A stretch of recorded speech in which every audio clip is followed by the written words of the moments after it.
success, fortune, and fame. Everybody's so different. I haven't changed. They say I'm lazy, but it takes all my time. Everybody say, oh yeah, oh yeah. I keep on going, guess I'll never know why. Life's been good to me so long. Yeah, yeah, yeah.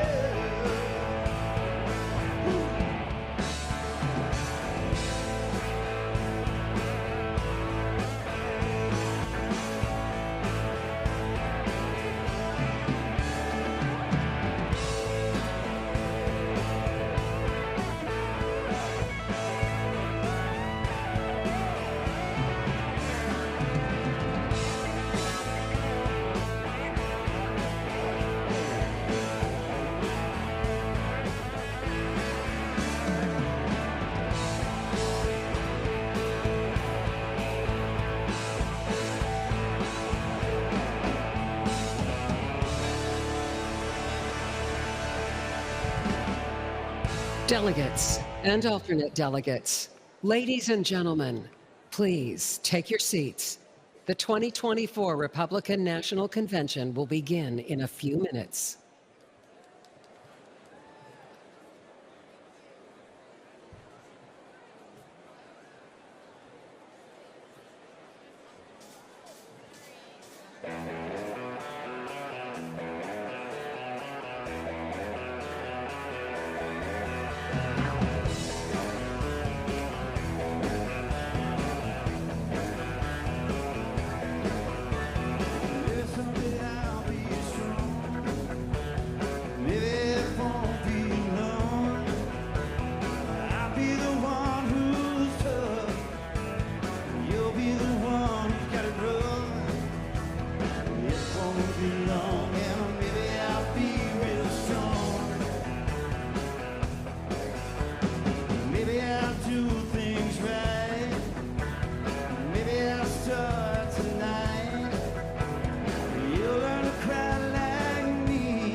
Baby, I'll be back.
This is NPR.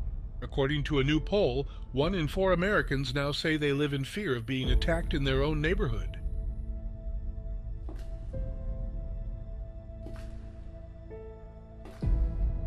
Tonight, terror fears mount after arrests of border crossers linked to ISIS.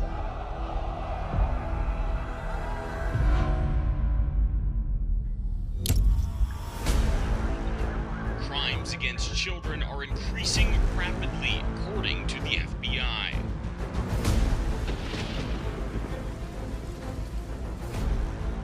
It's not just big cities. Rising crime is a problem everywhere.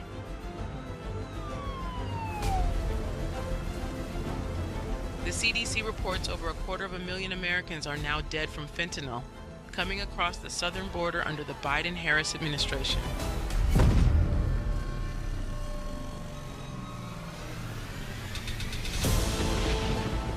The suspect in the murder of a Georgia nursing student entered the U.S. illegally, according to ICE.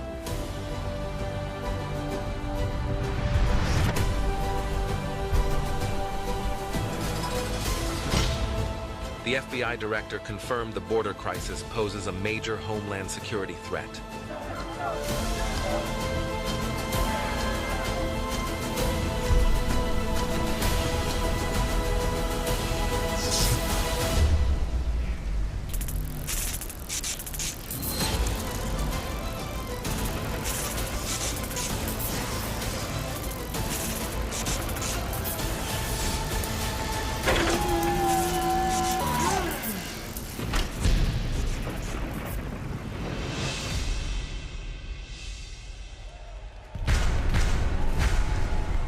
Ladies and gentlemen, the chairman of the Republican National Committee, Michael Whatley of North Carolina.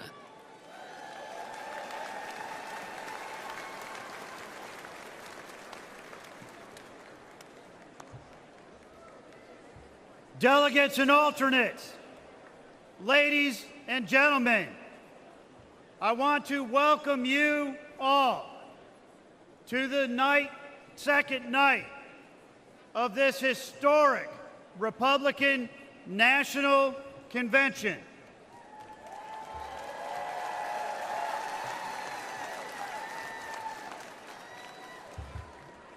I have to ask, did we have a great night last night?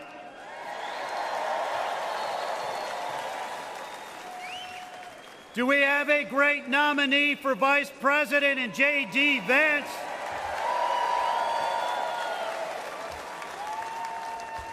And do we have a great nominee for the 47th President of the United States of America, Donald J. Trump?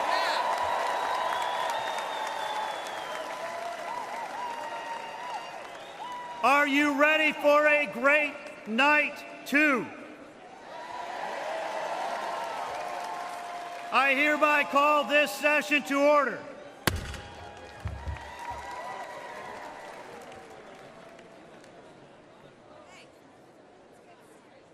Ladies and gentlemen, for tonight's invocation, please welcome Pastor Neil Jackson from North Carolina.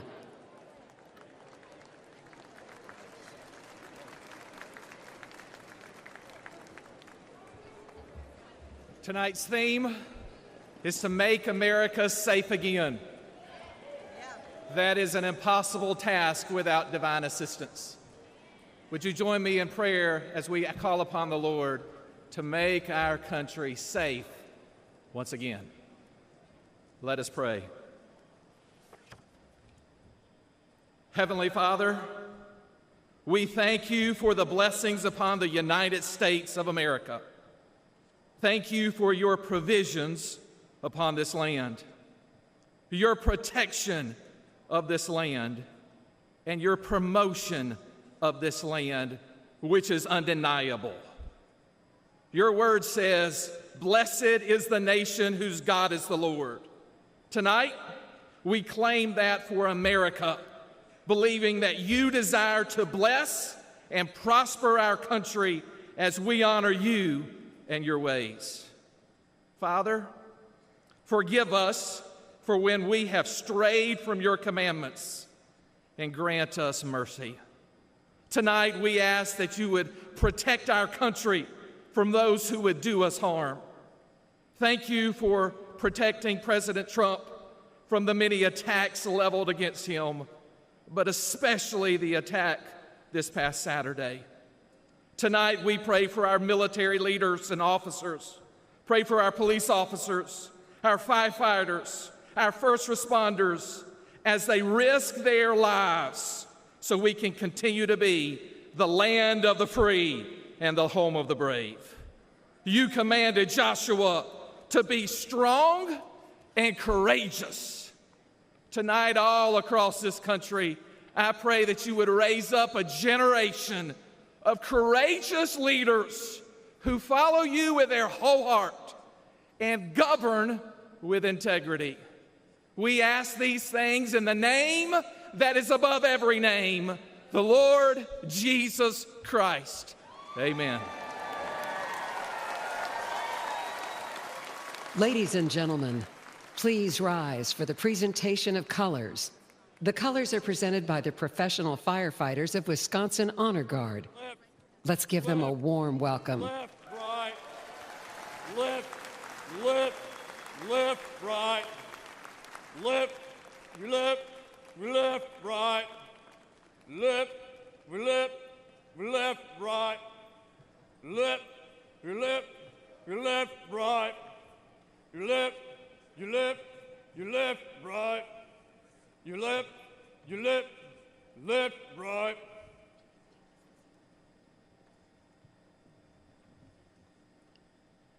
Left, face.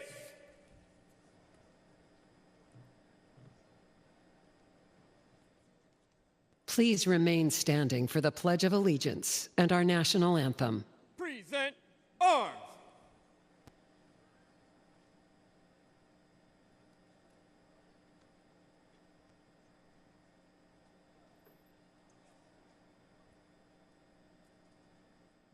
Ladies and gentlemen, please welcome Mary Ann Taylor to lead us in the Pledge of Allegiance.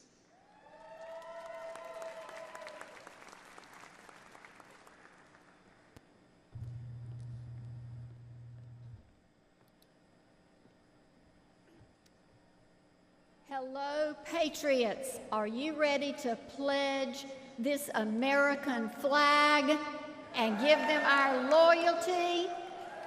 Yes. Well, we're going to do this the Southern South Carolina way, a little bit slower.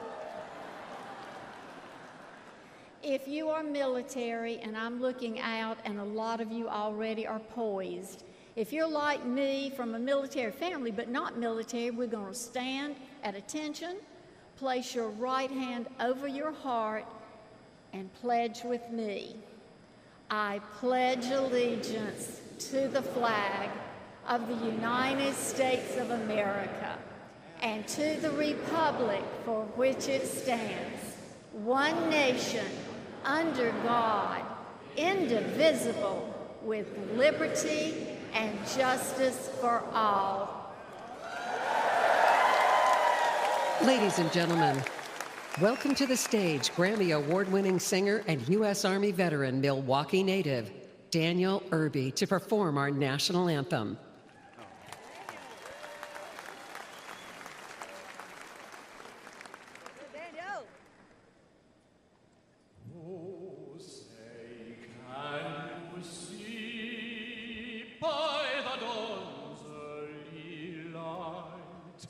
What so proudly we held at the twilight last gleaming, whose broad stripes and bright stars through the perilous fight, for the ramparts we watched were so gallantly streaming. On the rocket's red glare, the bombs bursting in air, gave proof through the night that our flag was still there. Oh, say does that star-spangled star-spangled banner yet wave.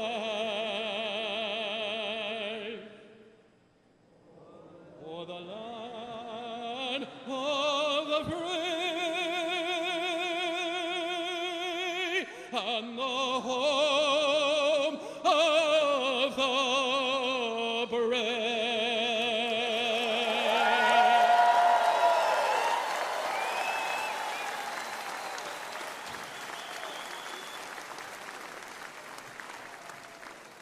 Please remain standing while the colors are retired. Right face. Forward march. Your left, left, left, right. Your left, left, left, right. Your left, left, left, right. Your left, left, left, right. Left, your left, left, right. Your left, left, left, right. Your left, left, left, right. Your left, left, left.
Ladies and gentlemen, please welcome the chair of the Republican Party Committee on Arrangements, Anne Hathaway from Indiana.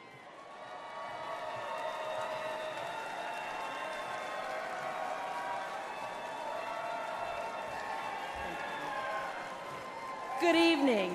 My name is Anne Hathaway, and on behalf of the 168 members of the Republican National Committee, the Committee on Arrangements, and the amazing staff of the Committee on Arrangements, I'm honored to welcome you tonight and pleased to be among Republicans from every U.S. state and territory and visitors from over 80 countries from around the world.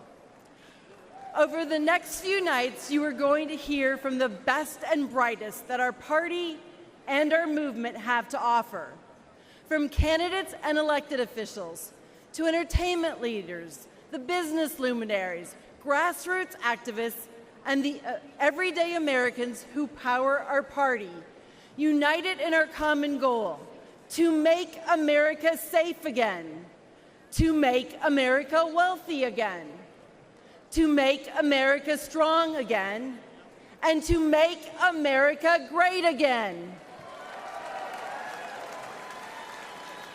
Teddy Roosevelt famously said, "It's not the critic who counts. The credit belongs to those who are actually in the arena, whose face is marred by dust, sweat, and blood." Ladies and gentlemen, this is the arena. Just by participating in this convention, whether you're a speaker, a delegate, or a viewer at home, you have an opportunity to engage in the fight for a better future for our children. So I ask you, as you watch this convention and hear these incredible speakers over the next few days, to listen, to share the message that resonates with you and your friends and your family, and to help us channel the incredible energy of this convention into a resounding victory in November up and down the ballot, starting with electing Donald J. Trump as president and J.D. Vance as vice president. Make sure your friends, families, and neighbors are registered to vote. Get your yard signs. Make a plan to get to the polls. The fate of the free world depends on us giving everything we've got and ensuring that we elect American first candidates up and down the ballot to every office. Thank you, and God bless America. Ladies and gentlemen, please welcome the Governor of the State of Tennessee and Chair of the Republican Governors Association, Governor Bill Lee.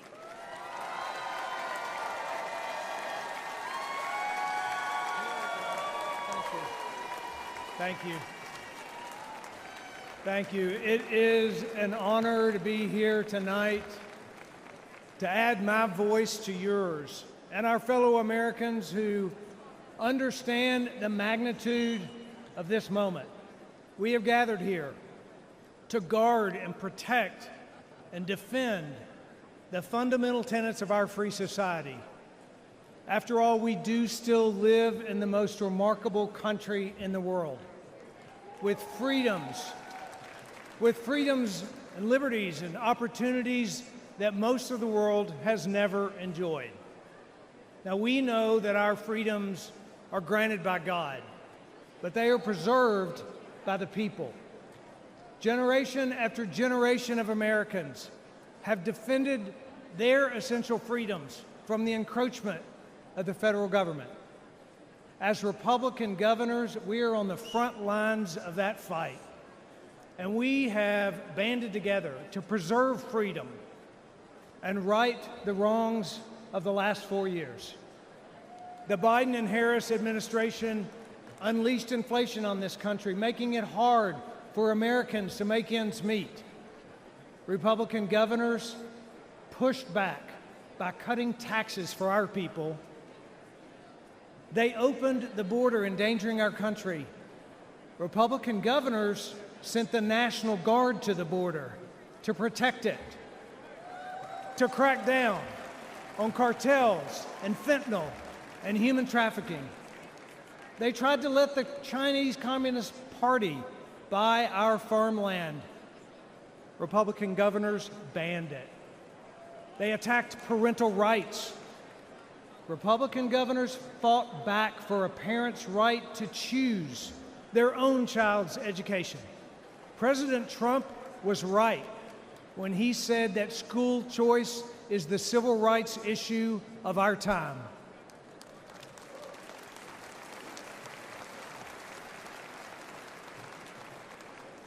In the storm stirred by Washington, Republican governors across this country have stood as anchors of courage, their states as harbors of hope, and their people as models of freedom. But governors can only do so much. We need strong leadership in the White House. We know what that looks like.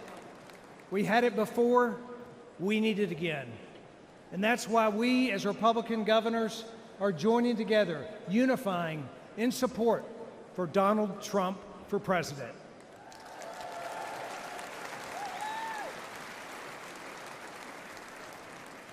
I count it as a great blessing to take my place on the wall, to stand where those before me have stood beside people like you, each guardians of our shining city on a hill. May we as a people call out to the Lord, seek his wisdom, ask him to heal our nation, and bless this country we call America. Thank you. Ladies and gentlemen, please welcome the President of the National Federation of Republican Women, Julie Harris.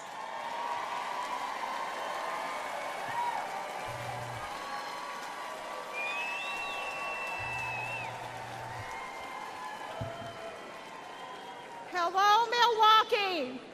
I I am honored to be here representing the nation's largest grassroots Republican women's organization in our country. I'm the proud mother of 5, the grandmother of 11. My husband and I are family business owners. We work hard for everything we have and to give our children every opportunity to achieve their dreams.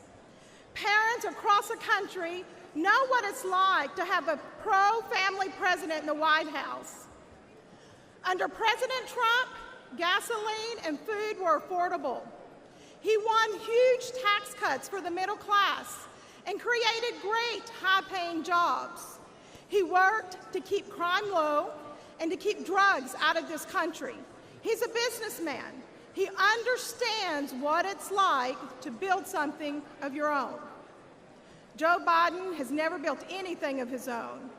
He uses a government to destroy things and to make it impossible to give your children the life you dreamed of for them. On day 1, Joe Biden declared war on families. He made it harder for people to support themselves, to start families, and to raise children. He's robbed families of affordable homes, energy, and food. As our supply chains broke and inflation exploded, Biden's press secretary blamed us. She implied we should buy less. After destroying the economy and flooding America with illegal immigrants, Biden still wants to raise our taxes. The American dream means more than just scraping by. But under Biden, 65% of Americans say they're living paycheck to paycheck. When it's this hard to provide the basics, the other things we want to provide for our families get wiped out too. Piano lessons, summer camp, braces, family vacation, Christmas gifts. This is not the America that we have worked so hard for. Biden wants us to barely scrape by. President Trump wants us to thrive. We need a pro-family president in the White House again.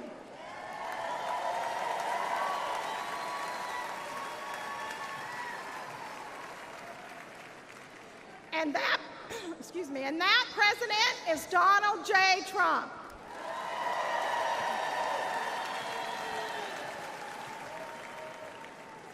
From the National Federation of Republican Women, thank you, Milwaukee. Close your eyes and I'll kiss you. Tomorrow I'll miss you. Remember, I'll always be true.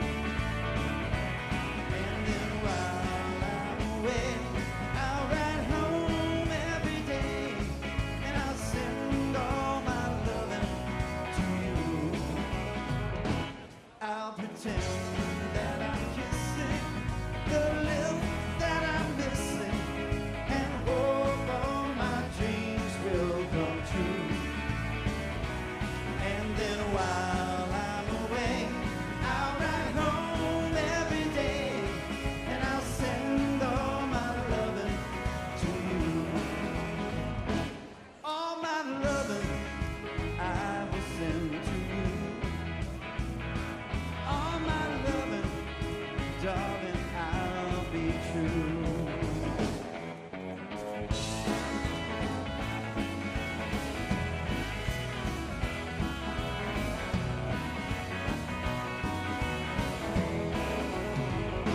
Close your eyes and I'll kiss you.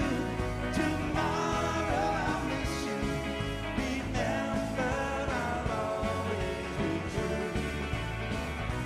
And then while I'm away, I'll ride home every day, and I'll send all my loving to you. All my loving I will send to you. All my loving, darling, I'll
Ladies and gentlemen, please welcome Young Republicans Chairman Hayden Padgett.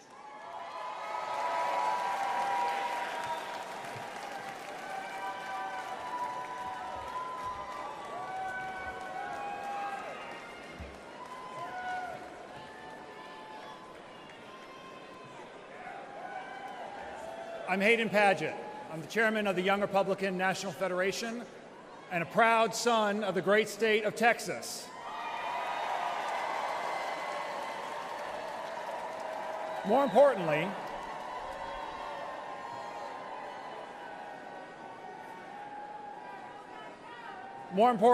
I'm a husband and the father of two wonderful children who are under 2 years old.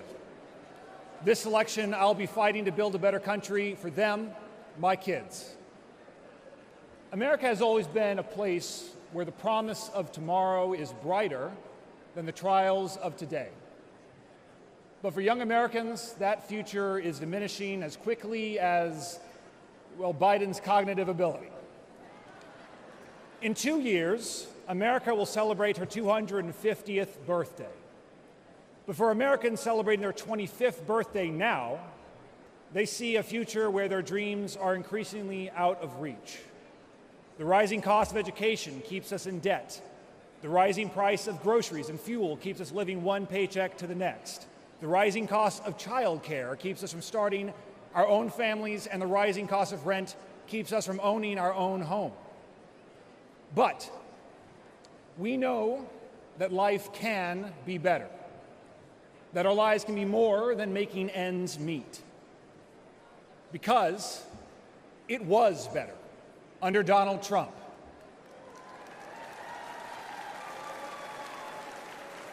Making America great again means making groceries and gas affordable again, making education an investment and not a burden again, and making home ownership possible again. We just celebrated our Independence Day, where we were reminded that our founders did not promise us happiness, but the right to pursue it. The Biden-Harris economy has taken that all away from us. And this election, the young Republicans will be fighting to make the economy great again. We will help to throw Joe Biden, Kamala Harris, and their legacies into the trash heap of history, and we will elect Donald Trump, a man whom grace and grit have saved for our time. And Senator J.D. Vance, the first young Republican who will be elected Vice President of these United States in almost 70 years. And together, we will restore the American dream for young Americans. I owe it to my children, just as we all owe it to our future, to make America great again. Thank you very much. Ladies and gentlemen, please welcome the Chief Executive Officer of the Republican Jewish Coalition, Mr. Matt Brooks.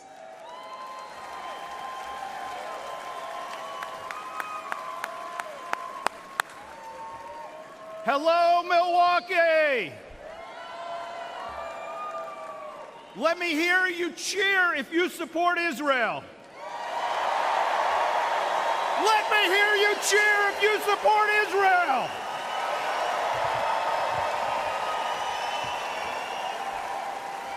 Now, if someone tried that at the Democrats' convention, they'd be booed off the stage. But here, at the Republican convention, we proudly and loudly stand with Israel.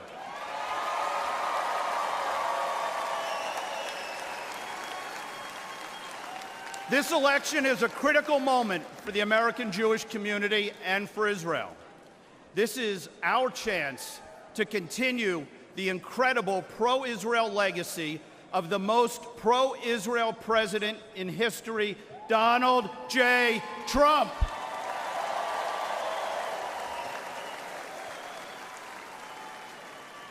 President Trump, among his many accomplishments, many of which they said couldn't be done, but he did it. He moved the U.S. Embassy to Jerusalem.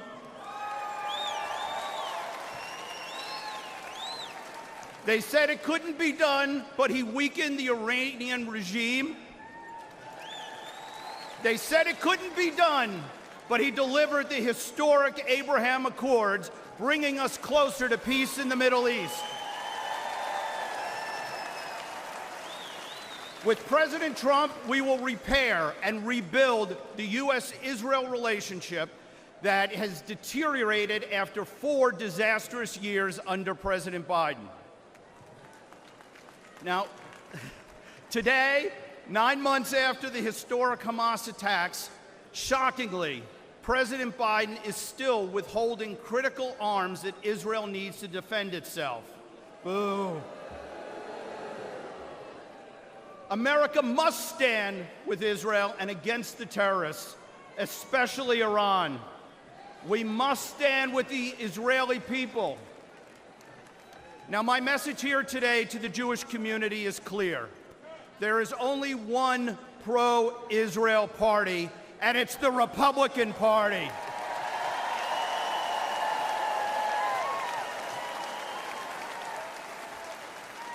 And here at home, under Donald Trump, we will put a stop to the rising tide of anti-Semitism. President Trump will bring back law and order so that American Jews can once again wear a kippah and walk the streets without fear.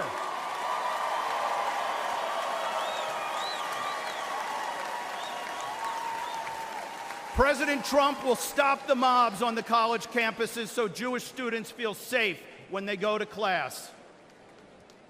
The Jewish community is ready to help elect Donald Trump and J.D. Vance. The Jewish vote continues to increase for Republicans year after year, and I promise you 2024 will be no different. So let me ask all of you, who will best stand up to the Hamas sympathizers and the squad? Donald Trump! Who will best stand with Israel? Donald Trump. Who will make sure Jews feel safe and secure? Thank you, RNC, for the opportunity to speak today, and thank you, President Trump, for your commitment to elevating Jewish American voices. Together, unified, we will win. Am Yisrael Chai!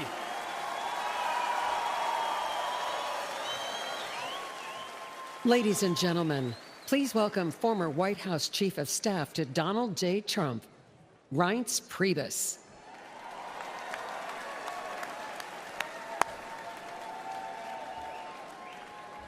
As a longtime Badger, let me say, welcome to Wisconsin.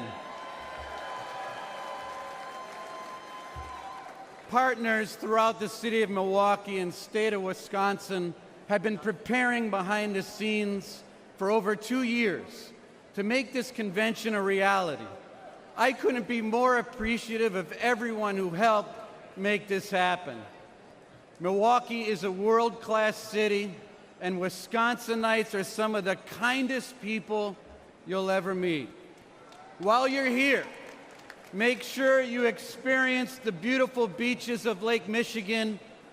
Order a basket of cheese curds, please. And I know you're all going to have a few beers while you're here, right?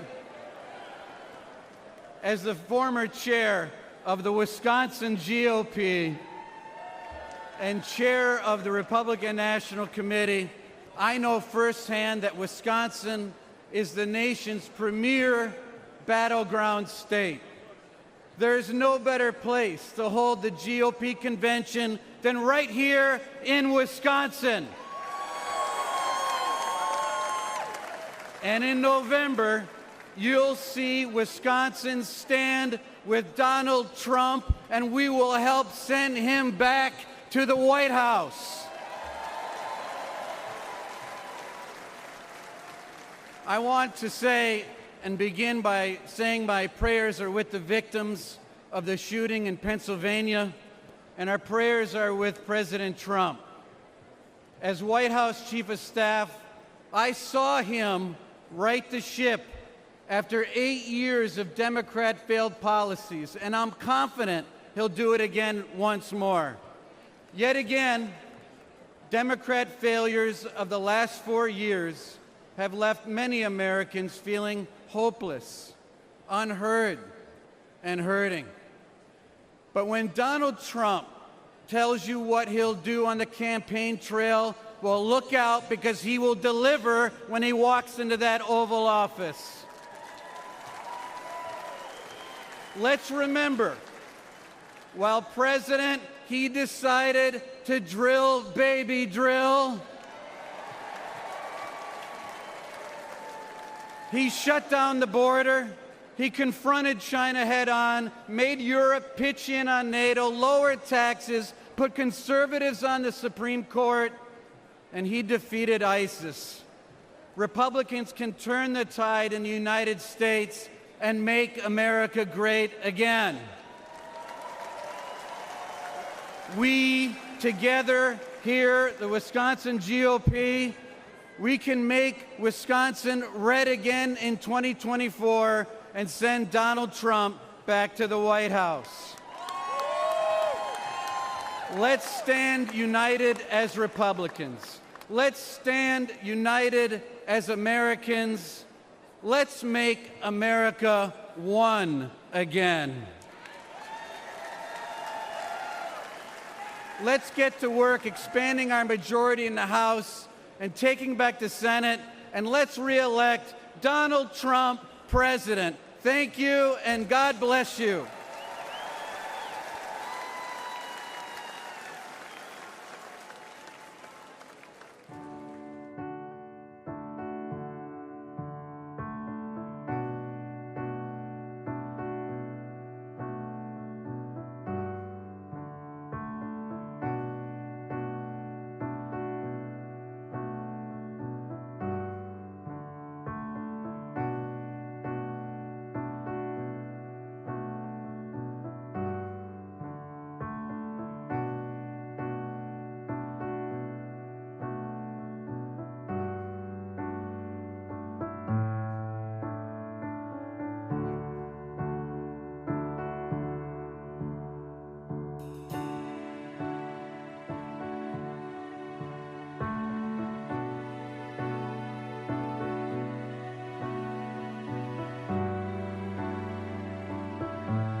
Ladies and gentlemen, please welcome the chairman of the Forest County Potawatomi Nation, James Crawford.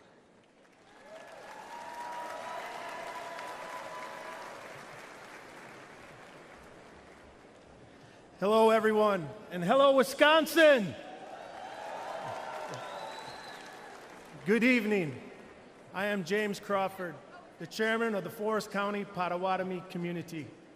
I'd like to welcome all of you to not only Milwaukee, but also to an area of the state that is part of the homeland of the Potawatomi people.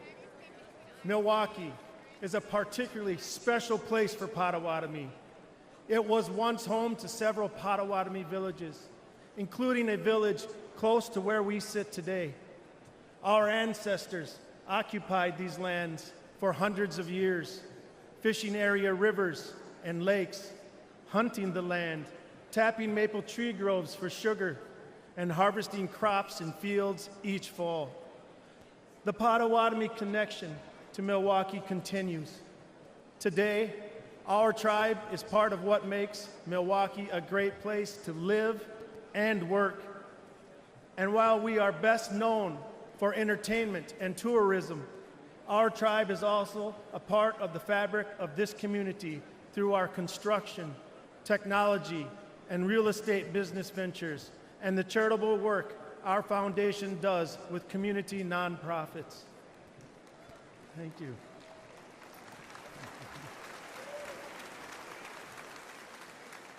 Potawatomi are just one of 11 tribes in Wisconsin and one of 574 in the United States. Even though each tribe is unique with their own histories, cultures, and distinct challenges and opportunities, the tribes still share many commonalities, especially a desire and need to keep our people safe. And right now, Native people are facing real threats to ensure, and girls continue to be exploited, trafficked, and subjected to violence at reprehensible levels. So tonight's theme, Make America Safe Again, is especially important for us.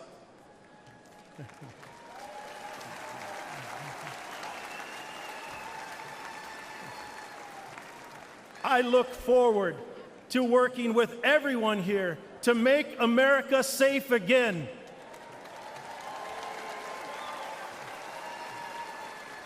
To help us preserve, protect, and enhance our future generations. Miigwech, and God bless America.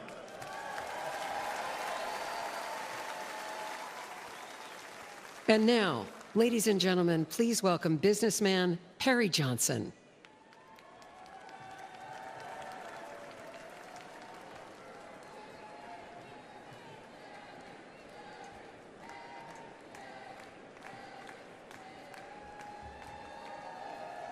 Well, what a group. Well, I'm Perry Johnson, and I'm a business owner of 81 companies around the world. And I'm going to ask you one simple question. Are Americans better off today than they were 4 years ago? No. In 2019, the median household income in the United States was $4,000 more than it is today. And on an average, things are 20% more expensive. Why? Joe Biden. When you go to the grocery store and you find that things are 30% more, you can thank Joe Biden.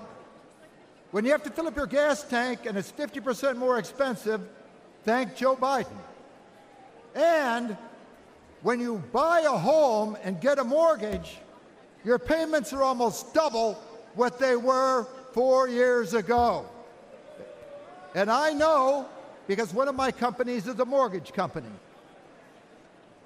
Now, what do you say we fire Joe Biden?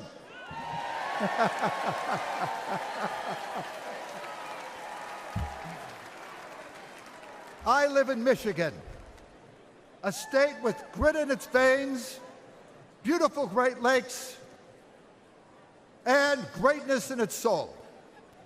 We built the auto industry. We win national championships. Go Blue! But under Joe Biden and Gretchen Whitmer, we can't catch a break. And Michigan isn't alone. Everyone worries about the economy.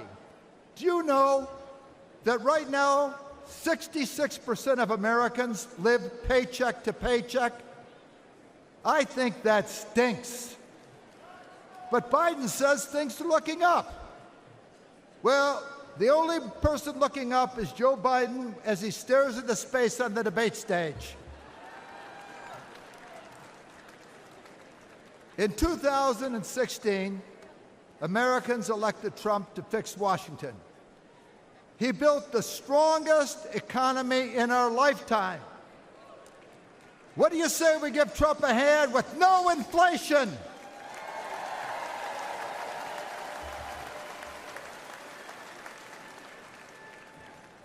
Joe Biden says he can't keep our borders safe. Did Trump keep our borders safe? Yes. Under Trump, we had virtually no inflation for 4 years. That is a fact. Under Trump, family income went up every year. That is a fact. Our borders were secure under Trump. That is a fact. And under Trump, we will have lower prices, affordable American energy, lower taxes, and a better quality of life. What do you say we re-elect Trump?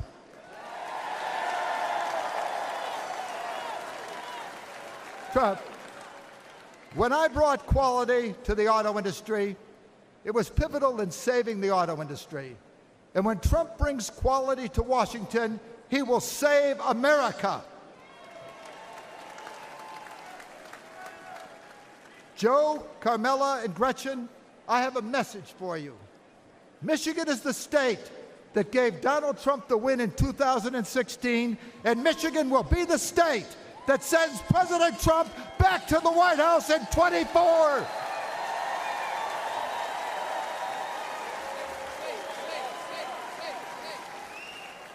President Trump is the toughest president since Teddy Roosevelt.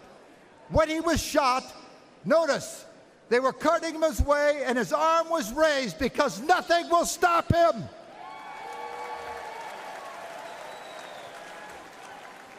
Fight. For him, America is always first. He has the heart of a lion, the brain of a genius, and he's done it before. President Trump is ready to save our country, to make America great again.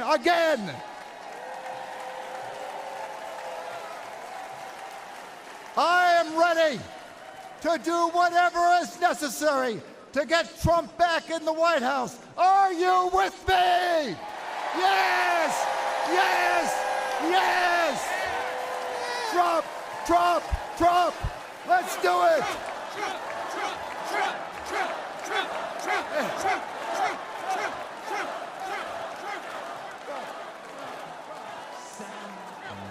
Somebody once told me the world is gonna roll me. I ain't the sharpest tool in the shed. She was looking kind of dumb with her finger and her thumb in the shape of an L on her forehead.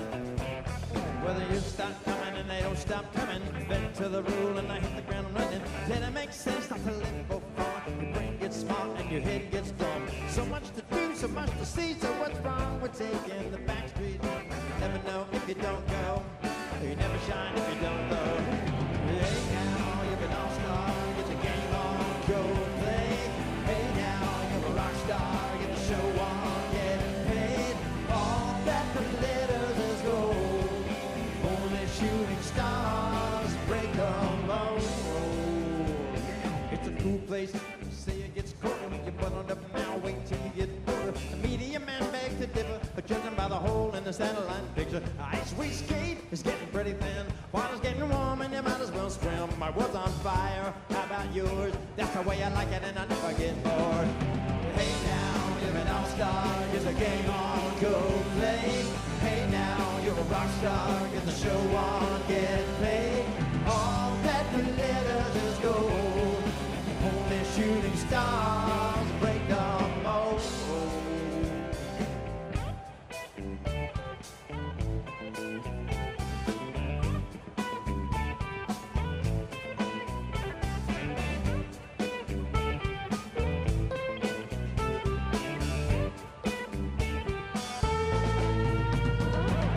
Hey now, you're an all-star, get the game on, go play.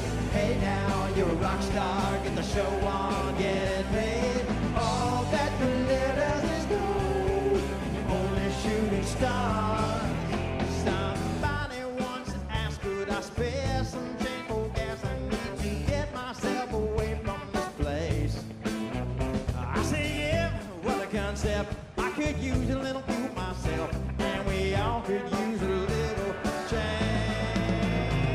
They just stop coming and they don't stop coming. Bend to the rule and they hit the ground running. Till it makes sense to live more fun. Your brain gets smart and your head gets dumb. So much to do, so much to see. So what's wrong with taking the back streets?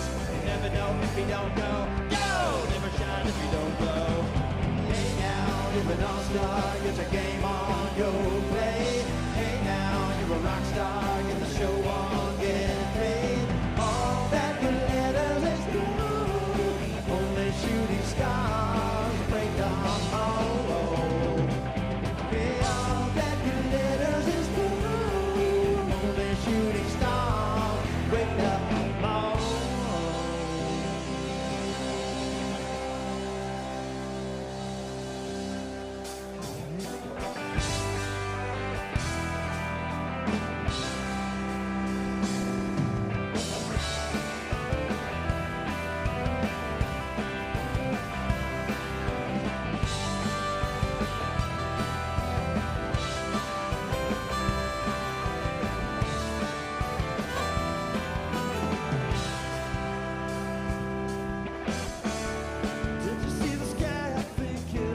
That we've been lost.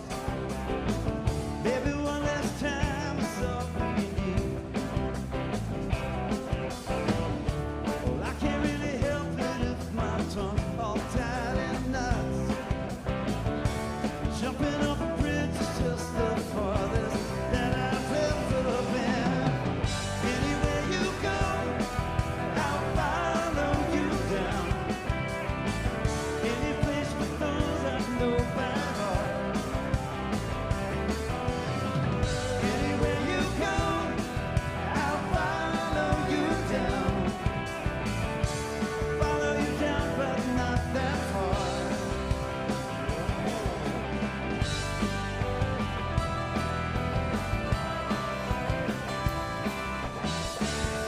Though we're headed somewhere I can't see how far we've come. Still I can't remember anything. Let's not do the wrong thing, and I swear it might be fun. It's a long way down when all the knots we've tied have come undone. Anywhere you go, I'll follow you down. Any place with those I know by heart. Anywhere you go, I'll follow you down. I'll follow you down, but not that far.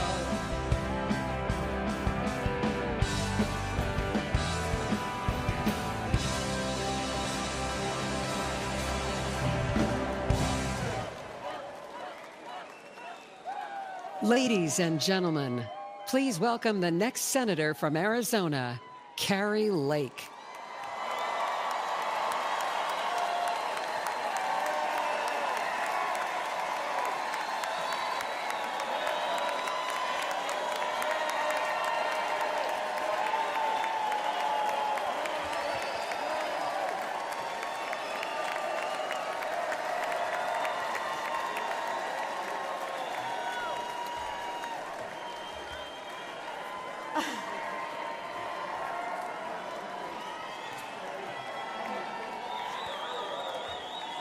Wow.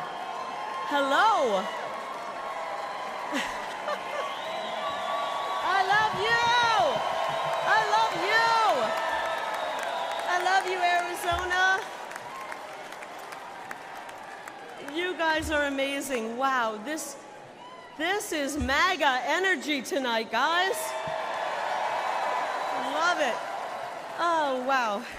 This room, America, I wish you were in this room with us. This is electric. Hello, America. Welcome, everybody who's watching at home, and welcome everybody in this great arena tonight. We love you all. Actually, wait a minute. I don't mean that. I don't welcome everybody in this meeting, in this room. The guys up in the fake news, frankly,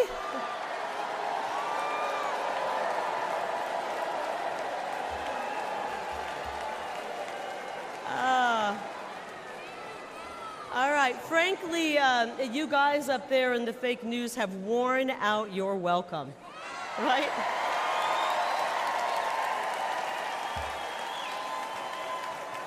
You've worn it out, guys.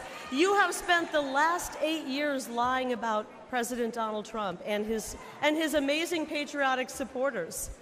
Actually, guys, they lie about everything. They've lied about Joe Biden's health, the economy, the laptop, the border.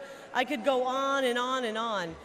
But the really good news is that every day more and more people are turning off the fake news. And they're... That's right. And Americans are waking up to the truth about the disastrous Democrat policies pushed by Joe Biden and his favorite congressman, my opponent, Ruben Gallego. These guys, they're full of bad ideas. Just last week, Ruben Gallego voted to let the millions of people who poured into our country illegally cast a ballot in this upcoming election.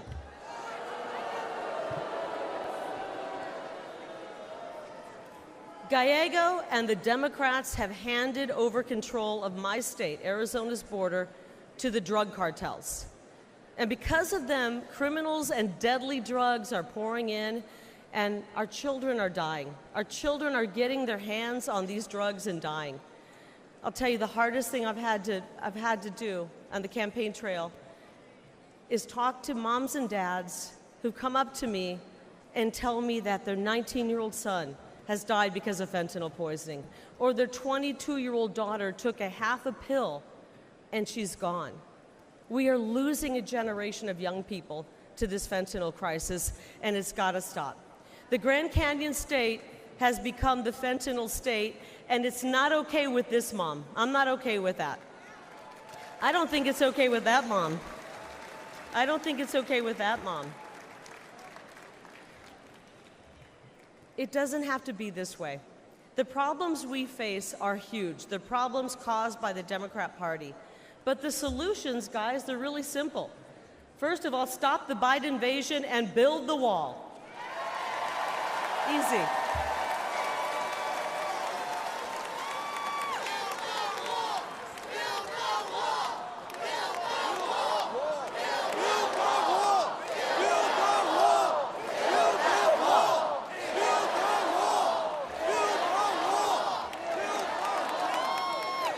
And while we're building the wall, let's kick Bidenomics to the curb and bring back the MAGAnomics. Is that okay? I miss the strong Trump economy. And because I'm a mama bear, I want to replace this indoctrination, this psychological abuse they're inflicting on our children with a real, solid, quality education. It's all common sense. The great news is that we can solve these problems, and to be honest, we must solve these problems for the sake of our children, because that's really what this is all about, right? The next generation, the future of our country. I learned something watching, the Nature Channel, that the most dangerous place on planet Earth is between a mama bear and her baby cubs. Right? And that's exactly where the radical left have found themselves, and it's not going to go well for them. Because guess what? They have awoken a sleeping giant. Tens of millions of moms and dads from sea to shining sea, they're going to show up on November 5th, and they're going to be hearing from us on November 5th. That's right.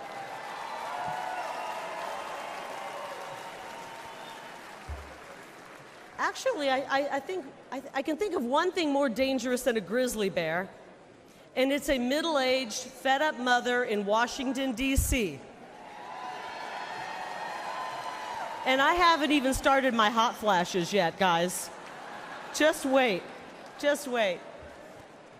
But seriously, I want every mother and father to know this, that we, the Republican Party, will fight. I will fight, not just for my kids and my daughters over here. Are you over there, Ruby? Wave to me. Wave to Mom. My daughter's over there. I want to fight for, selfishly, I want to fight for my kids, but I want to fight for your kids as well. They deserve a better future. They deserve a better future. But the really good news here, and the fake news the fake news wants us to believe we're 50-50 at each other's throat. They're creating division and anger. Americans are actually much more united than people believe, right? You see it, we see it. We want to make life better, and we want to create an incredible future for this generation and the next generation. And together, when we join together, we will make America safe again, and we will make America great again. God bless all of you here tonight. God bless you, America, and God bless President Donald J. Trump. I love you guys. Thank you. Thank you. Hi.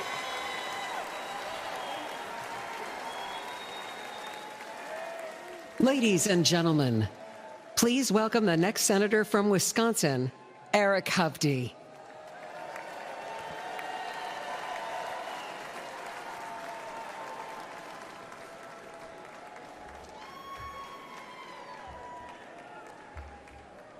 President Trump, Mr. Chairman, and delegates, welcome to Wisconsin. I'm Eric Hovde. I'm proud to be running for the United States Senate from the great state of Wisconsin, where my family has lived for more than 100 years. We're all here today for one reason: to make Americans safer, stronger, and more prosperous. We are blessed to live in the greatest country in human history, America, our home.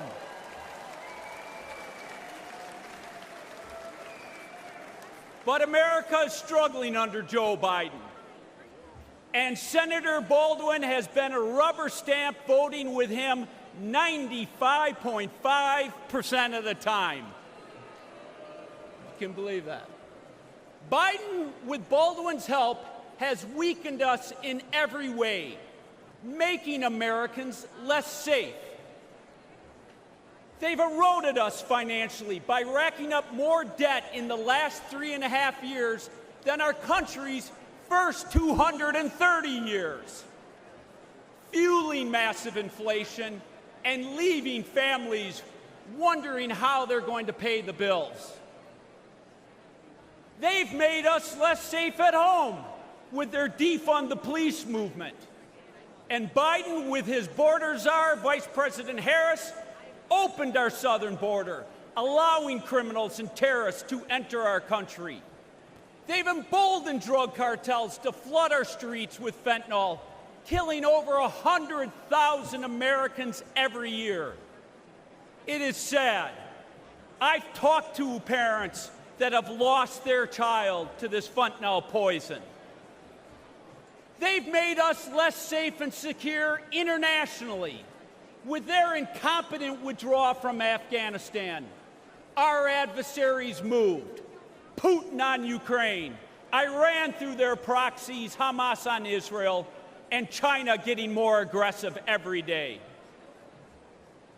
Despite all of that, Tammy Baldwin called the Biden administration the most successful in generations. Can you believe that one? I mean, seriously. This shows how detached she is from everyday Wisconsinites. It doesn't have to be this way. Under President Trump, family budgets were more secure. Our border was secure. Our world was secure.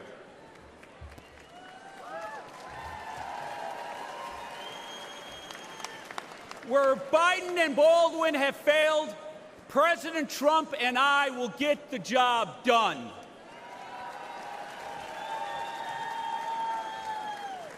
Our country has become too divided, though. Instead of putting on just the blue jersey or the red jersey, we need to put on the red, white, and blue jersey and come together as Americans. We need to heal this country from the division that the left has brought. And the media, you have to stop dividing us. If we can come together, we will win Wisconsin. We will restore America.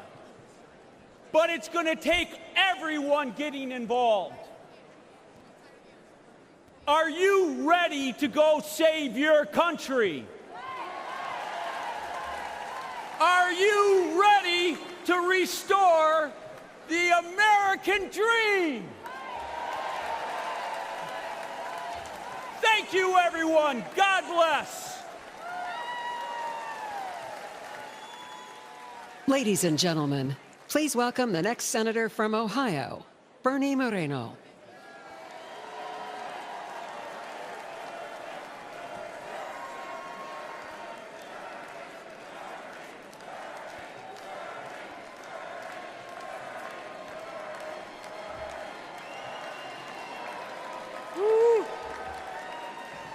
Thank you.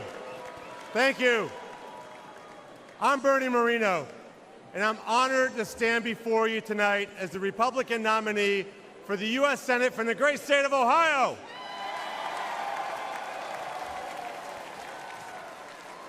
Many years ago, my parents brought me and my siblings to America legally. They left Colombia because they wanted their children to live in a country where they could achieve anything. I will forever be grateful to them. I love America, and I've lived the American dream. I married my best friend, raised a family, built successful businesses, and created thousands of jobs for hardworking Americans. But the American dream that I lived is under attack from Joe Biden and his enablers in the Senate like Sherrod Brown. They have encouraged millions of illegals to invade America. And Joe Biden's border czar, Kamala Harris, and the Democrat Senate have put the welfare of illegals ahead of our own citizens. They've destroyed our border. They destroyed our economy. They've destroyed our standing in the world. And they'll destroy America if we don't stop them. In November, we will fire Biden and Harris, and we will re-elect President Donald J. Trump.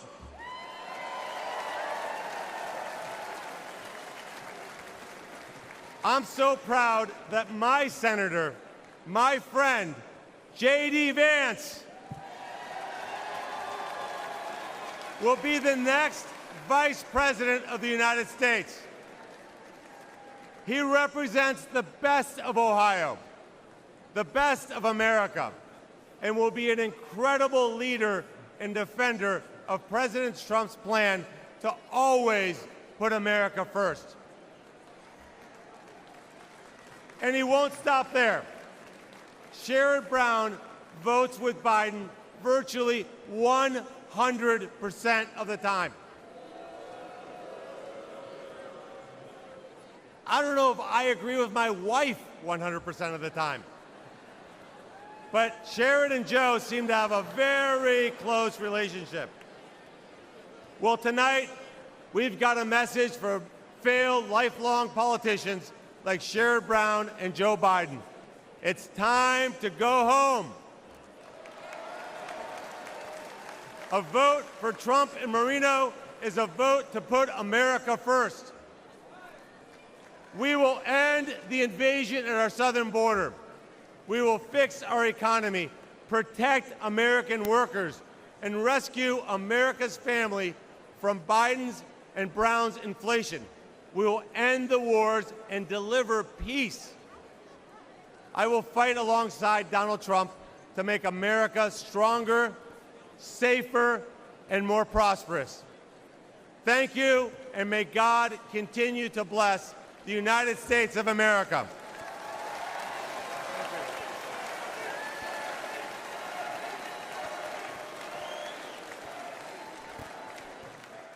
Ladies and gentlemen, please welcome the next senator from Michigan, Mike Rogers.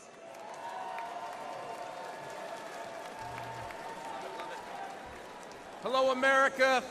I'm Mike Rogers, candidate for the United States Senate for the great state of Michigan.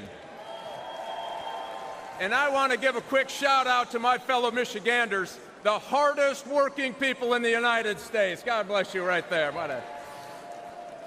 I said, because Joe Biden and my liberal opponents' runaway spending, American families have been crushed by inflation.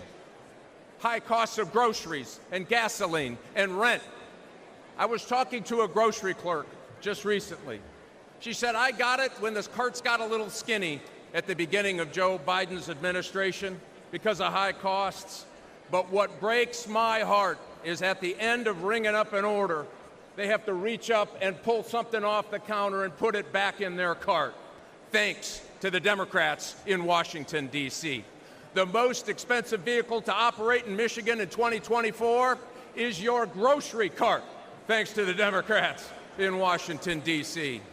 And while pockets are pinched, Biden is trying to force you to buy an electric vehicle.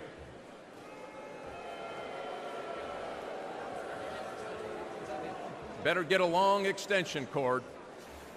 Let me be clear. EV mandates will destroy American jobs.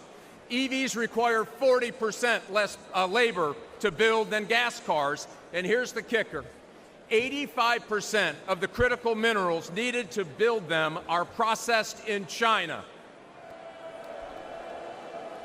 It is impossible to build an EV without getting into bed with the Communist Party of China. Listen, my opponent even signed an agreement to use taxpayer money to bring a Chinese battery company to Michigan, your taxpayers' money. I'll tell you this, I will never put our children's future at the hands, or the matter of fact, the Michigan auto business in Michigan, in the hands of the Chinese Communist Party, and it's the Republicans that are going to stop them from doing that. I'm committed to keep Americans safe from threats both at home and abroad. As a former Army officer, FBI special agent battling organized crime, and chairman of the House Intelligence Committee, I've seen how dangerous the world can be. But in all my time working to protect America, I have never seen anything like the Biden-Harris open border policy. They are rolling out the red carpet for violent gangs, fentanyl, Chinese spies, individuals on the terrorist watch list. And listen, our adversaries aren't stupid. They know that all they need to do is wait until nap time at the White House to push the limit. Does anyone really believe that another 4 years of Biden, Harris, and a Democrat Senate will make us safer or more prosperous? I certainly don't. And I don't think Michigan does either. Listen, it is long past time that we restore law and order. We make groceries affordable again. We make America respected again. We make America safe again. We flip the United States Senate and elect Donald Trump and make America great again. Thanks. Get fired up. This is the election to do your work. God bless.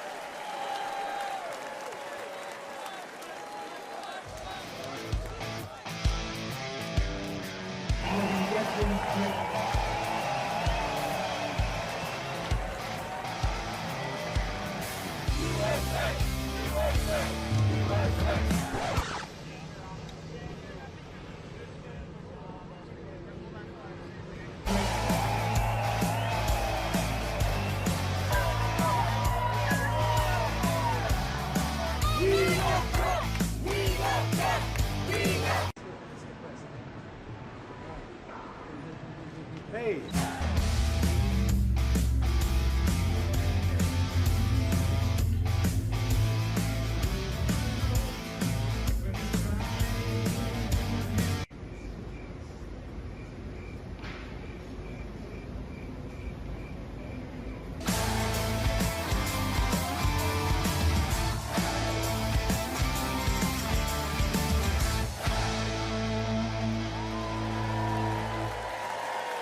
Ladies and gentlemen, please welcome the next senator from Pennsylvania, Dave McCormick.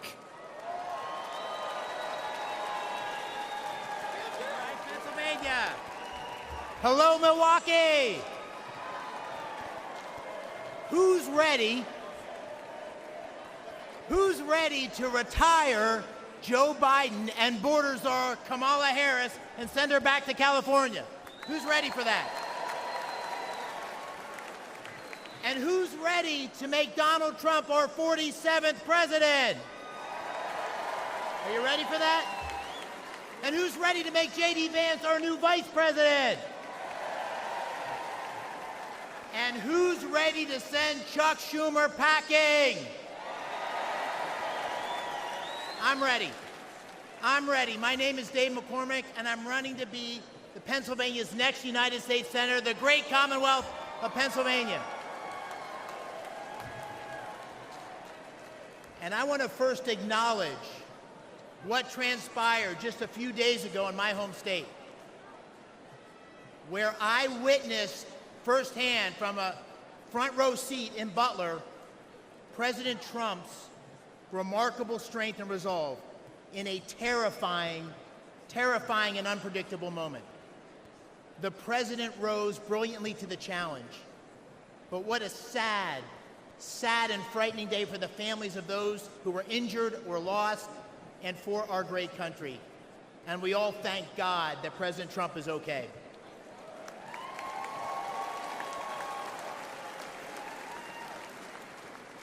I'm a seventh-generation Pennsylvanian from the great Keystone State, born and raised. A West Point graduate, a former Army wrestler. I'm a combat veteran of the 82nd Airborne Division. All right, 82nd. And I'm a business leader who helped create hundreds of jobs in Western Pennsylvania. But most important, I'm a dad to 6 daughters, and I'm a husband to the love of my life, Dina, wherever she is. Now my opponent's name is Bob Casey. But you probably don't know him because he does nothing. For 18 years, Bob Casey has been warming a chair and drawing a paycheck. He is a do-nothing, out-of-touch, liberal career politician. And when he votes for Joe Biden's tired old ideas. Casey's been around so long that the #1 song when he was first elected was the Macarena, right? Does everybody remember the Macarena? But sadly, this is no joke, because politics is about choices, and the policies of Biden and Bob Casey are dangerous for Pennsylvania and America. They won't keep us safe. Drugs have poured across the Biden-Harris, Casey wide-open borders, killing 100,000 Americans, including 4,000 Pennsylvanians last year alone. Illegal immigrants have victimized innocent young women who could easily be your daughter or mine. And time again, Casey has voted for pro-criminal judges who have made our streets across Pennsylvania more dangerous. Biden and Casey's failed policies have crushed working families with sky-high prices for gas and groceries and rent, and regulations to kill Pennsylvania natural gas. Under President Trump, America's future was strong and prosperous, and our adversaries feared stepping out of line. My friends, the choice this November is clear.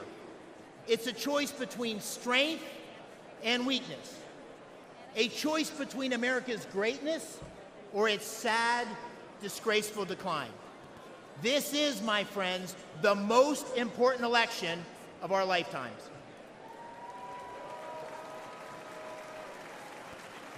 And we deserve a president and a Senate that will go to the mat to fight for America. A president and a Senate that will unite America. And in Pennsylvania, that means voting for Trump and McCormick in November. Thank you all for leading the charge. God bless our United States of America.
Ladies and gentlemen, please welcome West Virginia Governor and the next Senator from West Virginia, Jim Justice, and Baby Dog.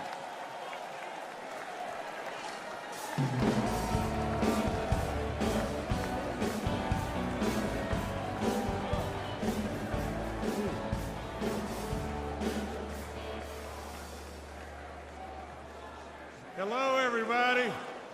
I'm Jim Justice, and I'm from West Virginia, and I absolutely believe with all my soul we've got the greatest people in the world in West Virginia. And we want you to come and try us out someday. Now, with all that being said, I know that a lot of you want to meet my little buddy. So if Baby Dog could come on out here.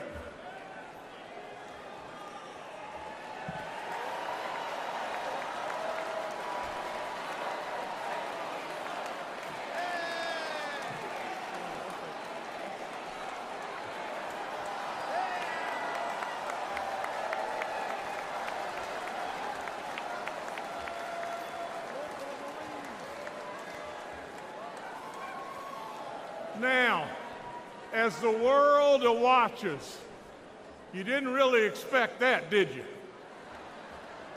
But with that being said, let me just say just this. She makes us smile, and she loves everybody. And how could the message possibly be any more simpler than just that? Now, I've got to tell you just this. The foundation of my life is the truth. I've got to tell you just this and tell you this right now. I challenge the media all the time to find something that knowingly I've told them it's not the truth, and they can't do it because I'm not going to do that. Now, I want you to listen to this and pay really close attention. The bottom line to why we're here, the bottom line to every single thing that's going on in this great country today is one thing. We become totally unhinged if Donald Trump is not elected in November.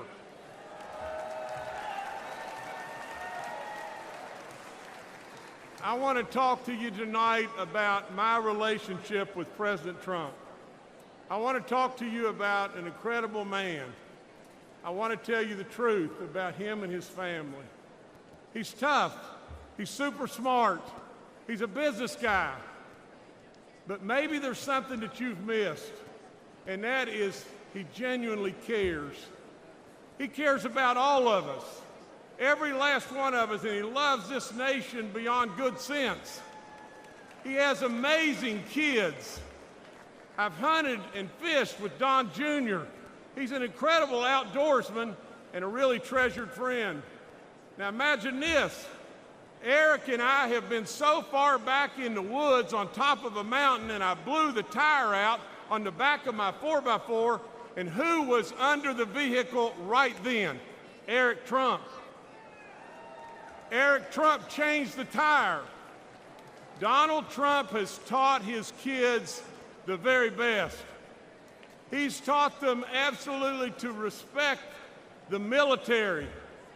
He's taught them to respect our first responders. He's taught them absolutely to treat our working men and women with love and respect all across this land.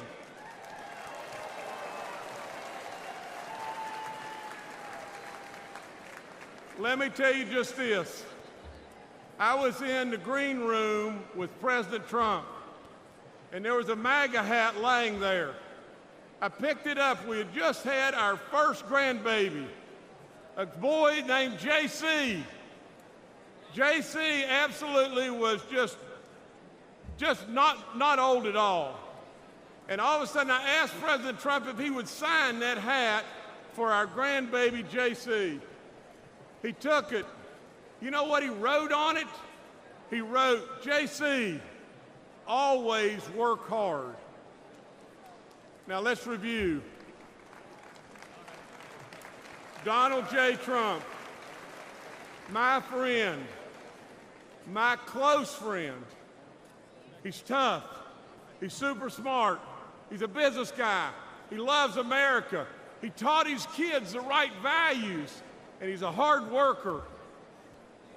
Sure sounds like a leader to me.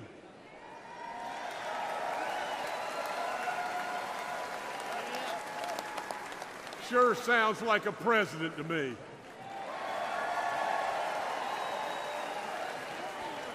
Then ask yourself, why does Donald Trump fight every day for us and continue to take this senseless persecution? Why? And I know the answer. Because we're worth it. Now, Baby Doll's got a prediction for everybody here. And here's the prediction. Baby Dog says, we'll retain the House, the majority in the House.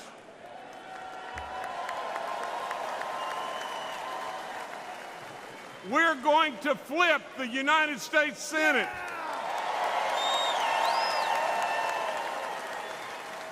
And overwhelmingly, we're going to elect Donald J. Trump and J.D. Vance in November.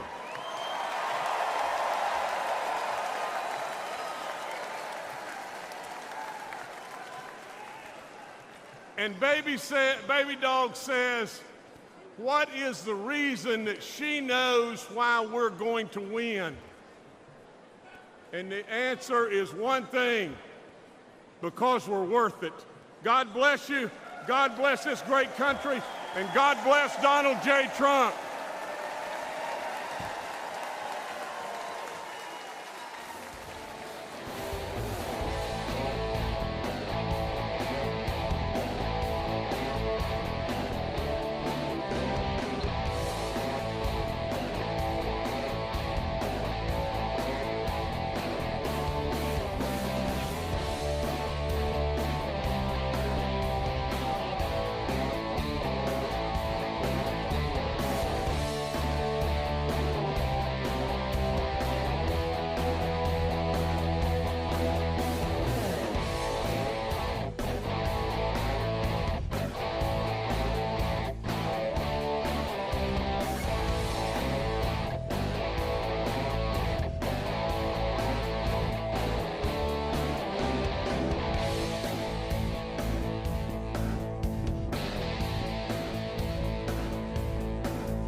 Ladies and gentlemen, now please welcome the next senator from Indiana, Congressman Jim Banks.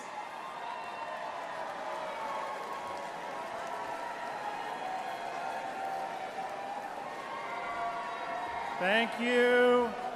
I don't know about you, but thank God baby dogs are Republican. Thank you, fellow Republicans, and thank you to the great state of Indiana for making me your nominee to be the next United States Senator. Only in America could a kid like me who was born in a trailer park, the son of a factory worker and a nursing home cook, end up here.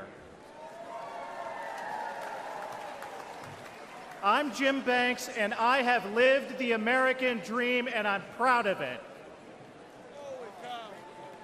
But the biggest difference today between Republicans and Democrats is that we believe America is the greatest country in the history of the world. But they don't. I got to tell you, as an Afghanistan war veteran, I've never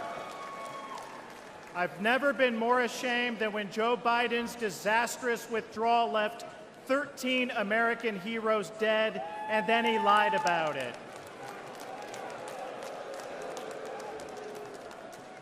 Americans want a president who is proud of their country and who they can be proud of. Joe Biden is an embarrassment. We went from the strongest president of my lifetime in President Trump to the weakest president in history in Joe Biden. We need President Trump back in the White House if we're going to make America great once again. But ladies and gentlemen, he's going to need backup in the United States Senate. This is no time for wimpy Republicans. That's why I'm running. We'll start by securing the border.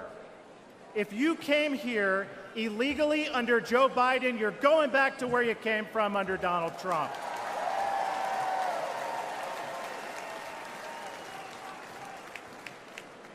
My dad was a Union Democrat for most of his life. Today, he's a Trump Republican. Because my dad knows that President Trump will always put American workers first. Trump was the first president of my lifetime to hold China accountable for taking our jobs. He brought manufacturing back to Indiana and boosted wages for hardworking Hoosiers. Ladies and gentlemen, Trump saved the American dream. But if we have Biden for 4 more years, that dream won't be there for my 3 daughters. So we are going to take our country back for them, for your children, for your grandchildren, for every American.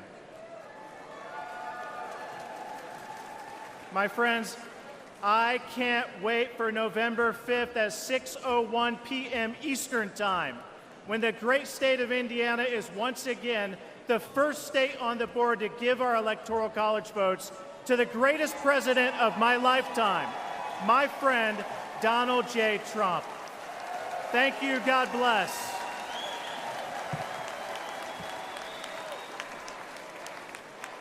Ladies and gentlemen, now please welcome Captain Sam Brown, the next senator from Nevada.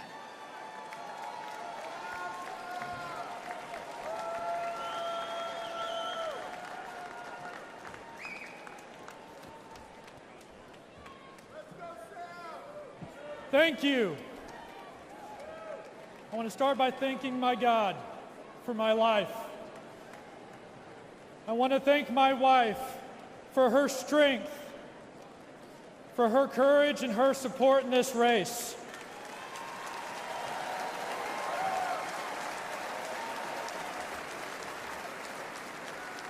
And back home, I want to thank my children. I do this for many reasons, and you are part of that mission.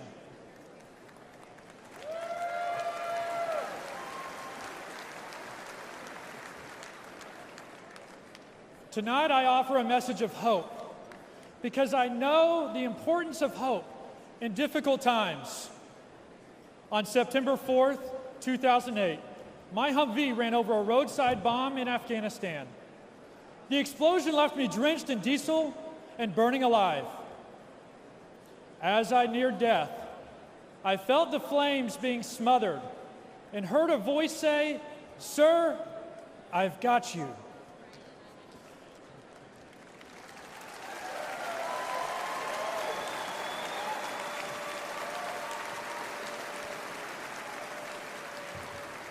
Through the pain and anguish of recovery and the years that followed, I never lost hope.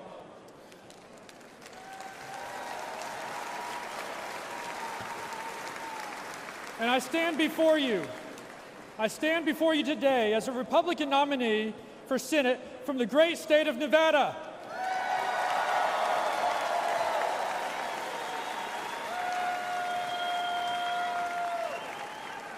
America, I served you as a soldier, and I want to serve you again. As a U.S. Senator, I will proudly stand alongside Donald Trump to make America affordable, safe, and strong again.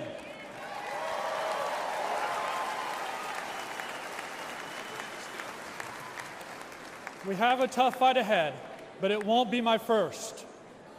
Nevadans are suffering right now.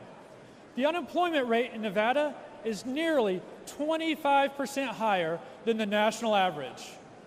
The Biden-Harris economy might be fine for millionaires like Senator Jackie Rosen, but it's terrible for Nevadans struggling with inflation and high prices. Yet Jackie and Joe want to raise your taxes while dodging their own. I'll work with President Trump to cut taxes for working families and end taxes on tips for struggling Nevada service workers.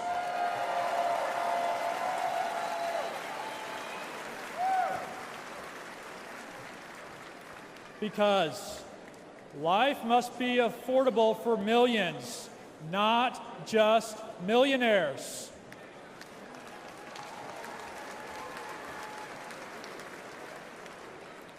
Finally, look at my face. This is the high cost of war. If Joe Biden stays in office, more service members will pay this price. He has brought our nation humiliation, defeat, and to the brink of more war. I've been through the fire.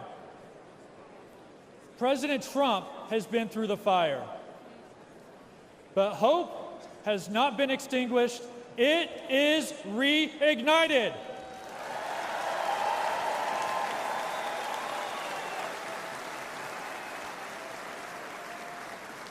And we are more united than ever to save America's future. On November 5th, I ask Nevadans to vote Sam Brown for Senate and Donald Trump for President. Together, we will put America first again.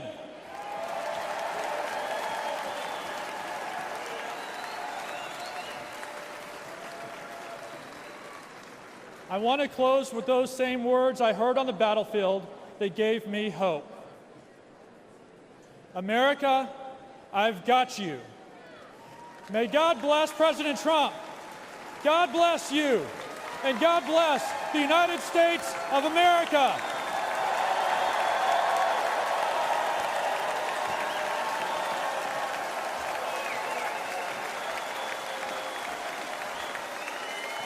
Ladies and gentlemen, please welcome the next senator from Montana, Tim Sheehy.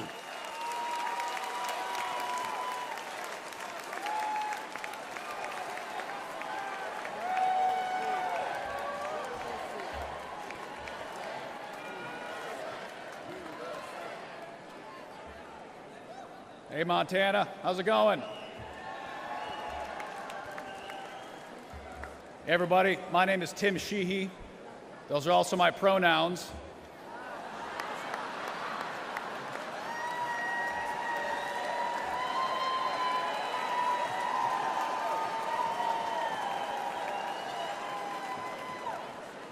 I've been a he/she for 38 years, and I can promise you going to elementary school with that name in the 80s was not fun. That is a joke, but it also shows the lunacy we're living with in Joe Biden and John Tester's America. I'm a former Navy SEAL. My wife was a Marine.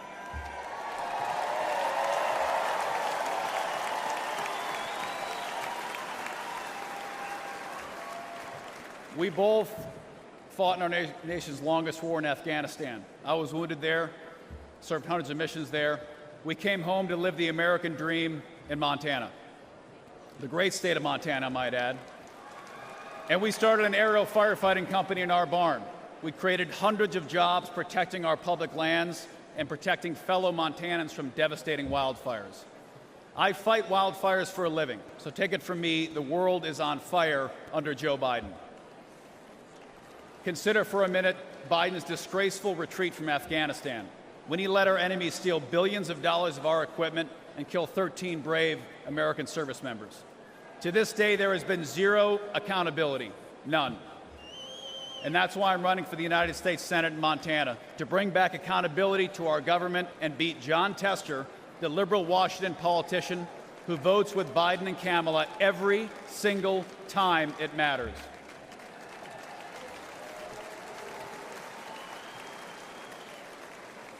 And some of you may not know who John Tester is, but John Tester is the deciding vote for Biden's America Last agenda. He's got an F from the NRA. He's voted to open our borders, unleash inflation, and he even put a liberal judge on the Supreme Court who can't even define what a woman is. And even drives a Prius in D.C. Yeah. Priuses don't work in Montana, do they? John Tester doesn't represent Montanans. He's a rubber stamp for Biden's failed presidency and extreme liberal agenda, and it's time to retire them both.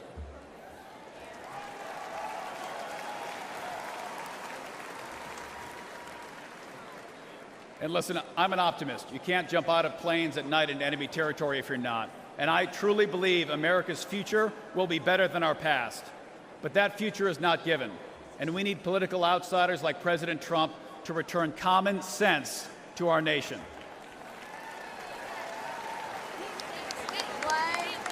And what Montanans think is common sense is pretty simple. It's not complicated. They want a secure border, safe streets, cheap gas, cops are good, criminals are bad, boys are boys, girls are girls.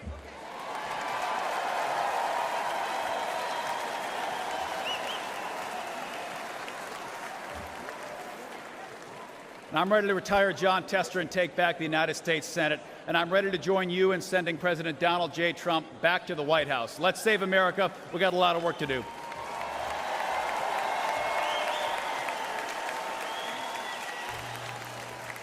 Ladies and gentlemen, please welcome the next senator from Virginia, Hung Cao.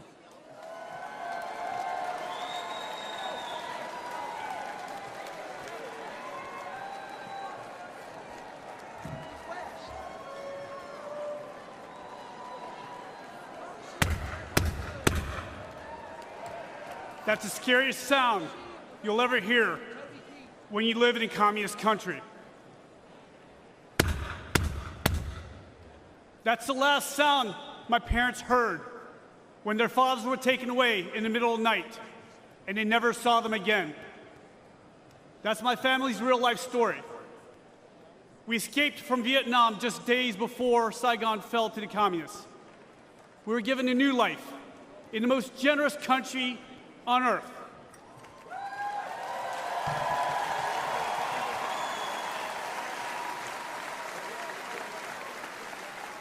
My name's Hung Cao, and America saved my life.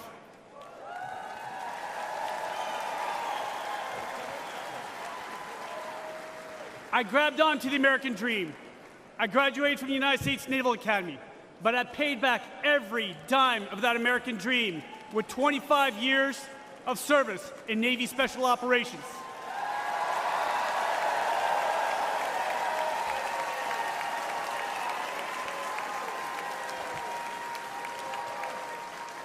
I saw combat in Iraq, Afghanistan, and Somalia. I retired as captain of the United States Navy And now I stand before you as a Republican nominee for the United States Senate in the Commonwealth of Virginia.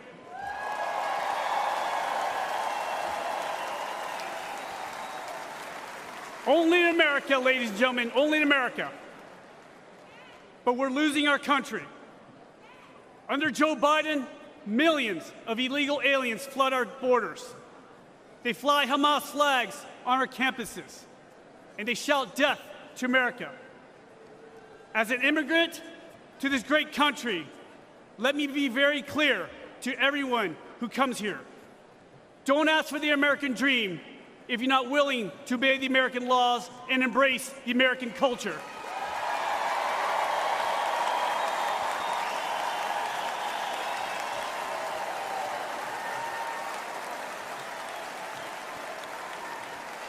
Because I did.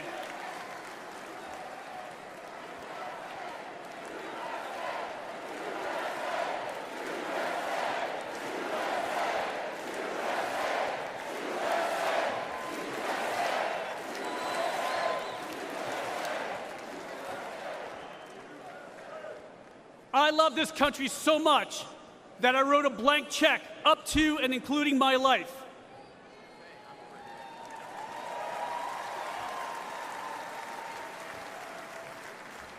I'm running against Hillary's running mate, Senator Tim Kaine. Kaine is a weak man in a dangerous world.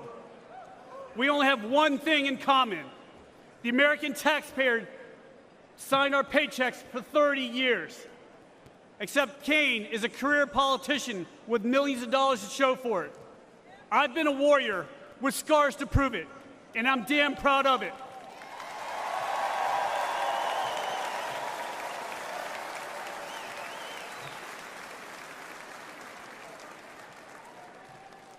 In November, the left will vote for the hatred of one man. We will vote for love. Love of God, love of family, and love for the greatest nation on earth.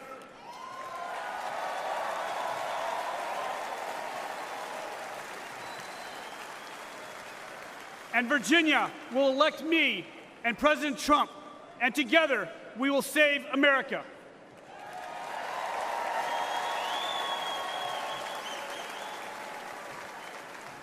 My name is Hung Cao. I'm the next senator from the Commonwealth of Virginia, and I'm not done fighting for us.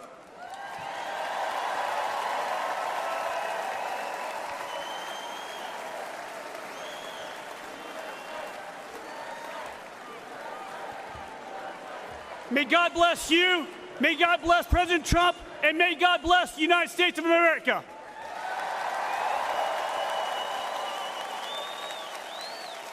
And now, ladies and gentlemen, please welcome United States Senator Rick Scott of Florida.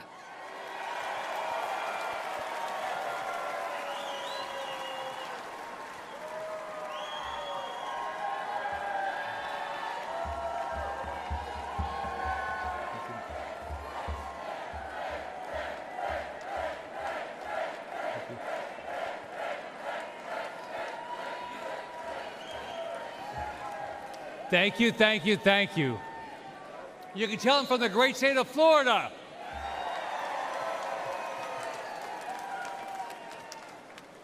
Well, the Democrats couldn't stop him. The media couldn't stop him.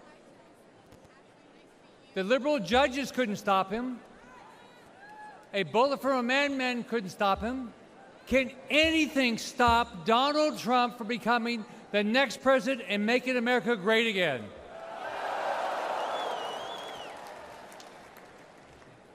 I've known Donald since before each of us ran for office, and it's an honor to be here to do everything I can to get him reelected back in the White House where he should belong every day going forward.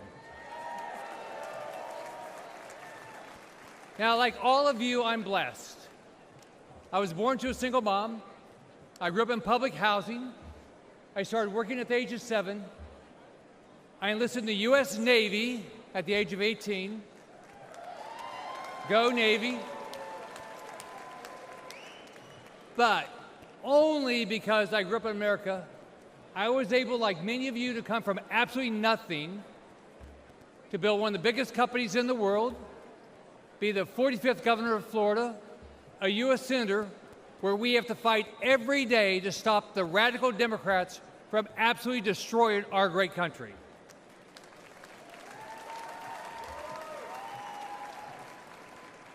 They will lose, we will win.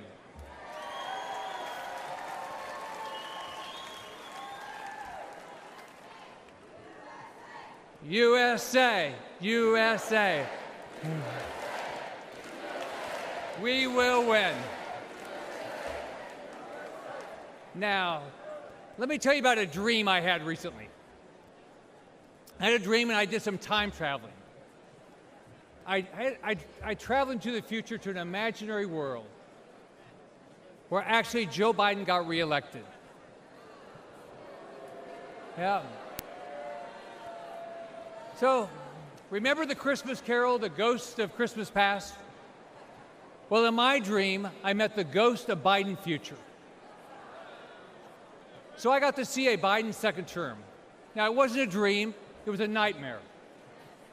Mortgage rates skyrocketed to 15%. Only rich people could buy groceries. Gas was $10 a gallon. In my nightmare, Biden and the Democrats erased our southern border and flew so many illegals into our country that the Mexican cartel started getting frequent flyer miles. It was easy for Democrats to rig the elections. They simply allowed all the non-citizens to vote. America did nothing to protect Israel from terrorists or to stop China from invading Taiwan. Now, do any of you think this is far-fetched? No. If you do, you haven't been following it. Biden and the Democrats are doing everything they can to tear down this great country and rebuild it in their woke, radical image. Their dream's not new. It's an old, evil idea that has failed every time it's been tried. It's called socialism. And Donald J. Trump will not let socialism happen in this country.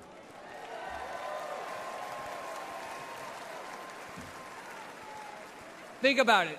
Under Trump, we had a booming economy. We weren't at war. Our enemies feared us. Our allies respected us. We had a secure border. Inflation and mortgage rates were low.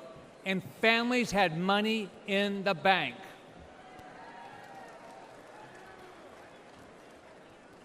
Donald Trump has given up a lot for this country. His family's been slandered. He's been impeached, censored, treated as a criminal, all because he never backs down.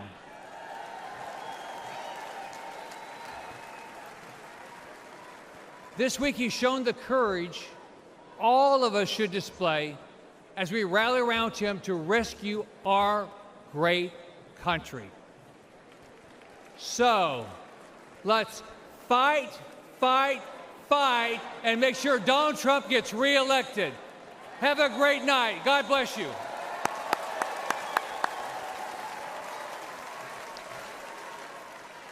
Ladies and gentlemen, please welcome Congressman Jeff Van Drew of New Jersey.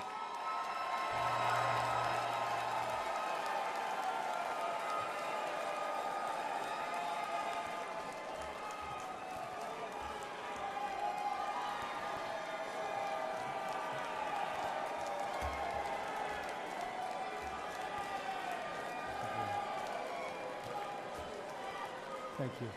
Thank you.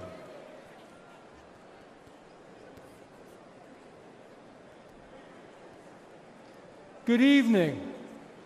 My name is Jeff Van Drew.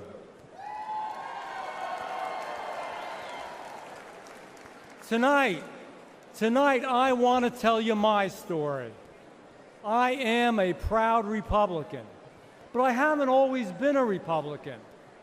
I was elected to several offices in South Jersey and eventually was sent to the United States Congress, all of them as a conservative Democrat. Along the way, I noticed that I didn't like what the Democrats had become as a party. But more importantly, I didn't like what the Democratic Party was doing to our great United States of America. To the independents, and especially to the forgotten Democrats out there, for a moment I want to speak to you. I know how you feel tonight, because that's how I felt back in 2019. You feel like your party has left you behind, because it has. You feel like your party doesn't care about American workers and American working families, because it doesn't. And you are worried that Joe Biden and Kamala Harris are hurting our country, because they are.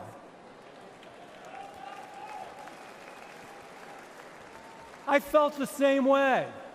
So after being a Democrat to vote against impeaching Donald Trump, I took a long walk with my chief of staff. I remember saying to her that perhaps my time in elected office was done. And you know what? I was okay with that. There was no way I could be a Democrat anymore.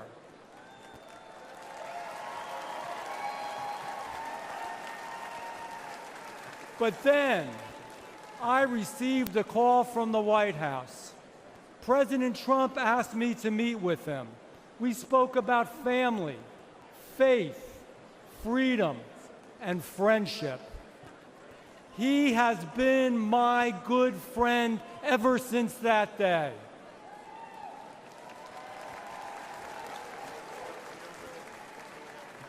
He said that I should be a Republican. I said, Mr. President, I will be a Republican.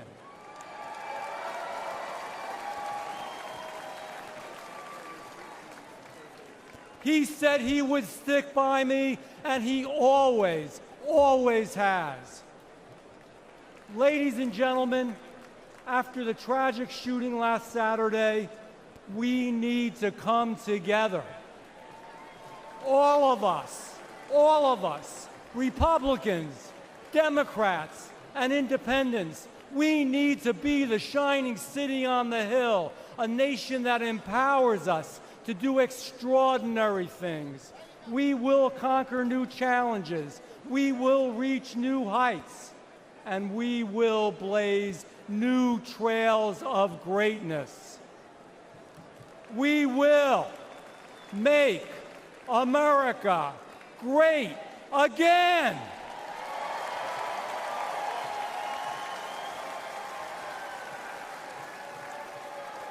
And we will elect Donald Trump this November.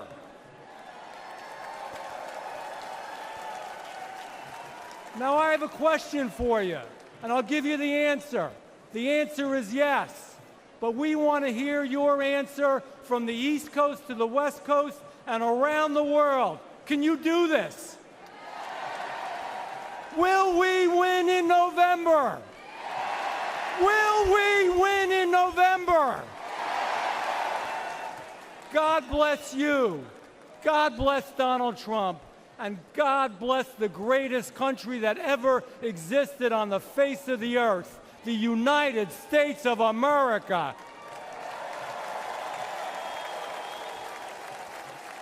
Ladies and gentlemen, please welcome the chair of the United States House of Representatives Republican Conference, Congresswoman Elise Stefanik of New York.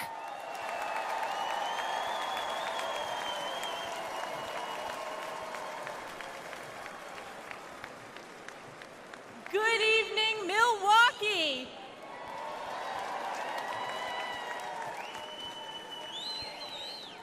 We always say that this is the most important election in our lifetime, but we know deep down this one truly is. Our Constitution and the soul of our very nation are on the ballot. Under Joe Biden, the American people have suffered crisis after crisis. From the Biden border, the most wide-open border in our nation's history, to Bidenflation, the highest rate of inflation in my lifetime, devastating hardworking families with skyrocketing prices for groceries, gas, and utilities, to Biden's violent crime crisis, fueled by Democrats' pro-criminal sanctuary cities and defund the police policies like we have seen in my home state of New York. All while corrupt Democrat prosecutors and judges wage illegal and unconstitutional lawfare against President Trump in an effort to do Joe Biden's political bidding.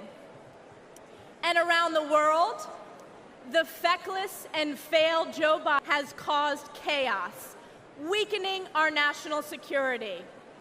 From the catastrophic withdrawal from Afghanistan, to Putin's invasion of Ukraine, to Hamas's terrorist attack against our most precious ally, Israel.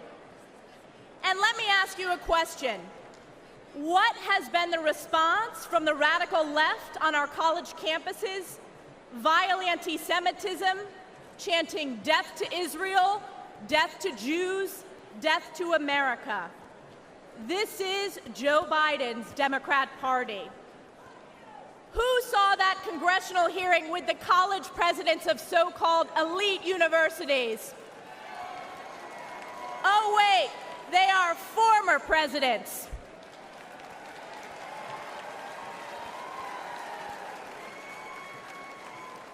You know, I asked one simple question at that hearing. It was not a political question, it was a moral question, and that was this.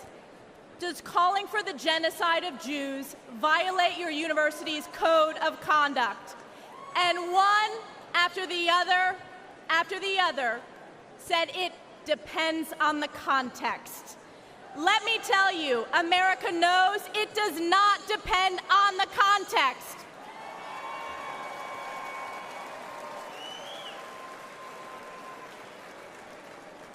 President Trump will bring back moral leadership to the White House, condemning anti-Semitism and standing strong with Israel and the Jewish people. President Trump will once again deliver the most secure border in our nation's history and unleash the American economy. And he will bring peace through strength as Commander-in-Chief, standing with our allies and causing our enemies to fear us. President Trump has done it before, and he will do it again. This November, we are counting on you, we the people, to save America by electing President Donald J. Trump. It is clear for the whole world to see nothing, absolutely nothing will stop President Trump from standing and fighting for our great country. And I have been proud to always stand in the breach during the toughest moments for President Trump, from leading the charge against illegal impeachments, to standing for election integrity, to unifying House Republicans, to proudly being the first member of Congress to endorse him for re-election. And as we embark on the difficult path ahead to save America, call upon Galatians 6:9. And let us not grow weary of doing good, for in due season we will reap if we do not give up. We the people will never give up on President Trump, and we will never give up on the United States of America. God bless you, God bless President Donald J. Trump, and God bless the United States of America. Ladies and gentlemen, please welcome the Majority Whip of the United States House of Representatives, Congressman Tom Emmer of Minnesota.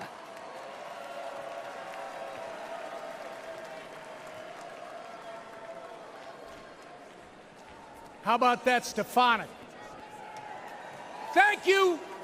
Thank you. I'm Tom Emmer, a proud American and a proud Minnesotan and the Majority Whip in the United States House of Representatives. In 2022, Americans elected our House Republican majority to stop the Biden-Harris agenda. In spite of having one of the smallest majorities in history, House Republicans have held the line. We fought back against the Democrats' reckless spending that imposed record-breaking inflation on the hardworking Americans. We passed bills such as the Lower Energy Costs Act and the Rein in Inflation Act to counteract Joe Biden and Kamala Harris's failed economic agenda and to restore some fiscal sanity to Washington. We ended the vaccine mandate in our military.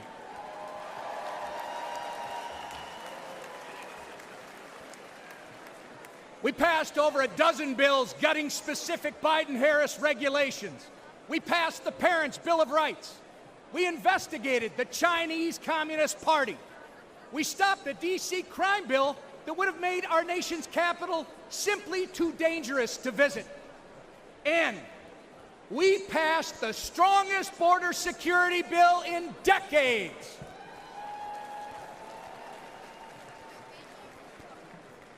Get ready, because when we grow our majority, when we flip the Senate, and when we send President Donald J. Trump back to the White House, we won't just be holding the line anymore, we'll be moving forward.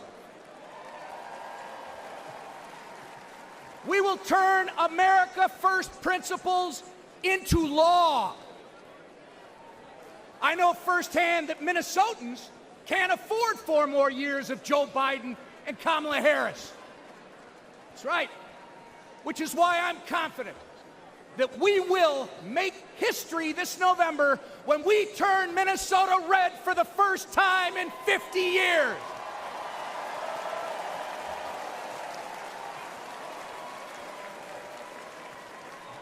The Democrats' disastrous record on crime, trade, and regulation has ruined the lives of countless Minnesotans. When Minneapolis was in flames and businesses were in ruins, Kamala Harris encouraged and enabled the criminals and the rioters. Oh, it gets worse. She even promoted a fund to release the criminals from jail. It doesn't get reported much in our media, but one criminal Kamala Harris freed in Minneapolis went on to murder a man in St. Paul, Minnesota. Donald Trump stands with the people and the police, our men and women in blue, not with the criminals and the rioters. Donald Trump also fought for Minnesota workers and farmers, fighting back against Chinese trade abuses, ending NAFTA and replacing it with the USMCA. Joe Biden voted for NAFTA and China's entry into the WTO, devastating Minnesota's economy. And Kamala Harris, she opposed tariffs on China. Of course, when they aren't outsourcing our jobs through bad trade deals, Joe Biden and Kamala Harris are destroying them through taxes and regulation. They are America last. But next year, Donald Trump, with the support of Trump majorities in the House and Senate, will put America first again. Thank you. And I'm confident that together we are going to make America great again. God bless you. May God continue to bless Donald Trump and his family, and God bless America.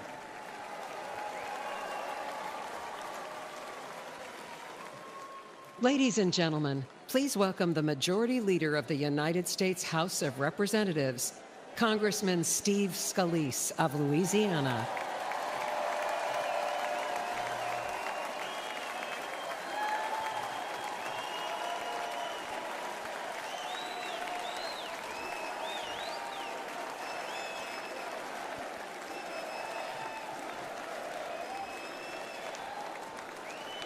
God bless each and every one of you.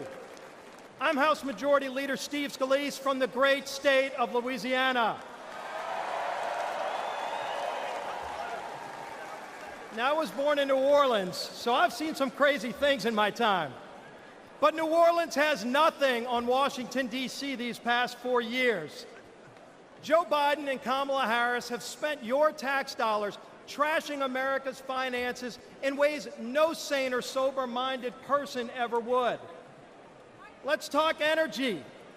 They've eroded the American energy dominance that President Trump delivered. Joe Biden approved the Nord Stream pipeline for Russia, but he killed the Keystone pipeline here at home.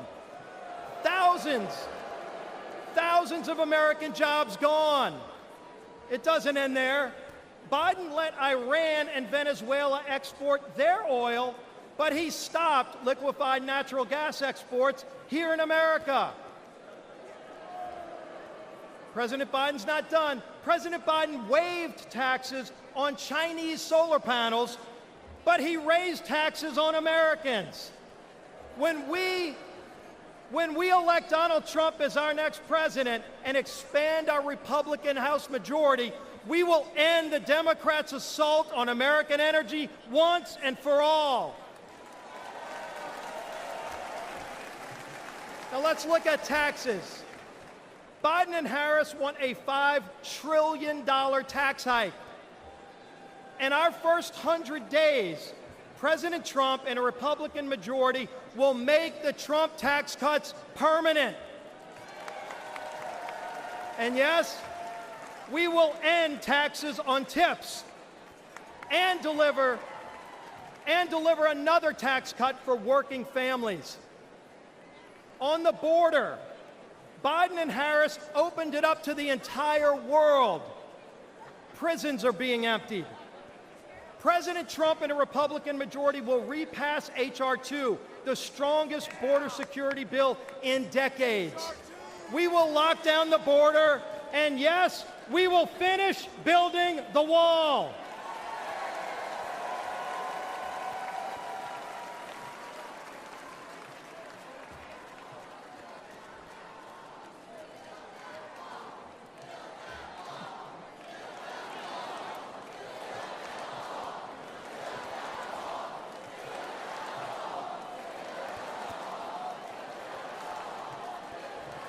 On voting, our most sacred right as citizens, voting.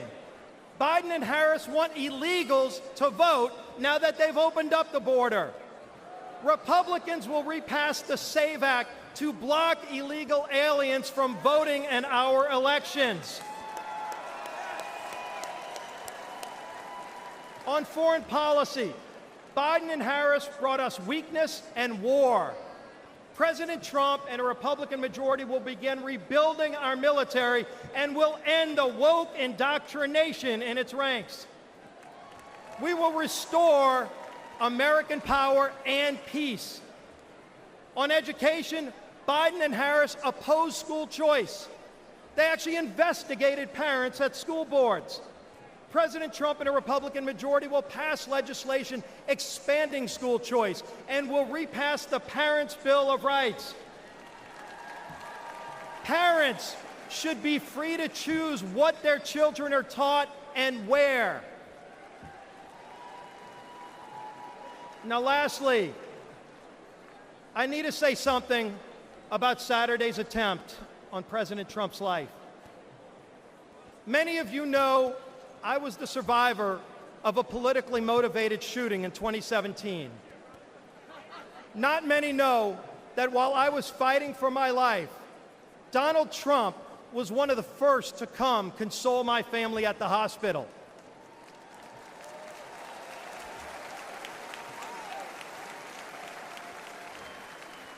That's the kind of leader he is. Courageous under fire, compassionate towards others. Let's put Donald Trump back in the White House this November so we can make America great again. God bless you. May Donald Trump continue to receive God's blessing, and God bless these great United States of America.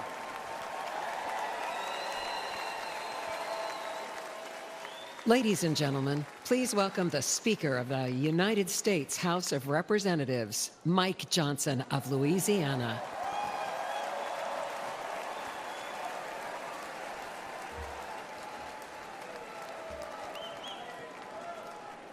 Good evening, my friends. What an amazing crowd, and what a great time it is to unite our party and to send President Donald Trump back to the White House. That's what we're going to do. But we're not just uniting as Republicans. We're uniting today as Americans in the wake of the assassination attempt on the life of President Trump. Everyone hear me clearly and listen to me at home and make no mistake. The House is conducting an immediate and thorough investigation of these tragic events.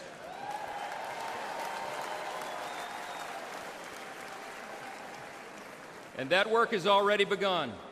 The American people deserve to know the truth, and we will ensure accountability. I promise you that. I promise you that. This has always been an important principle to us. We in the Republican Party are the law and order team. We always have been, and we always will be, the advocates for the rule of law. And we all know that that principle, as well as many others, is in serious jeopardy today. See, we've come to a moment in America where the basic things that we once took for granted are being openly challenged like never before. My friends, we are no longer just in a battle between two opposing political parties. We are, but it's not just ours versus these anymore. We're now in the midst of a struggle between two completely different visions of who we are as Americans and what our country will be. The Republican Party stands for the foundational truths that made America the greatest nation in the history of the world. We are the most free, the most powerful, the most benevolent nation that has ever been. It's not even close. It's not even close. But we have no guarantee that this grand experiment in self-governance can endure unless we respond to the call to keep it. 248 years ago, we boldly proclaimed in our Declaration that all men are created equal, not born equal, created equal, and that we're endowed by our Creator with certain inalienable rights. See, we understand that our rights do not come from government, they come from God.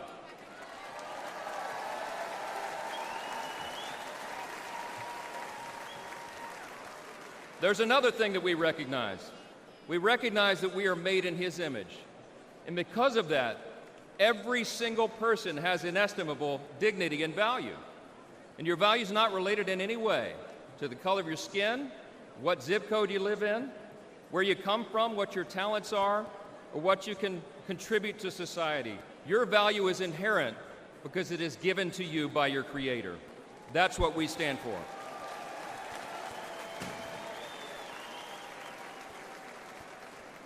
I speak a lot about what I call the 7 core principles of American conservatism. What do we stand for as Republicans, they want to know? I think it boils down to a few things: individual freedom, limited government, the rule of law, peace through strength, fiscal responsibility, free markets, and human dignity. Indeed, those are the 7 core principles of American conservatism, but they're actually the core principles of our republic itself. And while they resonate in our hearts and in the hearts of most Americans, listen to me, the radical, woke, progressive left has disdain for those principles, all right? They have a very different vision for what America should become. They want to tear down those foundations and remold us into some sort of borderless, lawless, Marxist, socialist utopia. We're here to say, not on our watch. We will not allow that to happen.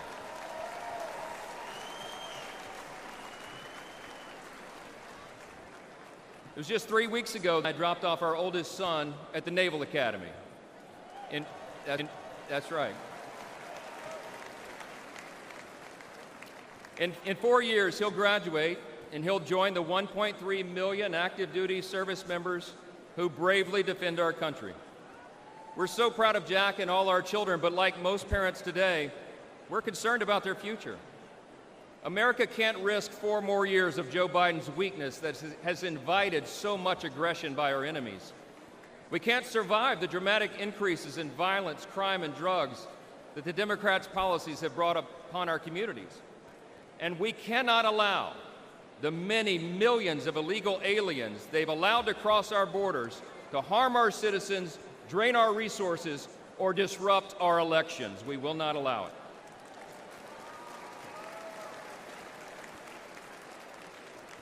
My friends, we're watching the principles of faith, family, and freedom that once defined our nation now being trampled underfoot by the radical left.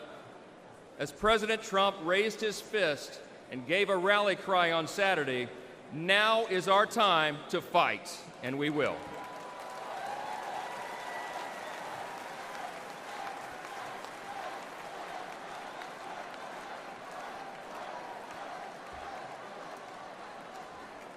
We're in a fateful battle of ideas, my friends, and we have to recognize that. But in this battle, and in November, the American people will reject the party of self-destruction, and they will elect the party of peace and prosperity and opportunity. The GOP will grow our House majority, we will take back the Senate, and we will return Donald J. Trump to the White House.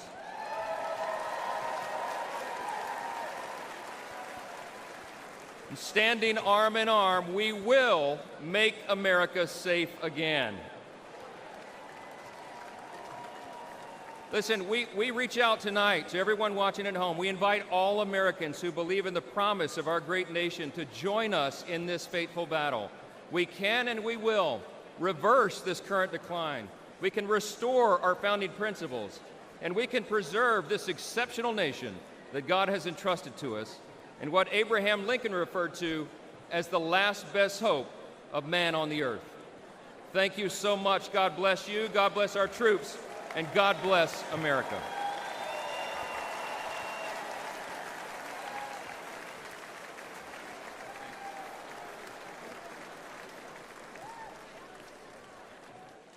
Ladies and gentlemen, now please welcome businessman Vivek Ramaswamy of Ohio.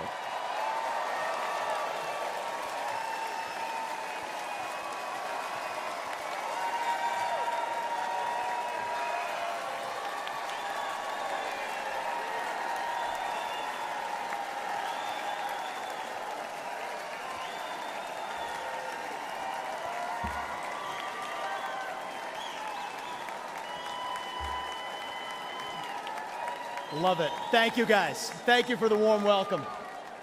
It's good to be back in Milwaukee.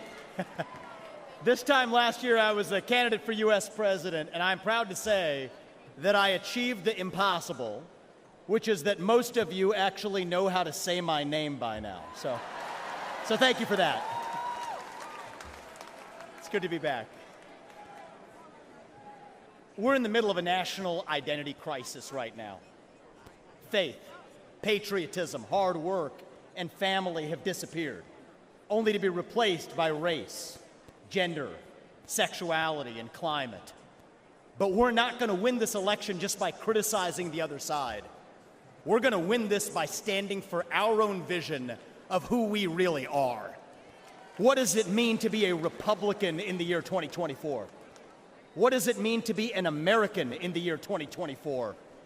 It means we believe in the ideals of 1776. It means we believe in merit, that you get ahead in this country, not on the color of your skin, but on the content of your character and your contributions. It means we believe in the rule of law, and I say this as the kid of legal immigrants to this country. That means your first act of entering this country cannot break the law. That is why we will seal the southern border on day one. Thank you. It means the people who we elect to run the government ought to be the ones who actually run the government, not unelected bureaucrats in the deep state. These are not black ideas or white ideas. They are not even Democrat ideas or Republican ideas. They are American ideas that we fought a revolution to secure. And the man who will revive these ideals in the United States of America is your next president, the 47th president of the United States, Donald J. Trump.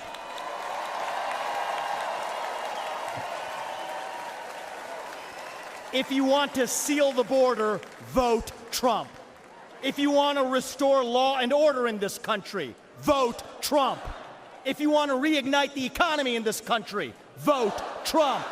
If you want to revive national pride in this country, vote Trump.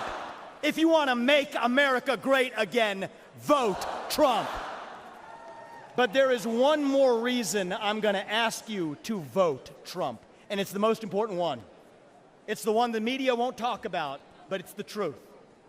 Donald Trump is the president who will actually unite this country, not through empty words, but through action. Because you know what? Success is unifying. Excellence is unifying. That's who we are as Americans. That's who we've always been.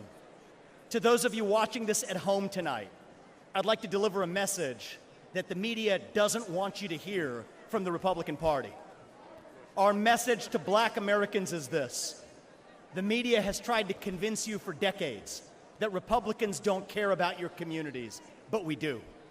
We want for you what we want for every American: safe neighborhoods, clean streets, good jobs, a better life for your children, and a justice system that treats everyone equally, regardless of your skin color and regardless of your political beliefs.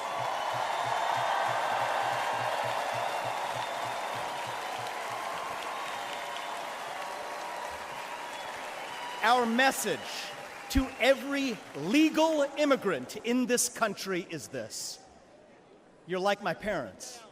You deserve the opportunity to secure a better life for your children in America. But our message to illegal immigrants is also this: we will return you to your country of origin, not because you're all bad people, but because you broke the law. And the United States of America was founded on the rule of law.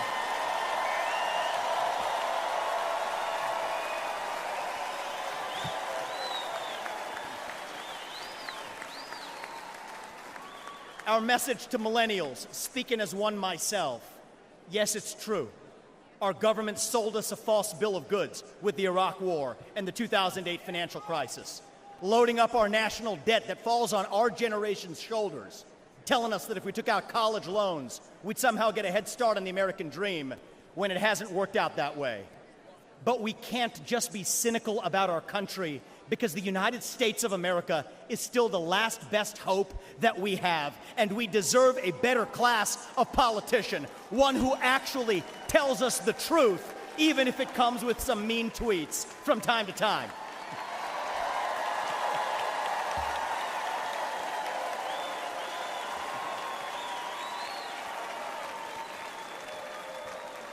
And our message to Gen Z is this: you're going to be the generation that actually saves this country. You want to be a rebel? You want to be a hippie? You want to stick it to the man? Show up on your college campus and try calling yourself a conservative. Say you want to get married, have kids, teach them to believe in God and pledge allegiance to their country. Because you know what? Fear has been infectious in this country, but courage can be contagious too. That too is what it means to be an American. And you know what? If you're at home and you disagree with everything I just said, our message to you is this: we will still defend to the death your right to say it, because that is who we are as Americans. We are the country where we can disagree like hell and still get together at the dinner table at the end of it. That is the America I know. That is the America we miss. We do not have to be ancient Rome. We don't have to be this nation in decline. We can still be a nation in our ascent. A nation whose best days, not in some fake politician way, but in a true way, a nation whose best days are actually still ahead of us. Still on our way to that shining city on a hill, that country where no matter who you are, or where your parents came from, or what your skin color is, or how long your last name is, that you will still get ahead in this country with your own hard work, your own commitment, your own dedication, and that you know what? You are free to speak your mind at every step of the way. That is the American dream. That is what won us the American Revolution. That is what reunited us after the Civil War. That is what won us 2 world wars and the Cold War. That is what still gives hope to the free world. And if we can revive that dream over group identity and victimhood and grievance, then nobody in the world, not a nation, not a corporation, not a virus, not China, is going to defeat us. That is what American exceptionalism is all about. And that is what we will revive this November when we send Donald J. Trump back to the White House. Thank you all. God bless you and your families. And may God bless our United States of America. Thank you. Thank you. Thank you.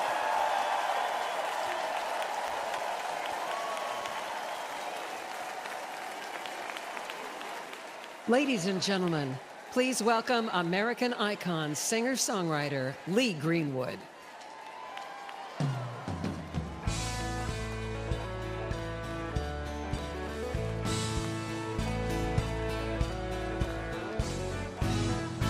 They say love is a gamble, you can win or lose. Well, life dealt me a queen the day I found you. Now the cards are in my favor, oh, and I'm gonna play them right. You're the one I waited for, I'm gonna hold on tight. Hey, holding a good hand, come on. I'll bet my life on you, I'm not gonna let go. Now that I found a heart that's true, I just want a full house and a little piece of land, and I walk through life holding a good hand. Well, I played the game and I paid the price, and I don't mind saying I've lost once or twice, but there ain't no doubt, hey, that my luck came through. You came along and I reached out for you. Come on, country, holding a good hand. I bet my life on you, I'm not gonna let go. Now that I found a heart that's true, I just want a full house and a little piece of land, and I walk through life holding a good hand. Hey, holding a good hand. I bet my life on you, I'm not gonna let go. Now that I found a heart that's true, I just want a full house and a little piece of land, and I walk through life holding a good hand. Holding a good hand. I bet my life on you, I'm not gonna let go. Now that I found a heart that's true, I just want a full house and a little piece of land, and I walk through life holding a good hand. I just want a full house and a little piece of land, and I walk through life holding a good hand. Let's re-elect Donald Trump, the next president of the United States. God bless the USA. And now, ladies and gentlemen, please welcome television personality Savannah Crisley.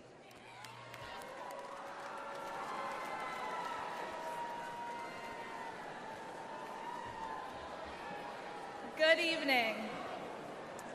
726-00019 and 726-01019.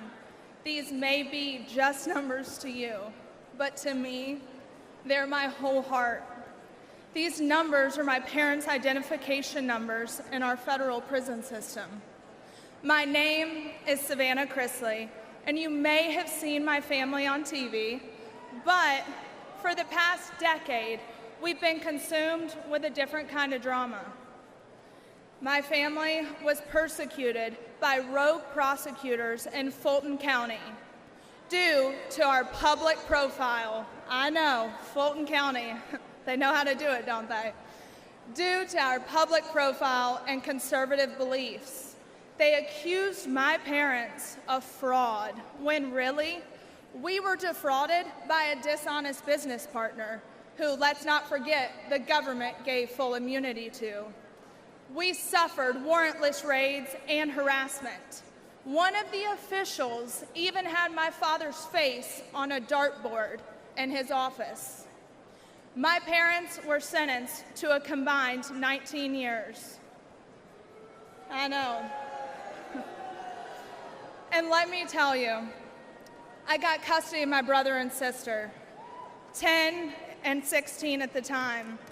and you don't know heartache until you look two children in the eyes and say, I don't know when mom and dad are coming home. I'll never forget what the prosecutor said in the most heavily Democrat county in the state before an Obama-appointed judge. He called us the Trumps of the South. Yeah, hey, it's fun. He meant it as an insult, but let me tell you, boy, do I wear it as a badge of honor.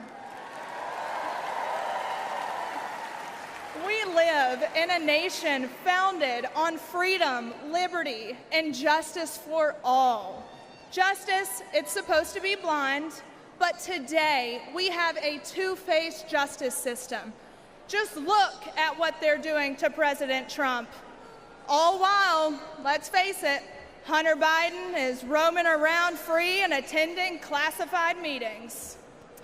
Oh, and let's face it, look at what they're doing to countless Christians and conservatives that the government has labeled extremist or even worse. Meanwhile, the Democrats are releasing actual violent offenders who have hurt innocent people. A lawyer of mine, Brett Tolman, who's a former U.S. attorney, he told me about a plaque that hangs in the Department of Justice, and it reads, "The hallmark of fairness in the administration of justice is consistency. The only thing consistent about Democrat justice is how they consistently punish their enemies. That's not justice. Look at what they've done to Steve Bannon. I mean, the man should be at home." Proverbs 24:16 says, "For though the righteous fall 7 times, they rise again. But the wicked stumble when calamity strikes." It's about time we start seeing people stumble. We need to rise above the persecution. We need to hold rogue prosecutors accountable. There should be no immunity.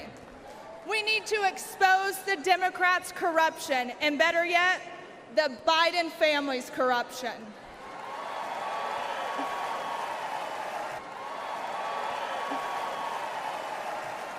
And guess what? I know just the man for that job. Donald J. Trump has only one conviction that matters, and that is his conviction to make America great again. Thank you, and God bless America.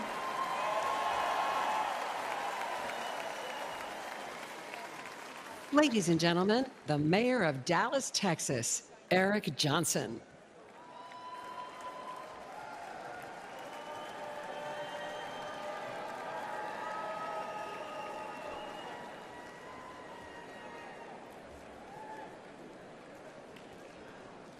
Four years ago, progressive activists stood on my front lawn with the stated goal of intimidating my family. They wanted me to defund the police. I said no.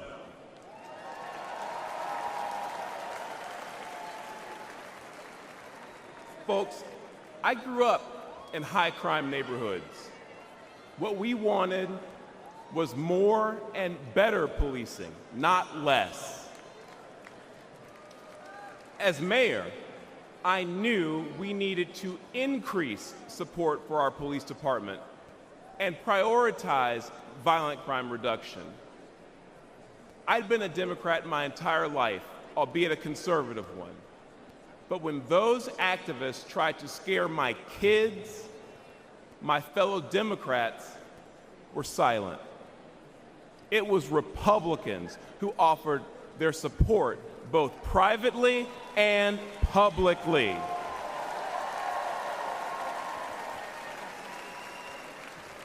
Party affiliation didn't matter. They cared about doing what was right. Today, I'm the proud Republican mayor of Dallas, Texas. The largest city in the United States led by a Republican.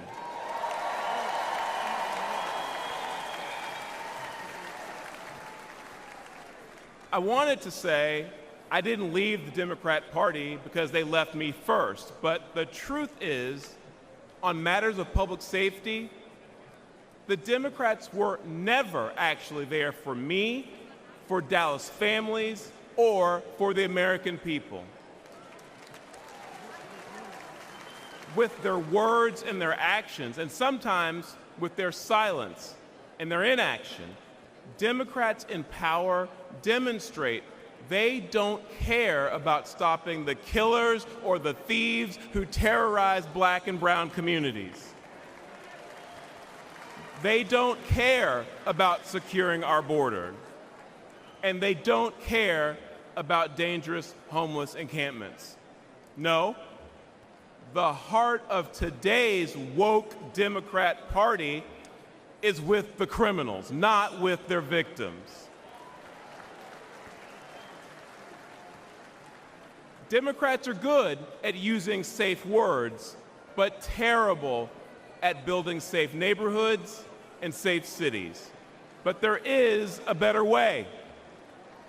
Dallas bucked national trends and achieved a remarkable 3 straight years of violent crime reduction.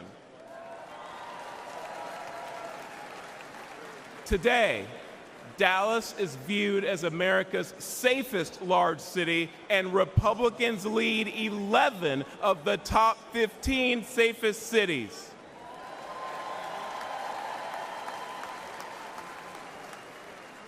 And that's because Republicans won't be silent about public safety.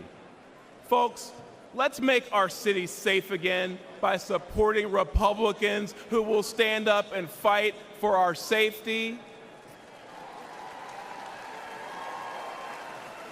That's my focus as chairman of the Republican Mayors Association. And you know what else? Together, let's make America safe again by retiring Joe Biden and electing Donald J. Trump. Thank you.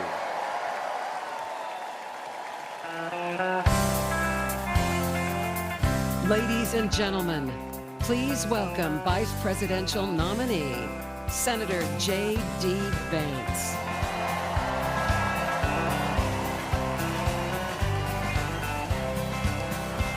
Why don't we liberate these United States? We're the ones who need it worst. Let the rest of the world help us for change, and let's rebuild America first. Our highways and bridges are falling apart. Who's blessed and who has been cursed? There's things to be done all over the world, but let's rebuild America first.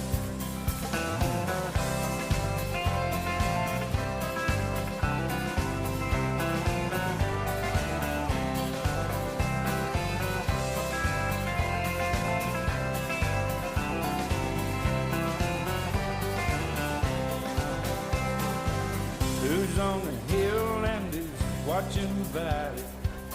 Who's in charge of it all? God bless the army and God bless our liberty. That got the rest of it all. Him in position of backing away. Freedom is stuck in reverse. Let's get out of Iraq, get back on the track, and let's rebuild America first.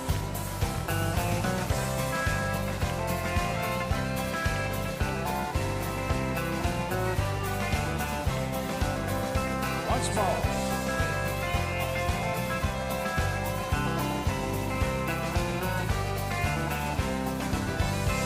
Why don't we liberate these United States? We're the ones who need it the most. You think I'm blowing smoke? Boys, it ain't no joke.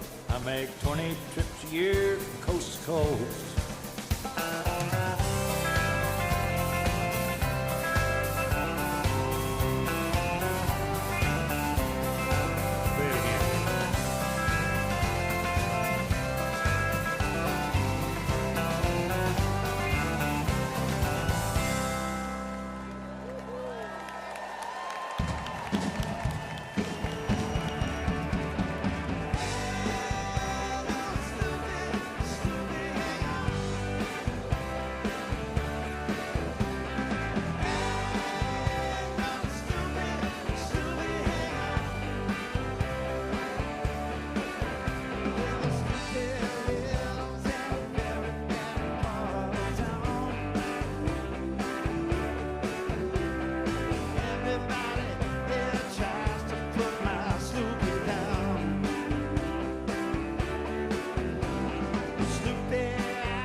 Ladies and gentlemen, please welcome the next President of the United States, President Donald J. Trump.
This is the man responsible for your family's safety. And he's failed you terribly. Biden made one of the worst mistakes of any president in history when he told illegals to come here and surge our border. I would in fact make sure that we immediately surge to the border. And surge they did. 10 million, more than the population of 40 U.S. states. And Biden's open border became an open invitation for violent Venezuelan gang members, sex traffickers, and now confirmed, ISIS terrorists entered through Biden's wide-open southern border, putting America on high alert for an attack, and your family at great risk. We immediately surge to the border. But it gets even worse. Biden's incompetence has led to a horrific 300,000 Americans now dead. Not from a nuclear bomb, but from lethal fentanyl brought in through Biden's wide-open border. And on Biden's watch, enough illegal fentanyl has crossed our borders to kill every single American. That's terrifying. This weak man has been great for the Mexican drug cartels, while being a death sentence for over 300,000 Americans, including young children. That's approaching the number of soldiers that were killed in World War II. Yet what's Biden's message? Surge to the border. The Biden surge has also led to a surge in violent crimes committed by illegal migrants. Horrific crimes. Murders. Gang attacks against our police. Child sex crimes. And the brutal killing of a nursing student on her college campus. Countless families will never forget the pain and tragedy. And America should never forget who was responsible. Joe Biden. Surge to the border. And America's border czar. President Trump had our borders secure, our families safe, and he'll do it again. Ladies and gentlemen, please welcome United States Senator Ted Cruz of Texas.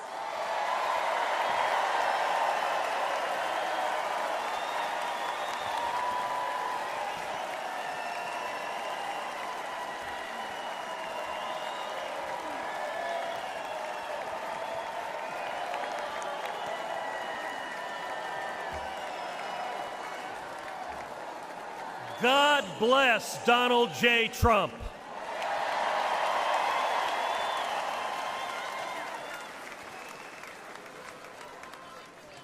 And let me start by giving thanks to God Almighty for protecting President Trump.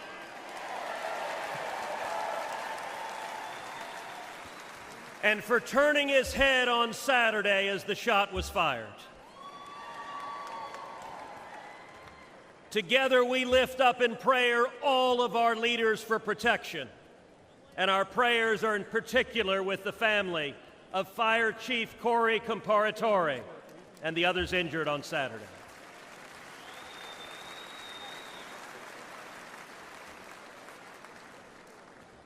Never before has an election mattered so much.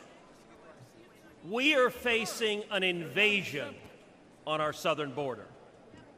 Not figuratively, a literal invasion. 11.5 million people have crossed our border illegally under Joe Biden. Look around you. This arena holds about 18,000 souls. Now imagine 639 arenas just like this. That is 11.5 million people, larger than all but 8 states in the nation. But the numbers don't show us the true price that our country is paying. Every day, Americans are dying. Murdered, assaulted, raped by illegal immigrants that the Democrats have released. Teenage girls and boys wearing colored wristbands are being sold into a life of sex slavery. This is evil and it's wrong. And it is happening every damn day. Think of Kate Steinle. She was 32. Walking with her father on a San Francisco pier when a bullet tore through her heart. The man who fired that gun, he'd been deported 5 times. Every damn day. Think of Laken Riley. Just 22 years old, a nursing student with dreams of healing others. She went for a jog and never came home. Her life taken by someone who should have never been here. Every damn day. Or Rachel Marin, a beautiful mother of 5, raped and murdered in suburban Maryland by an illegal immigrant the Democrats released. Every damn day. Or Jocelyn Nungary, only 12 years old. It was just 1 month ago today that she was brutally raped and murdered in Houston by 2 men who were supposed to be detained and monitored, but instead released and allowed to roam free. Every damn day. These aren't just stories or statistics. They're our daughters, our sisters, our friends. The families don't care about the empty numbers. They care about the empty chairs at the dinner table. about the voices they'll never hear again, about the laughter lost, and about the dreams that will never be fulfilled. I've sat with these families in living rooms where the silence is so loud that it hurts, where photo albums are opened with trembling hands. How did we get here? It happened because Democrats cynically decided they wanted votes from illegals more than they wanted to protect our children.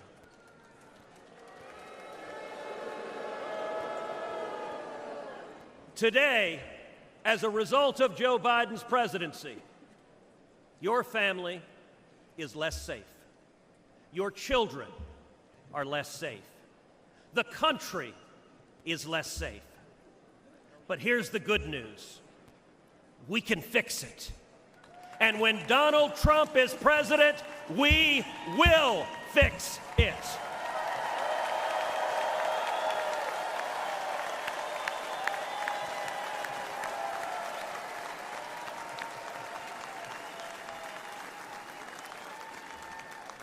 We know this because he's done it before.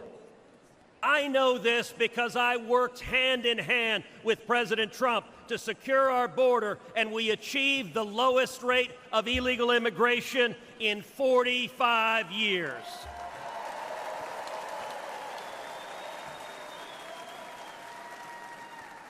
It's real simple.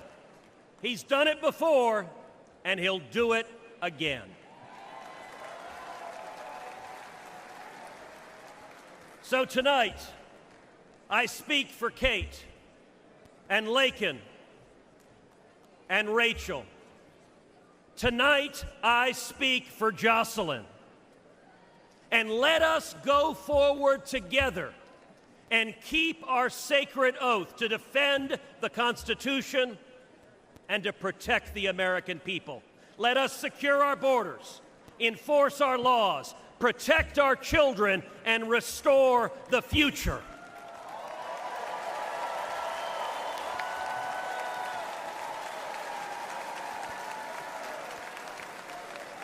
Because when we do that, when we remember who we are and who we love, and we act to protect them, then and only then will we truly make America great again.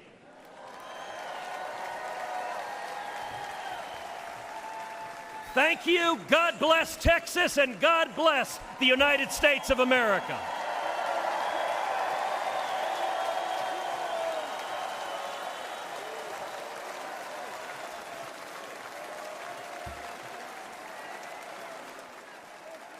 Ladies and gentlemen, please welcome former law enforcement officer Randy Sutton.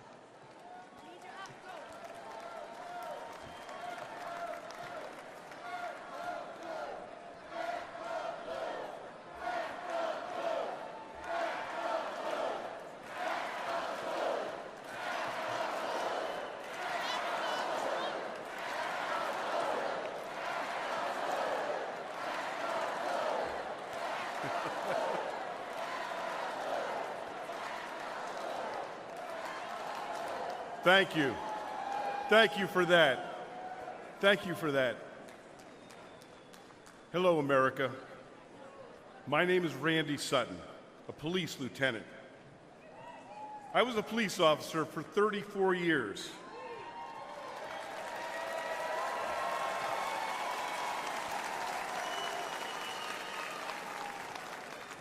I was one of the most highly decorated officers in the history of my department. And then I founded the Wounded Blue, an organization dedicated to helping injured and disabled law enforcement officers. I've dedicated my life to law enforcement. And I'm here to tell you one thing, America. Donald Trump is the best friend we will ever have.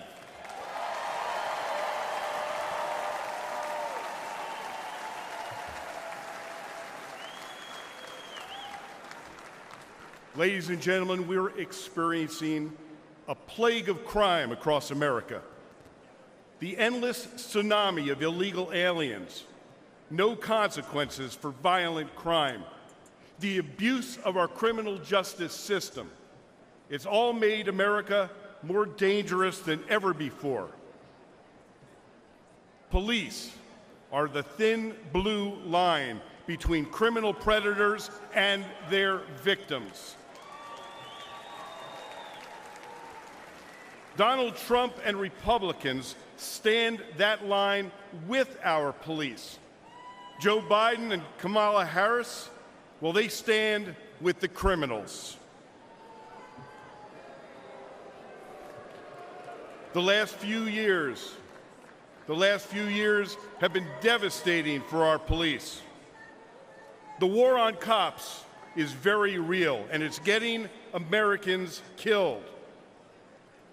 Last year alone, more than 70,000 law enforcement officers were physically assaulted. They were shot, they were stabbed, they were beaten, they were hit with bricks, and in the last 5 years, 1,834 made the ultimate sacrifice and gave their lives in the line of duty. But all of this will end on the day we elect Donald J. Trump president.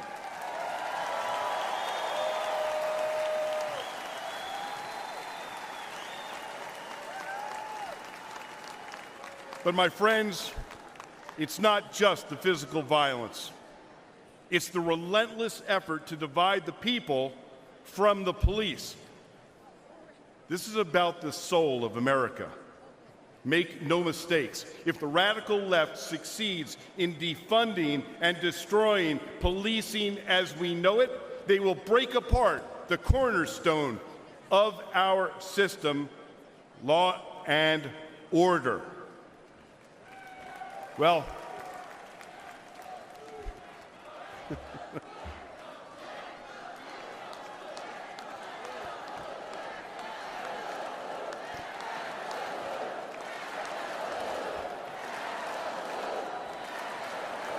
amazing. Thank you. But I'm going to tell you, there's one man that these pro-criminal, anti-police extremists fear most. And that is the once and future president of the United States, Donald J. Trump.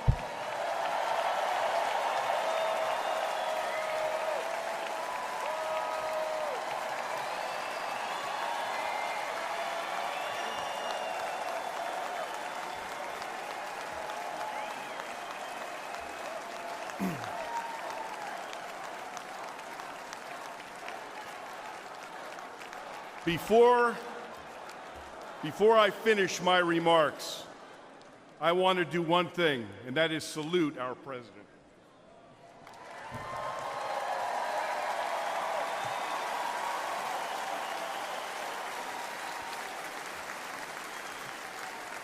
America, I make this promise. Our police will never waver from their mission to serve and protect, even at the risk of their own lives. But they need a true leader who will have their backs. Donald J. Trump is that leader.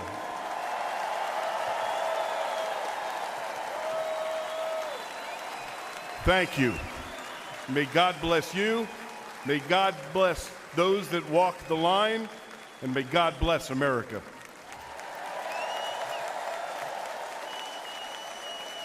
From the very first day that we take back the White House from crooked Joe Biden, the worst president in the history of our country, I believe that we're going to have 4 of the greatest years in the history of our country. I will once and for all secure our elections. We're going to go to paper ballots. We're going to have same-day voting, voter ID. We're going to do it properly. We're going to have good, secure, beautiful elections. We never want what happened in 2020 to happen again. But until then, Republicans must win. And we must use every appropriate tool available to beat the Democrats. They are destroying our country. Whether you vote early, absentee, by mail, or in person, we are going to protect the vote. That's the most important thing we have to do, is protect the vote. Keep your eyes open, because these people want to cheat, and they do cheat, and frankly, it's the only thing they do well. We will make sure your ballot is secure and your voice is heard. Many Republicans like to vote on Election Day, and we must swamp the radical Democrats with massive turnout on Tuesday, November 5th. The way you win is to swamp them. If we swamp them, they can't cheat. It just doesn't work out. But if you can't make it, you need to make a plan, register, and vote any way possible. We got to get your vote. So with your vote, we will win a victory the likes of which no one has ever seen before. We will evict crooked Joe Biden from the White House, and we will take back our country on November 5th, 2024, the most important day in the history of our country. That's what it's going to go down as. Thank you. Ladies and gentlemen, please welcome Iowa Attorney General Brenna Bird.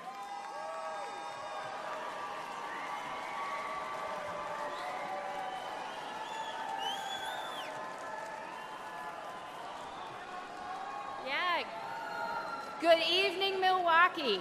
My name is Brenna Bird, and I am the Attorney General of the great state of Iowa.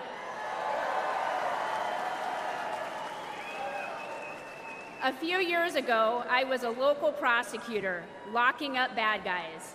But in 2022, I ran for Attorney General and beat the incumbent Democrat who was first elected when I was just 2 years old.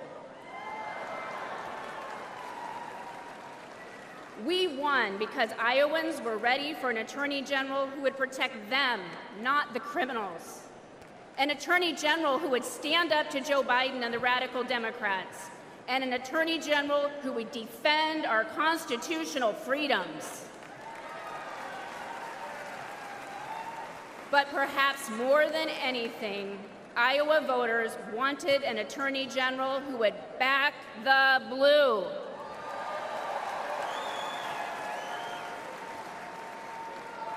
Unfortunately, Democrats like Joe Biden and Kamala Harris have made life miserable for law enforcement.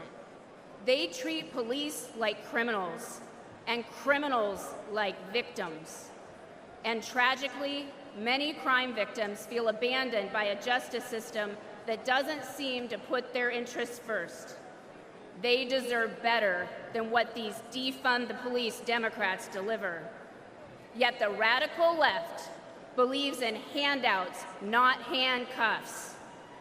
Democrats like Harris use words like reimagine the police. They're probably imagining more DEI programs for the police. Harris even said that putting more cops on the street wouldn't make communities safer. American families disagree. Never forget. The Democratic Party is the party of defunding the police. They said it, they mean it, and they can't wiggle out of it.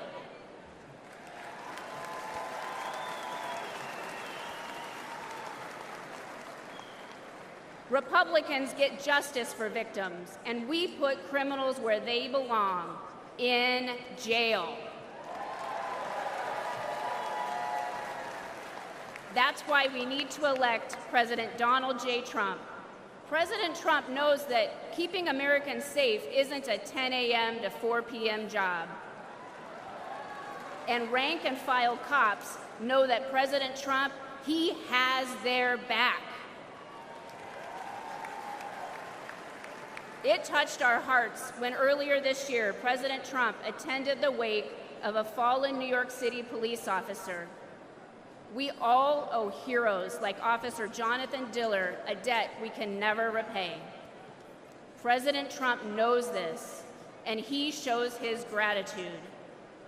Joe Biden was also in New York City that day, but instead of honoring our heroes, he attended a glitzy fundraiser with Barack Obama and Bill Clinton. None of them went to pay their respects.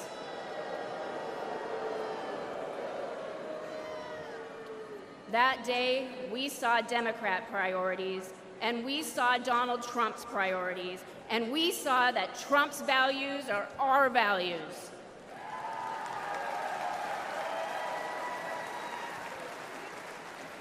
I urge everyone listening to stand with law enforcement and vote to make America safe again. I urge you to vote for Donald Trump on November 5th. Thank you, Milwaukee, and God bless you.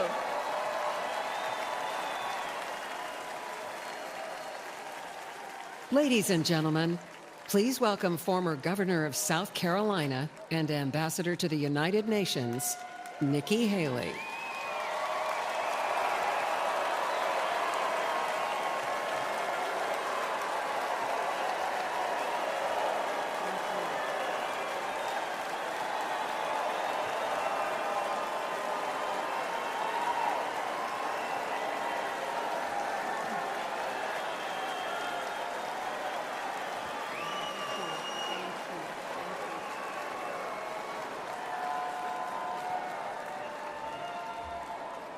My fellow Republicans, President Trump asked me to speak to this convention in the name of unity.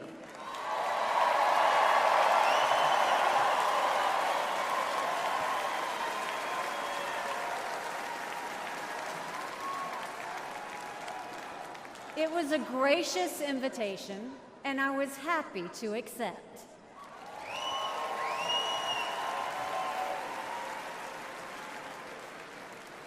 I'll start by making one thing perfectly clear. Donald Trump has my strong endorsement, period.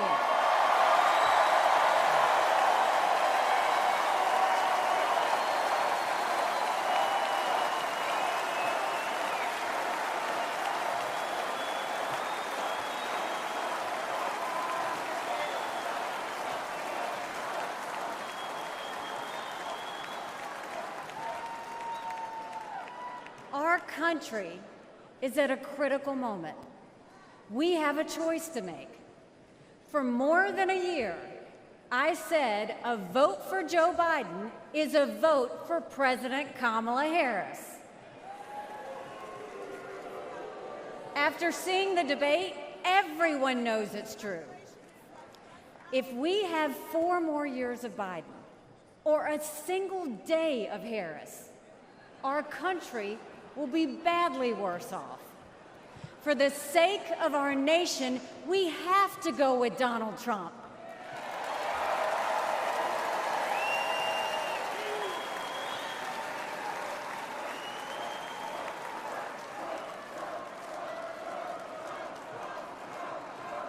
But there's more to it than that. We should acknowledge that there are some Americans who don't agree with Donald Trump 100% of the time. I happen to know some of them. And I want to speak to them tonight.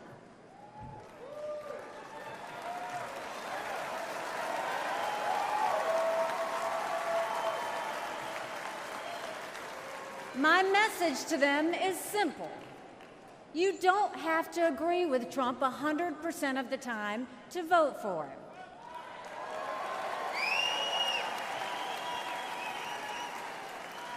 Take it from me, I haven't always agreed with President Trump. But we agree more often than we disagree.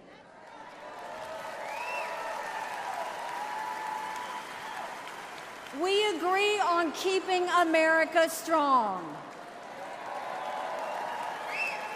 We agree on keeping America safe.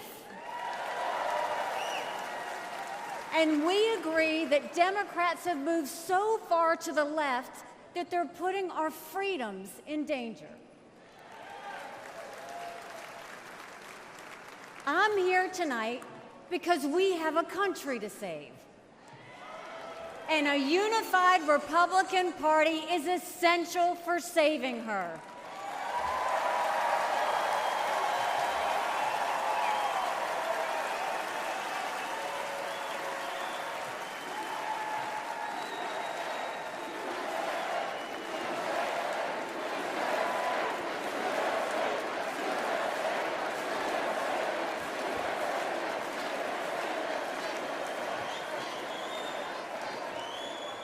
For those who have some doubts about President Trump, I want to tell you a few things about the commander-in-chief I know and worked with. As ambassador to the United Nations, I had a front row seat to his national security policies. We sure could use those again.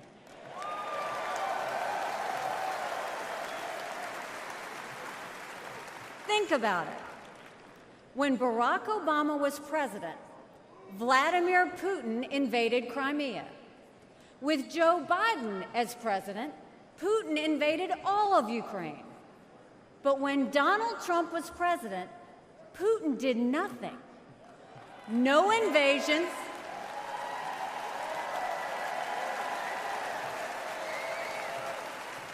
No invasions, no wars. That was no accident. Putin didn't attack Ukraine because he knew Donald Trump was tough. A strong president doesn't start wars. A strong president prevents wars.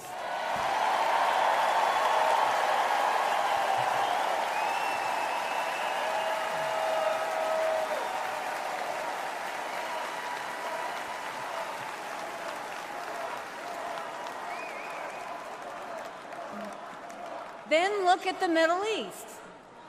Every problem in that part of the world can be laid at the feet of Iran. The dictators who chant death to America are the bankrollers and weapons suppliers for Hamas and Hezbollah. They're behind the barbaric massacres and the hostage-taking. Once again, compare Trump and Biden. Trump got us out of the insane Iran nuclear deal.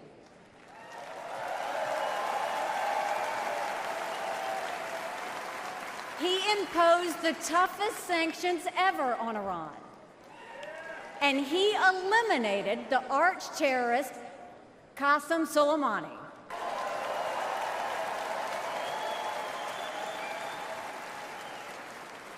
Iran was too weak to start any wars. They knew Trump meant business, and they were afraid. And then there's Joe Biden.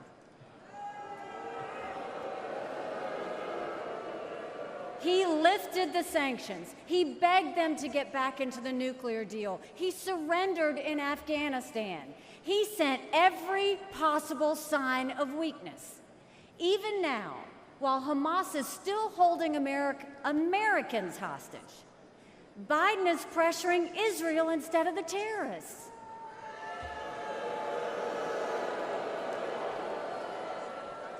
Between Israel and Hamas, Donald Trump is clear about who is our friend and who is our enemy.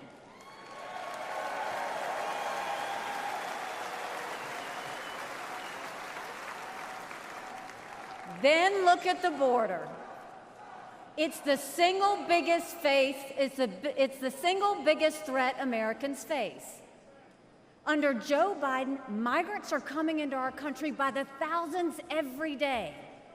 We have no idea who they are, where they end up, or what they plan to do.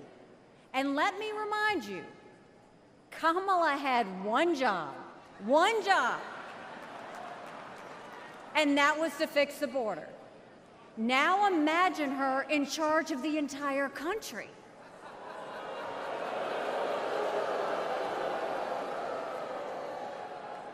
Under Donald Trump, we didn't have the border disaster we have today, and we won't when he is president again.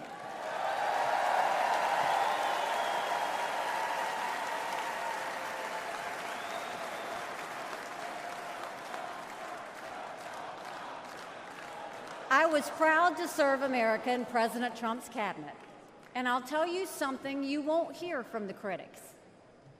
He appreciated advice and input. Americans were well served by his presidency, even if they didn't agree with him on all things.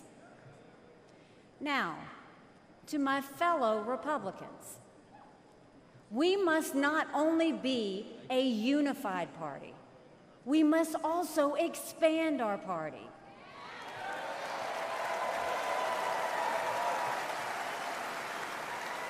We are so much better when we are bigger. We are stronger when we welcome people into our party who have different backgrounds and experiences. And right now, we need to be strong to save America.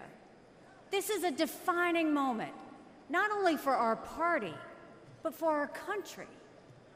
Our fellow Americans are fearful right now. Families are suffering from inflation and wages that don't keep up with prices. Young people are being indoctrinated to think our country is racist and evil. The Jewish community is facing an obscene rise in anti-Semitism. Too many minorities are trapped in communities devastated by crime. Our foreign enemies win when they see Americans hate each other. They see that today, whether it's on college campuses or in a field in Butler, Pennsylvania.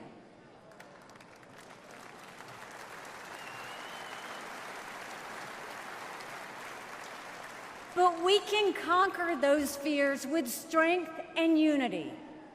No president can fix all of our problems alone. We have to do this together. America has an amazing ability to self-correct. In this moment, we have a chance to put aside our differences and focus on what unites us and strengthens our country.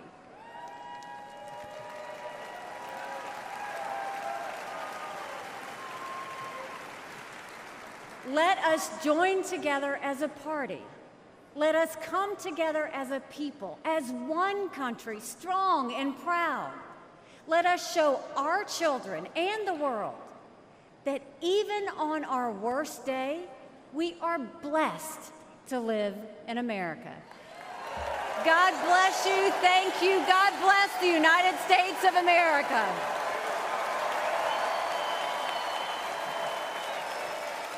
And now, ladies and gentlemen, please welcome the Governor of Florida, Ron DeSantis.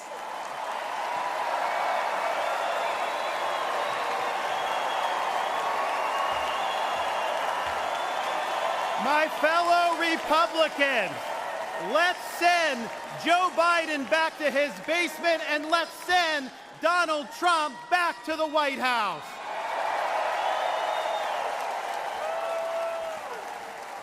Life was more affordable when Donald Trump was president. Our border was safer under the Trump administration, and our country was respected when Donald Trump was our commander-in-chief. Joe Biden has failed this nation.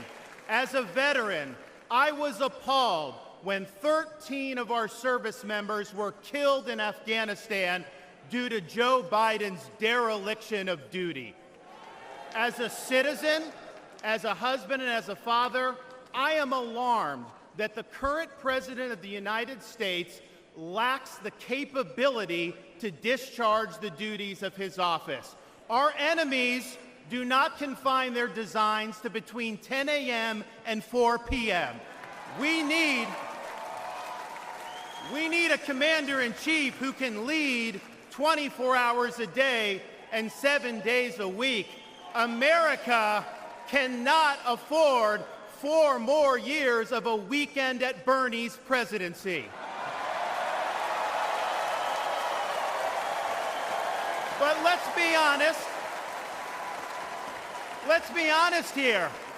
Biden is just a figurehead. He's a tool for imposing a leftist agenda on the American people.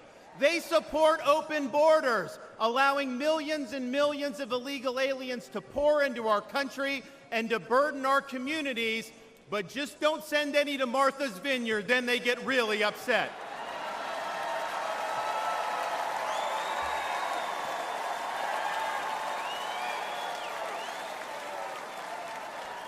They have unleashed progressive prosecutors across our nation who care more about coddling criminals than about protecting their own communities. They use the unelected bureaucracy to impose their will on us without our consent, and they weaponize political power to target their political opponents like they've done to our own nominee. They want to ban gas automobiles, eliminate Second Amendment rights, and impose gender ideology on everyone from our infantrymen to kindergartners. They stand for DEI, which really means division, exclusion, and indoctrination, and it is wrong.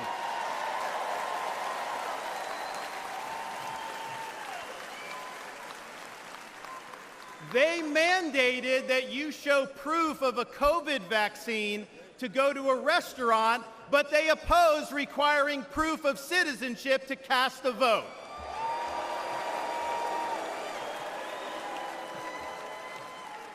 They can't even define what a woman is. Now, Donald Trump stands in their way, and he stands up for America.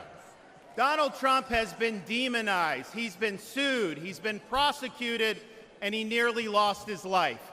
We cannot let him down, and we cannot let America down.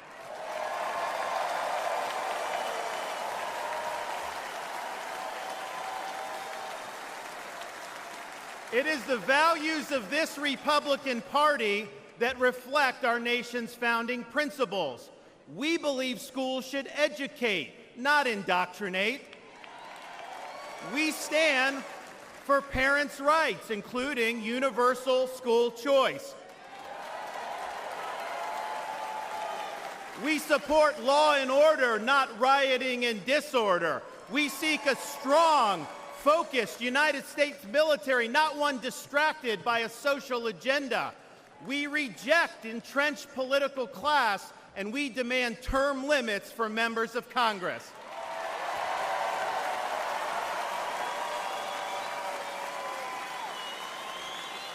We stand for fiscal sanity, for low taxes, and for reduced debt. We seek to reclaim the constitutional government as envisioned by our founding fathers by bringing the administrative state to heel once and for all. We believe that you must be a citizen in order to vote, and that photo ID should be required before casting a ballot.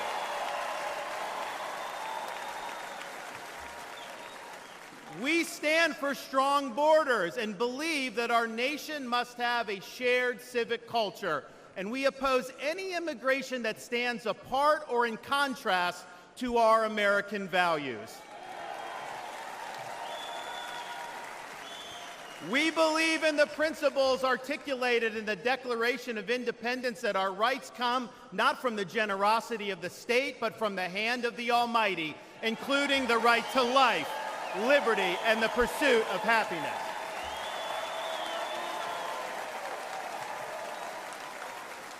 Now, none of this is easy, but it can be done.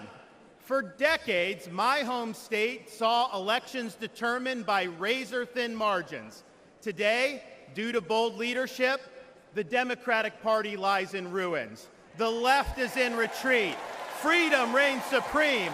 The woke mind virus is dead, and Florida is a solid Republican state.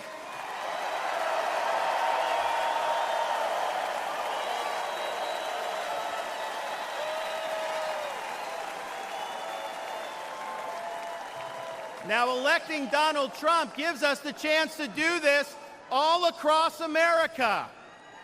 And we have a responsibility to step up and make it happen. We have a responsibility to preserve what George Washington called the sacred fire of liberty. This was a fire that burned in Independence Hall in 1776 when 56 men pledged their lives, their fortunes, and their sacred honor to establish this nation.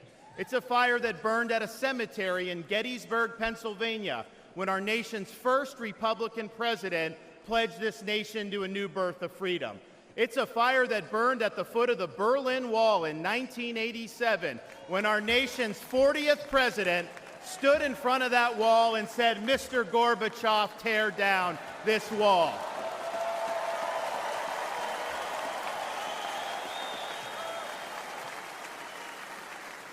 This is not a responsibility we should fear. It's a responsibility we should welcome. After all, if not us, who? And if not now, when? Let's make the 45th President of the United States the 47th President of the United States.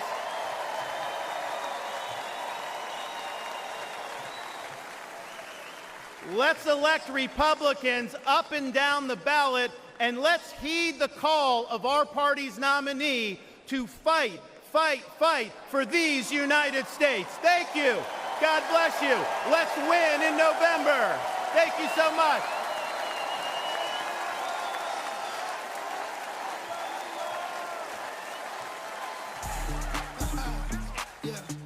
It's the mayor of Magaville, baby. Hey, you know who we voting for? We voting Donald Trump, baby. America needs saving. America needs saving. We voting Trump, baby. November 5th, we going crazy. November 5th, we going crazy. Red pill poppin', swerving in the Trump. Republican 4G, Antifa knows what's up. Red, white, and blue, MAGA nation, throw it up. Black, white, and brown, all about Democrat party gon' take your freedom. Indicting our president cause they can't beat us. It's a two-tier justice system. Put America first, we the victims. FJB, FJB, FJB, FJB, FJB, FJB. Let's go Brandon, sing it. We voting Donald Trump, baby. America needs saving. America needs saving. We voting Trump, baby. November 5th, we going crazy. November 5th, we going crazy. Now I pledge allegiance to vote for Trump. There's a red wave coming, you gon' surf for what? In God I trust to take the devil away. Lock Joe Biden up and throw the key away. Your propaganda ain't gonna work on me. Bidenomics is like you working for free. I demand reparations from every idiot that voted for Joe Biden, boy, period. Period, Sleepy Joe is a fraud. And the bloodbath in the Oval Office. The media is the enemy of the people. The Democrats and the fake news always cheat. FJB, FJB, FJB, FJB, FJB, FJB. Let's go Brandon, sing it. We voting Donald Trump, baby. America needs saving. America needs saving. We voting Trump, baby. November 5th, we going crazy. November 5th, we going crazy.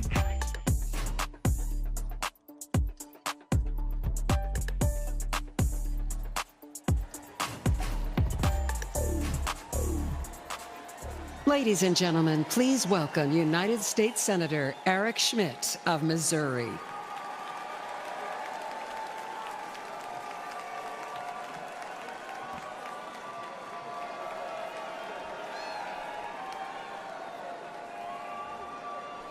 Hello, Milwaukee. Hello, America. I'm Eric Schmitt from the great state of Missouri, the Show Me State.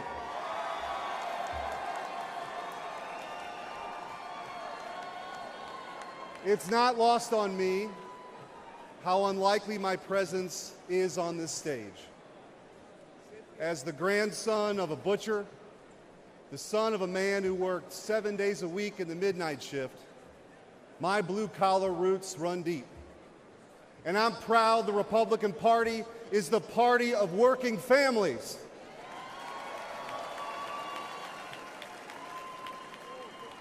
Missouri is home to cities named Liberty and Independence, and towns called Freedom and Defiance. So it should come as no surprise that we are sick and tired of Joe Biden and Kamala Harris. And I am here with a simple message. Enough is enough. We're ready to take our country back.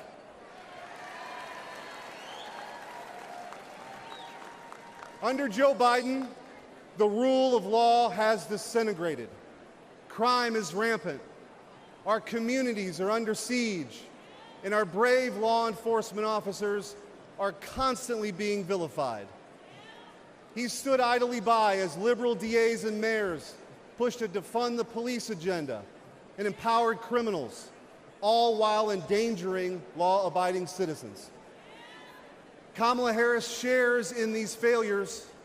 She campaigned as a progressive prosecutor and even called for us to reimagine public safety. Americans don't need to reimagine safety. We know exactly what safe communities look like. But the weakness and the wokeness of the Biden-Harris administration has made us less safe. Biden and Harris opened our border to terrorists, to criminals. They allowed drug cartels to flood our communities with Chinese fentanyl that's killing more than 200 Americans each and every day. It doesn't have to be this way. As Missouri's former Attorney General, I went toe-to-toe with the radical defund the police crowd and had the backs of our men and women in blue. When Soros-backed officials refused to prosecute violent criminals, I stepped in and put those dangerous felons behind bars.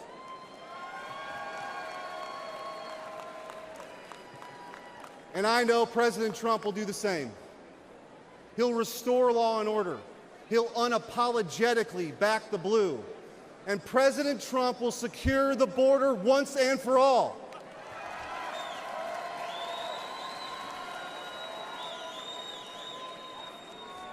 I believe in an America where our best days are ahead of us. I believe in an America where moms and dads can raise their kids in safe communities. And I believe in an America where we defend the police, not defund the police.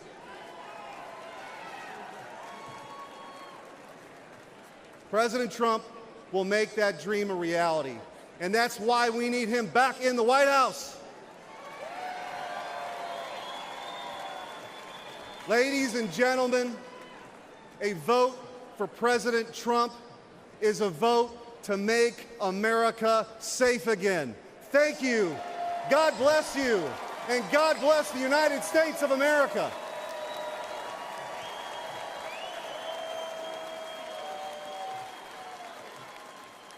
Ladies and gentlemen, please welcome United States Senator Tom Cotton of Arkansas.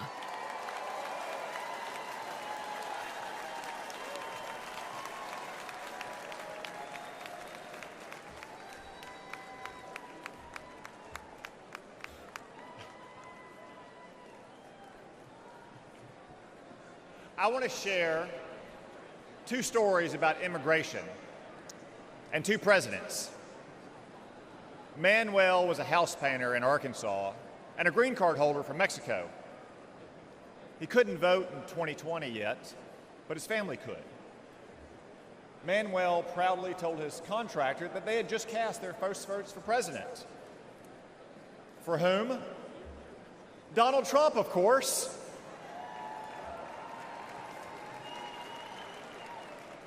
When asked why, Manuel gestured to the parking lot and responded, "Have you seen my new pickup? And did you know that my brother and sister both have full-time jobs? With Trump, we've had more work than ever. Things are good."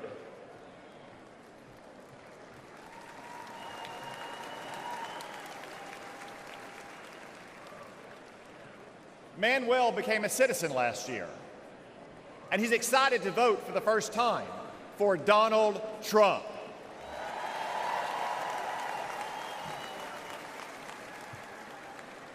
By contrast, after Joe Biden and the border czar, Kamala Harris, reversed President Trump's immigration policies and welcomed a third world invasion, I traveled to our border. What did I see? The body of a migrant drowned in the Rio Grande. Human traffickers on the southern bank taunting the Border Patrol. Migrants huddled under a bridge. I asked them why they came. None said persecution. Most said for a job. A few admitted because they could get in. Another answered with one simple word: Biden.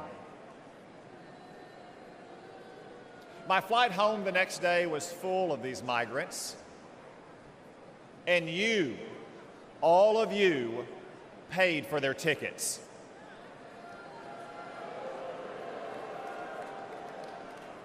That's our choice. A secure border and an immigration system that works for all of our citizens, whether your ancestors bled with George Washington, or like Manuel in Arkansas, you just took the oath of citizenship, or Joe Biden's chaos. Donald Trump said, you can't have a nation without borders, and he defended those borders.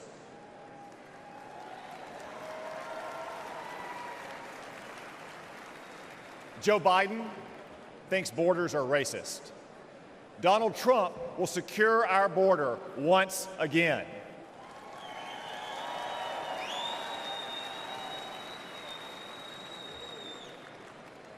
Donald Trump banned travel to America from terrorist-infested countries. Joe Biden allowed ISIS to smuggle terrorists in. Donald Trump will protect America once again. Donald Trump insisted that immigrants must stand on their own 2 feet, the oldest principle of American immigration. Joe Biden gave migrants welfare, free hotels, and more. Donald Trump will stop migrant welfare once again.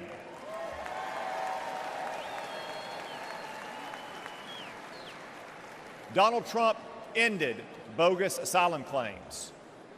Joe Biden created an app to let illegals schedule their arrival. Seriously. Donald Trump will stop this migrant fraud once again.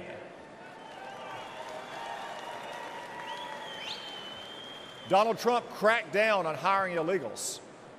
Joe Biden let illegals take American jobs. Donald Trump will protect America's workers once again. So what choice will we make?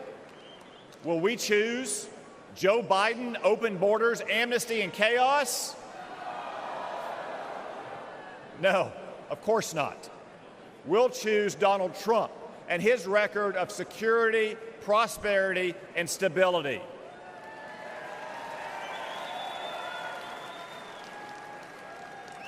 As Manuel said, things were good with Donald Trump, but everything has gone to hell under Joe Biden. But this Biden chaos will end soon, because it's time for us to elect President Trump to secure our border and to make America great again. Thank you all. God bless you. God bless the United States of America.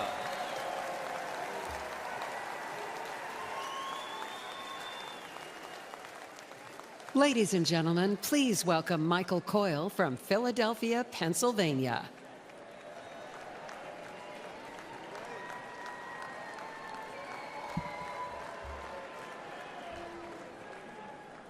Good evening, Milwaukee. My name is Michael Coyle. I'm from Philadelphia, in an area of Kensington, one of the worst neighborhoods in America. Kensington has long struggled, but in the last few years, things have gotten much worse. Our streets are plagued by drugs. You'll find human feces in front of your business or someone lying dead on your front steps. Politicians say nice things or clean up the streets for a couple weeks in an election year or when someone famous visits or even when there's bad news. But as soon as the politicians are no longer afraid for their jobs, we are no longer afraid for our lives. Our children grow up seeing this, thinking it's normal. But there is nothing normal about this. This should not be the norm happening in the richest nation on earth. As a dad and small business owner, I had to do something. I started a nonprofit to improve the neighborhood I love and shared videos online of the horror we live with. In just one day, in one park, where our kids passed to reach the public library, we picked up over 1,000 needles. 1,000. This is unacceptable. Philadelphia is not just my home, but the birthplace of the nation, where our founding fathers signed the Declaration of Independence. This is not a tragedy for just my city, but for our nation. My city and all cities deserve better.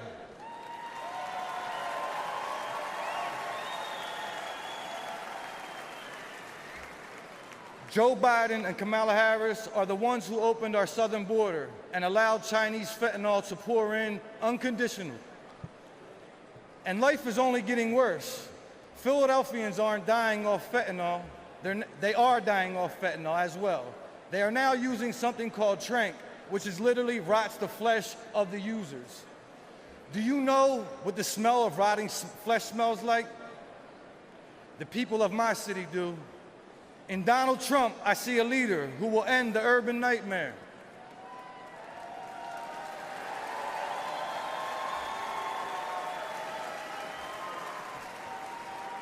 I ask you to join me in supporting him this fall, because a vote for President Trump is a vote to restore our cities and to make America safe again. Thank you. Kensington Beach for Trump.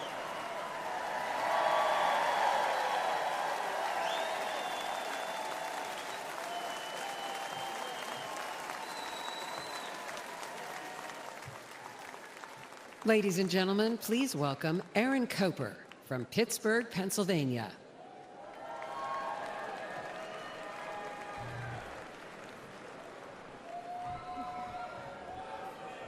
That's right.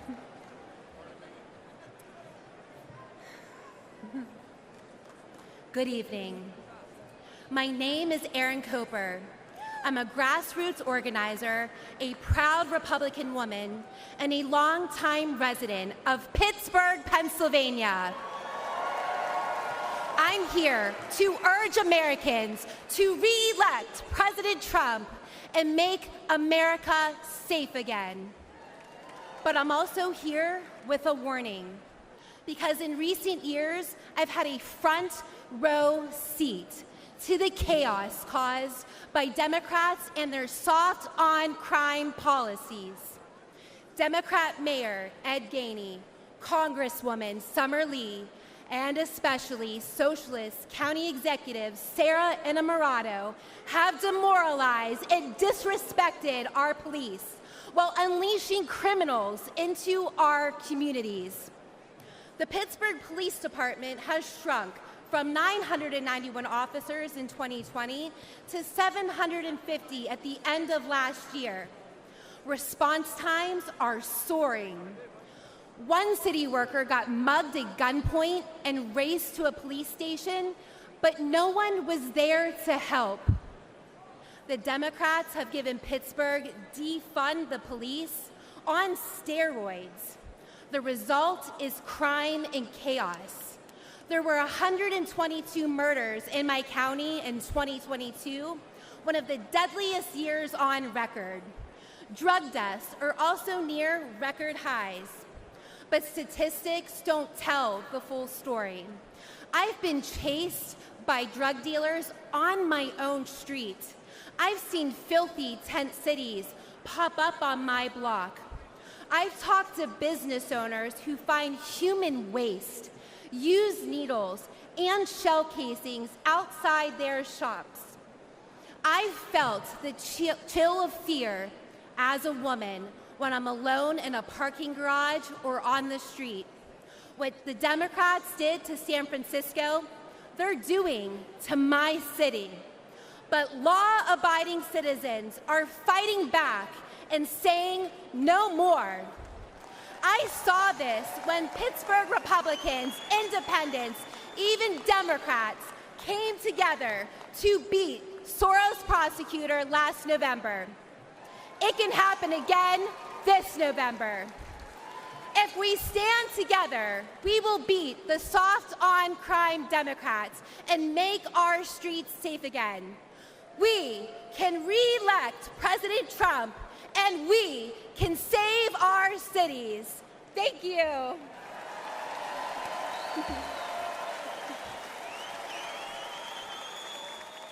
Ladies and gentlemen, please welcome American mom and funder.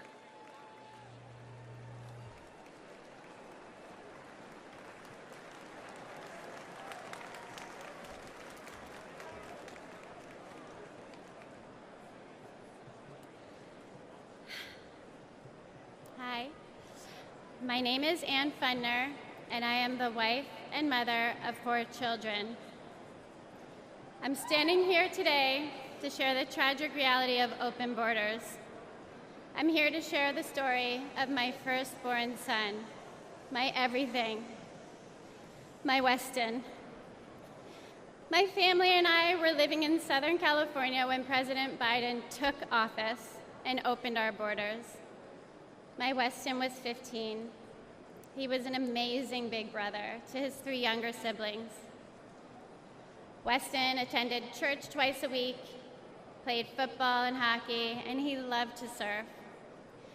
He had a big heart, and he lived to make people laugh. He had so many good friends.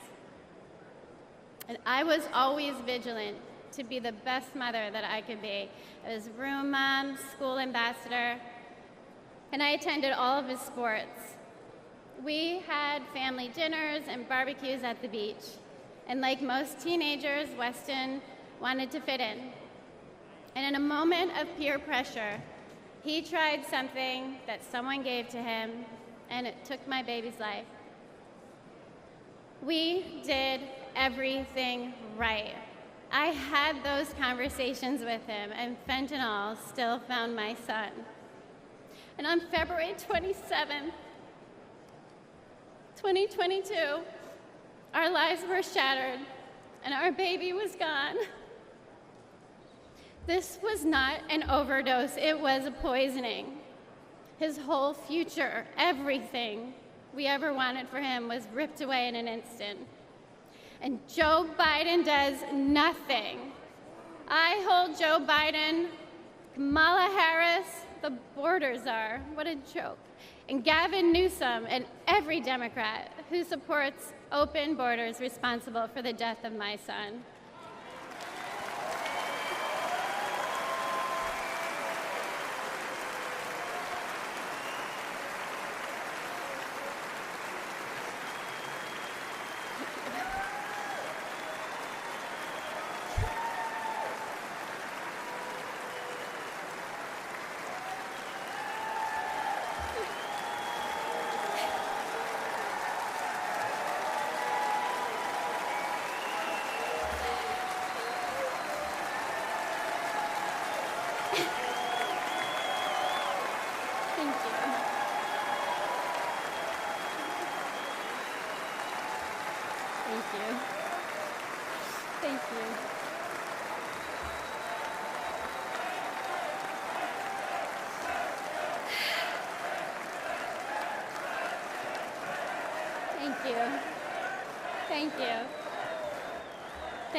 Thank you.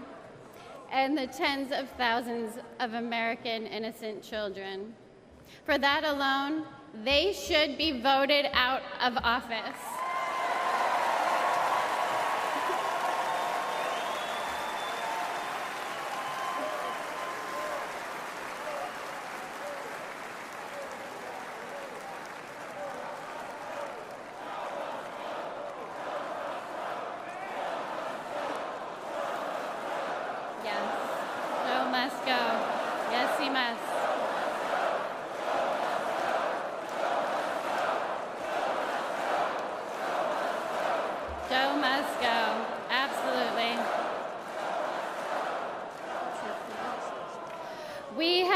The highest number of fentanyl deaths during the Biden-Harris administration, and fentanyl is now the #1 killer of Americans ages 18 to 45, and it is quickly becoming the leading cause of death for teens, with 14 and under being the fastest growing demographic.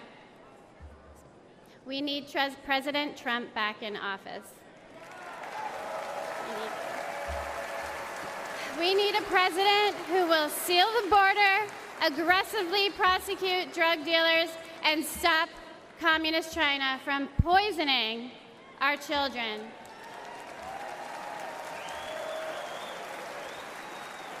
This is not a red or blue issue. This is a red, white, and blue issue.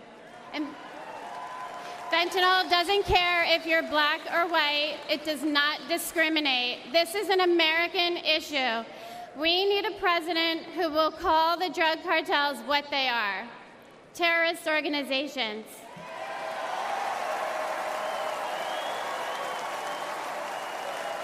This fight is not for me. My son is gone. This fight is for your children. We owe it to our children to elect a president who will win the war against fentanyl once and for all. It's too late for my son, Weston. Say his name, Joe Biden. Weston. Thank you. Thank you.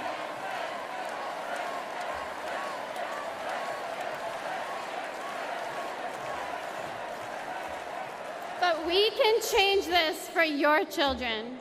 We need President Trump back to save the lives of our kids. Thank you. Thank you. God bless America.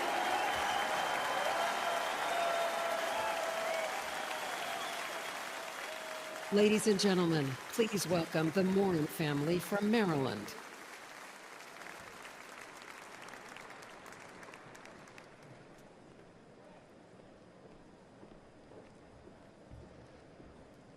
Last year, we lost my beloved sister, Rachel. She went for a walk in one of our family's favorite places. This beautiful trail was to us a safe place where we pushed our babies in strollers, where we walked together as a family, where my wife and I got married, near what would later become the spot where my sister's body was found. Rachel, a joyful, accomplished athlete and mother of 5, was raped and murdered by a suspected illegal immigrant. This was described as among the most brutal and violent offenses that has ever occurred in Harford County, Maryland history. Open borders are often portrayed as compassionate and virtuous. But there is nothing compassionate about allowing violent criminals into our country and robbing children of their mother.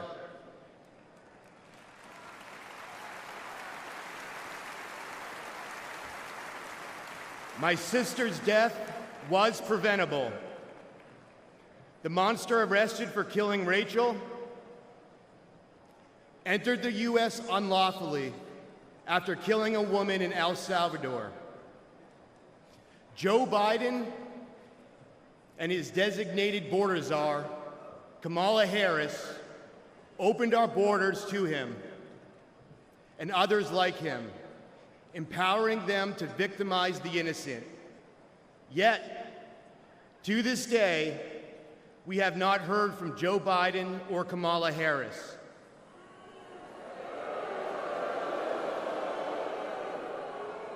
They never apologized. But when Rachel was killed, President Trump called my family to offer his condolences.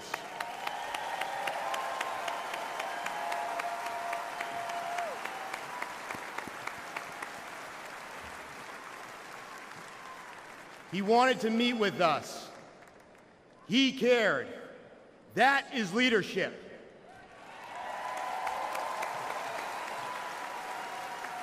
And we need real leadership back in the White House.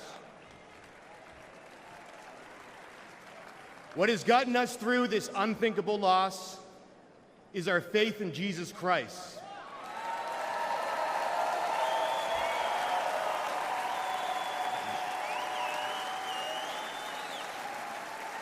And as brutal as the murder of my sister was, I pray that our killer will find Jesus Christ.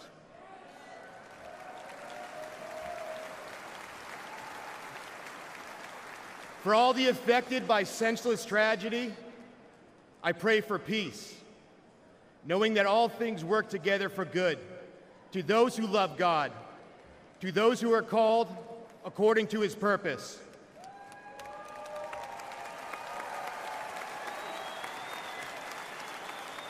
I pray that we hold worldly leaders accountable for safety and justice, for innocent people. I pray that we make our country safe and secure in the memory of my sister Rachel, who loved life. Thank you. God bless America. Good night.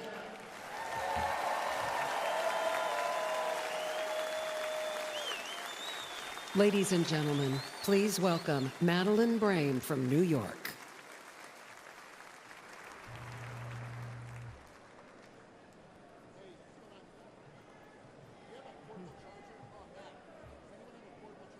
Good evening, everyone. My son, Sergeant Hassan Korea, an Afghanistan War retired veteran. He received enemy fire from the Taliban, only to be murdered with a knife on the streets of New York City. The 4 assailants responsible for his death initially were facing justice, but that changed when District Attorney Alvin Bragg was elected.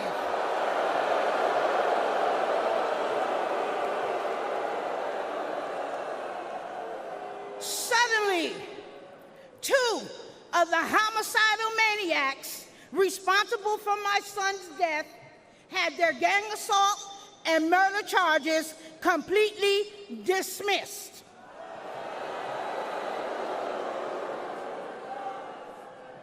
One of them received 14 months time served. Alvin Bragg charged her with assault with a shoe. And another one was sentenced to 7 years. I later learned that Alvin Bragg often dismisses and reduces dangerous criminals. He wants to clear the jails and return violent felons onto our streets every day. The injustice was devastating for me and my family. I don't want anyone else to experience the senseless pain that many other victims across this United States of America have to live with every day. So I decided to use the voice that God gave me to be the voice for the voiceless across America.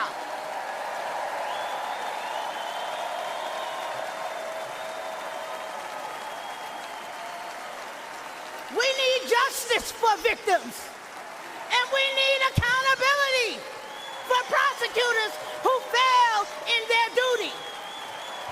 Soft on crime prosecutors like Alvin Bragg in New York, Kim Foxx in Chicago, and George Gascon in Los Angeles have turned our great country and cities into war zones.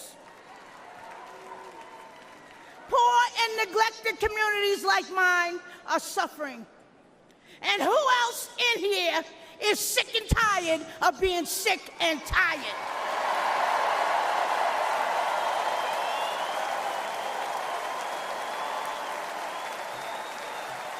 The Democratic Party that poor minorities have been loyal to for decades, including myself, all right? They betrayed us. They stabbed us in the back. Joe Biden and Kamala Harris, who claim to represent us, have abandoned us. They neglected the poor minority communities across America.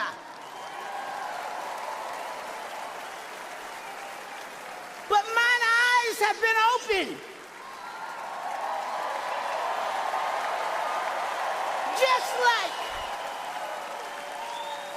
Just like so many other poor minorities across America. Donald Trump shares our values, love of God and family and country.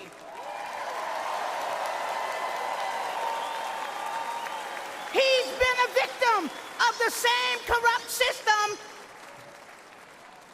that I have been and my family has been.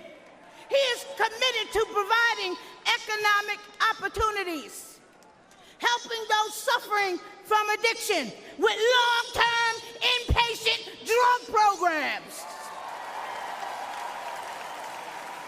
rolling back deadly bail reform policies that are getting our children killed every single day, and supporting our police. We back the NYPD. We back the blue.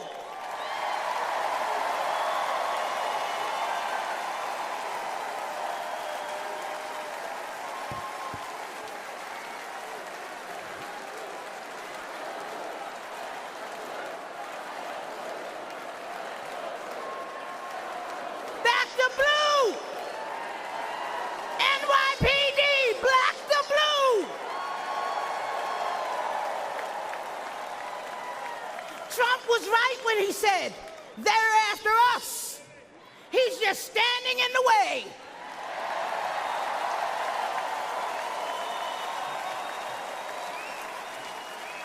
And guess what? He always will. That's why I'm standing with him today. Let's make America safe again.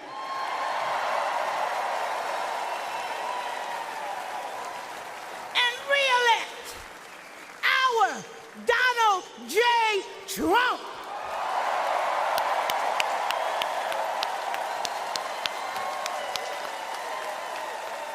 Thank you, and good night.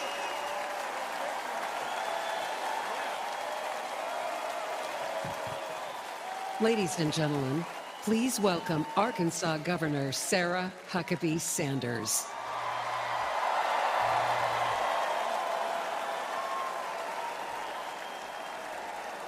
Thank you. What a powerful story to follow. Good evening. I'm Sarah Huckabee Sanders.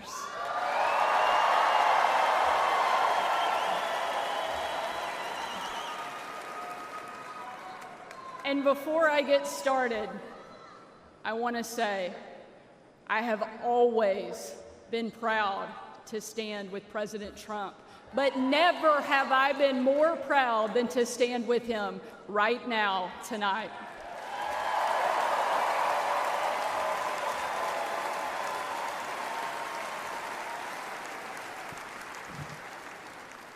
Not even an assassin's bullet could stop him.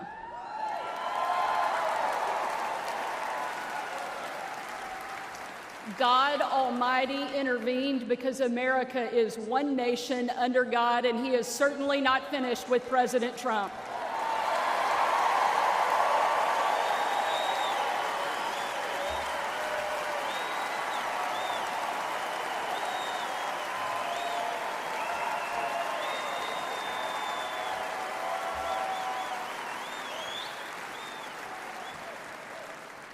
And our country is better for it. I am here tonight as America's youngest governor, the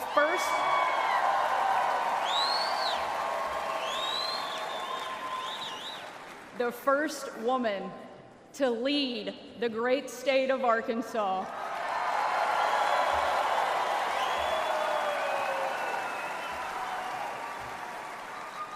And most importantly, a mom to 3 amazing kids, Scarlett, Huck, George.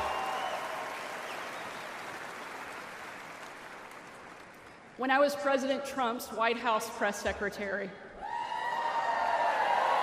the best job, I got the chance to take my 4-year-old son, Huck, to bring your kid to work day.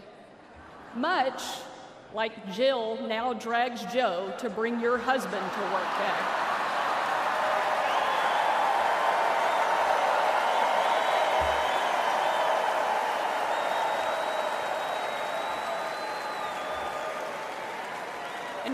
was briefing the president on the upcoming event in the Oval Office, all of the kids who were attending that day gathered in the Rose Garden, getting ready to meet him. And we were walking out onto that beautiful, perfect colonnade. And I saw out of the corner of my eye that my son Huck was running full speed directly at the President of the United States. Being the gracious person he is, President Trump bent down to give him a big hug. And right in front of everyone, Huck sidestepped the president, completely ignoring him in front of everyone, and ran straight into my arms.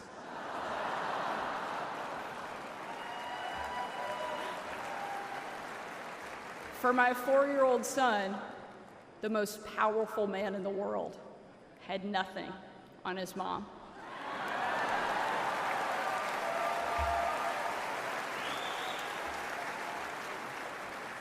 But because he's the amazing man he is, President Trump didn't mind at all. After all, he's a dad to 5 unbelievable kids and a grandfather to 10.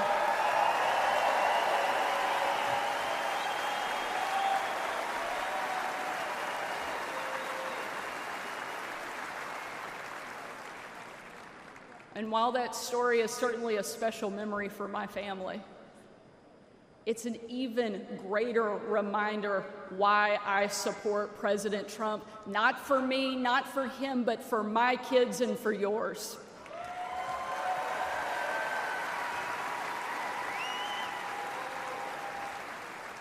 Under President Trump, America was safer, the world was safer, and it felt like the next generation would have a chance at the American dream.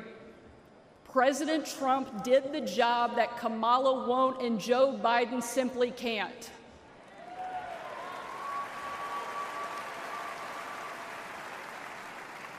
When we're honest, every American knows that we were so much better off under President Trump.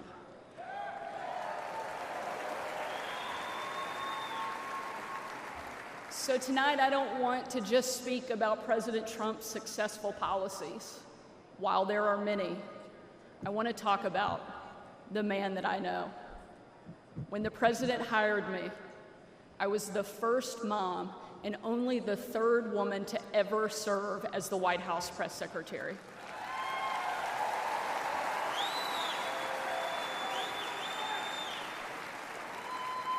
And in that role, I endured relentless attacks from the left. I was insulted as a guest at the White House Correspondents' Dinner. My family was denied service and kicked out of a restaurant.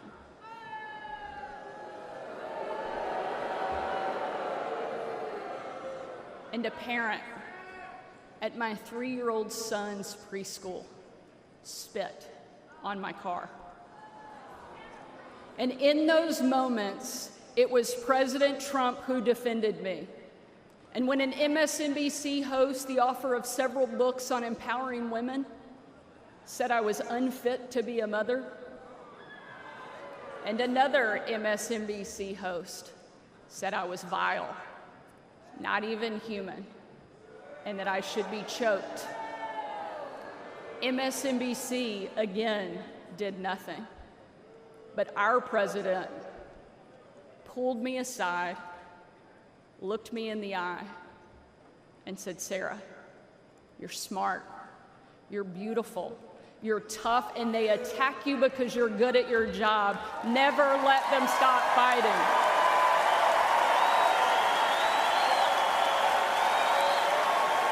Thank you, Mr. President.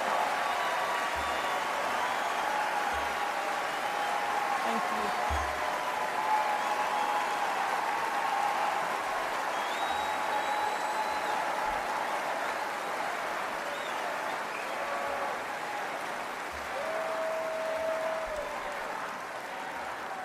That's the Donald Trump that I know, and that's the Donald J. Trump I will always respect.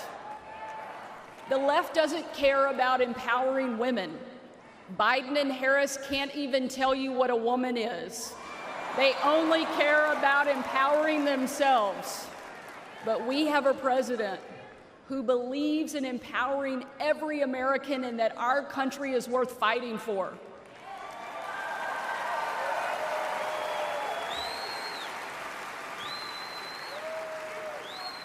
For the last 4 years, Republican governors have been leading that fight and doing what Joe Biden refuses to do.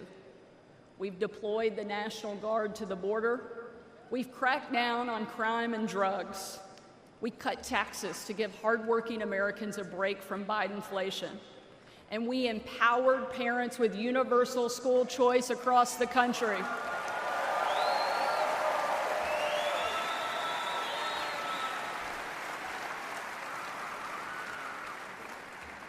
Donald Trump was the very first president in my lifetime to take a hard line against China, and I'm proud to be the first and only governor in the country to kick communist China off our farmland and out of my state.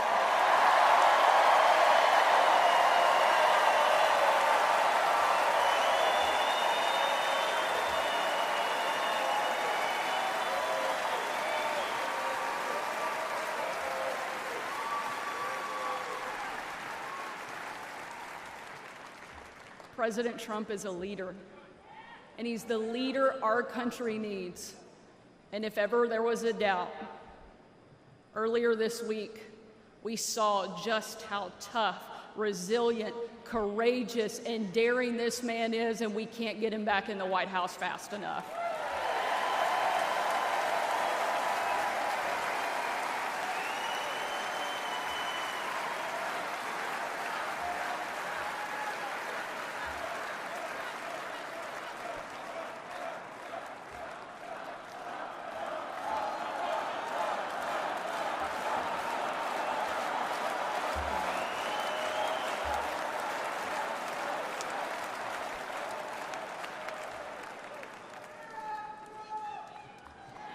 Ladies and gentlemen, we are not called to stand still in the face of great danger.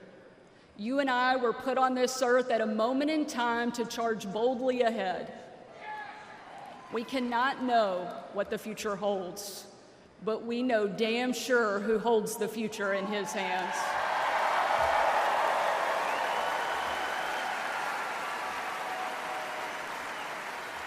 God spared President Trump from that assassin because God is not finished with him yet.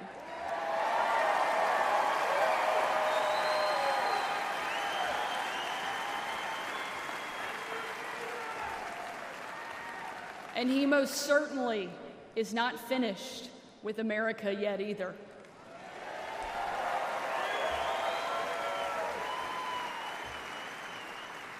With God as our guide and President Trump back in the White House, we will show the world that America is the place where freedom reigns and liberty will never die.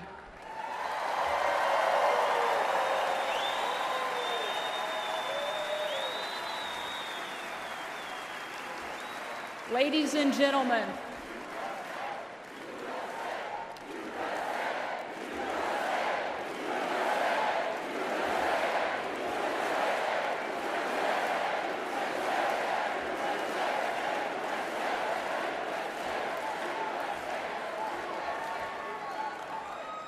tonight, let us not leave here just excited about a great few days, but let us leave here energized and committed to making sure that we protect our freedom and we have the ability to pass it on to the next generation, because America is the greatest country that the world has ever known, and our kids and our grandkids deserve to enjoy it the way each of us did.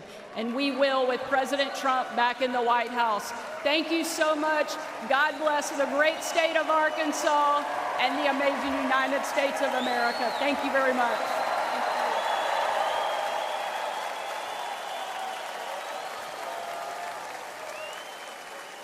Ladies and gentlemen, please welcome former United States Secretary of Housing and Urban Development, Dr. Ben Carson.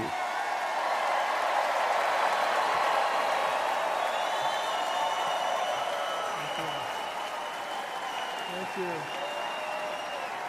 Thank you so much. Thank you.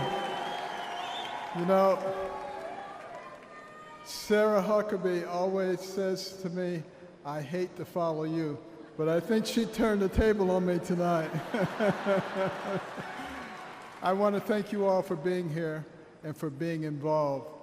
Like many of you last week, I watched with horror as the events unfolded in that Pennsylvania field. I saw President Trump, a dear friend, escape death by mere inches, and my thoughts immediately turned to the book of Isaiah that says, "No weapon formed against you shall prosper."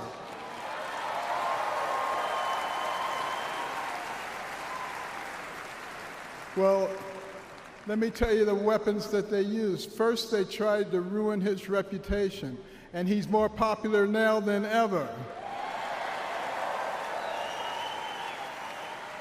And then they tried to bankrupt him, and he's got more money now than he had before. And then they tried to put him in prison, and he's freer and has made other people free with him. And then last weekend they tried to kill him, and there he is over there alive and well.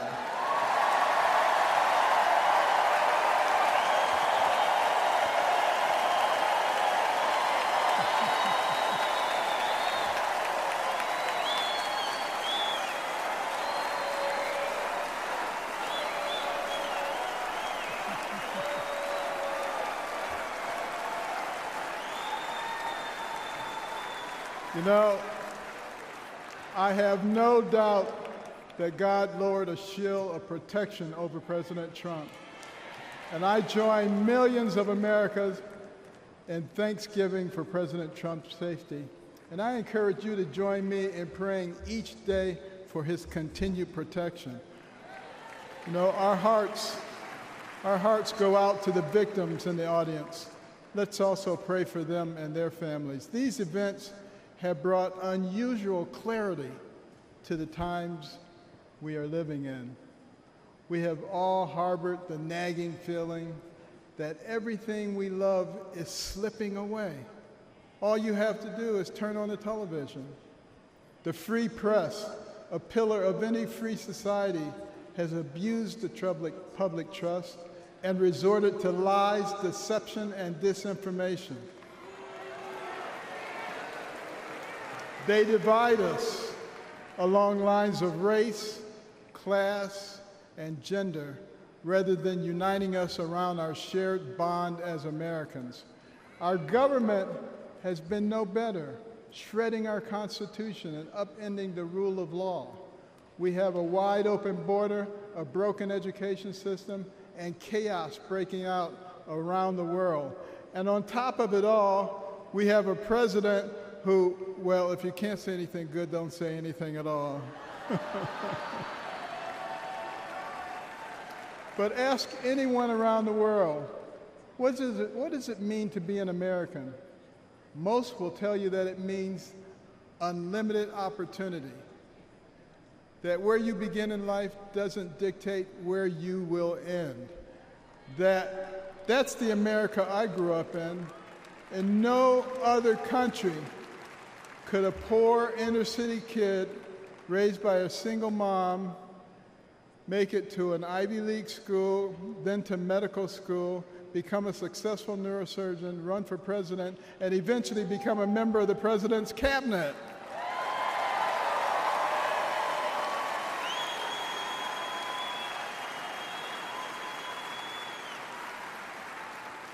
You know, and as a member of his cabinet, I had a chance to work closely with him.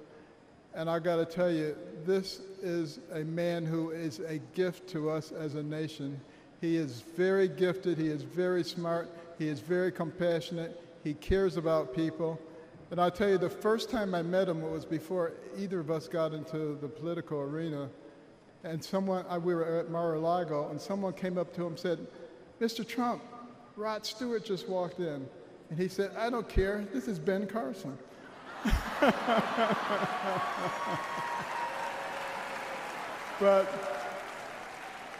I feel blessed that I've been able to live the American dream. But my story is moving further out of reach in America today.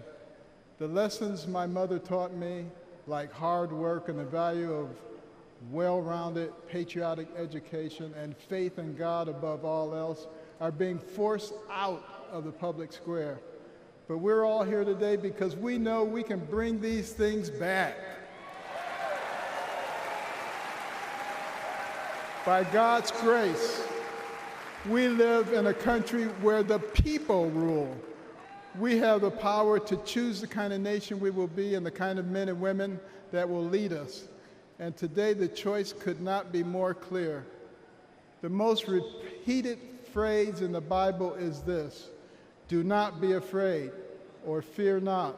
It appears 365 times in Scripture, a reminder to live each day with faith, hope, and joy as joyful warriors for Christ.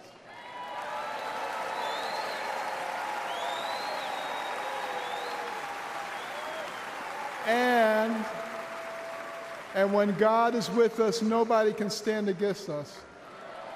With this assurance from the Almighty, even the face of evil itself cannot shake our resolve. We will keep fighting, we will keep praying, and by the grace of God, we will save our country and re-elect President Trump together with Vice President Vance this November. And I want you to remember this. In 1831, Alexis de Tocqueville came to America to study our nation because the Europeans were fascinated. They wanted to know how could a nation barely 50 years old already compete with them on virtually every level. So he looked at our government and he was duly impressed by our checks and balances and separation of powers. And then he looked at our business environment. He was duly impressed by how we encourage entrepreneurship and innovation. And he looked at our educational system, and he was blown away by the fact that he could find a mountain man in the middle of the woods who could read, who could tell him about the Declaration of Independence. But the thing that impressed him the most was when he went to our churches, and he heard those inspirational sermons from the pulpits that inspired a ragtag bunch of militiamen to defeat the most powerful army in the world and gave the American people a moral base.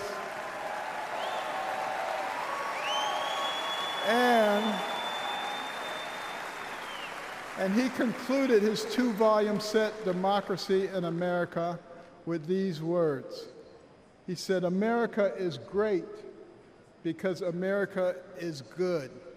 And if America ever ceases to be good, she will cease to be great. It is our job to make America good, and let's do this by re-electing President Trump so we can make America great." Thank you very much.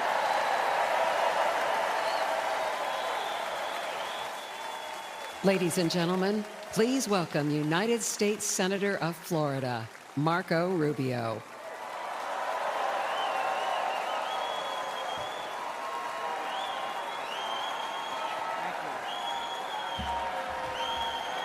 Thank you, thank you. Thank you. Thank you. Thank you. Don't say polo. Don't say polo. Thank you, thank you. Thank you. The last few days remind us that the life of every living thing and the breath of all mankind is in the hands of God.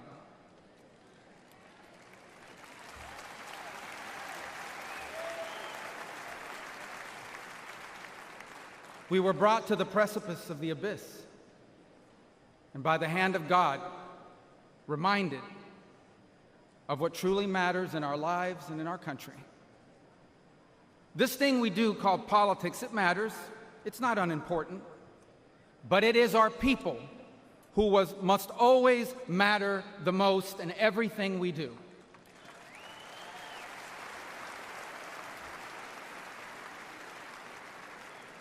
By giving voice to everyday Americans, President Trump has not just transformed our party, he has inspired a movement.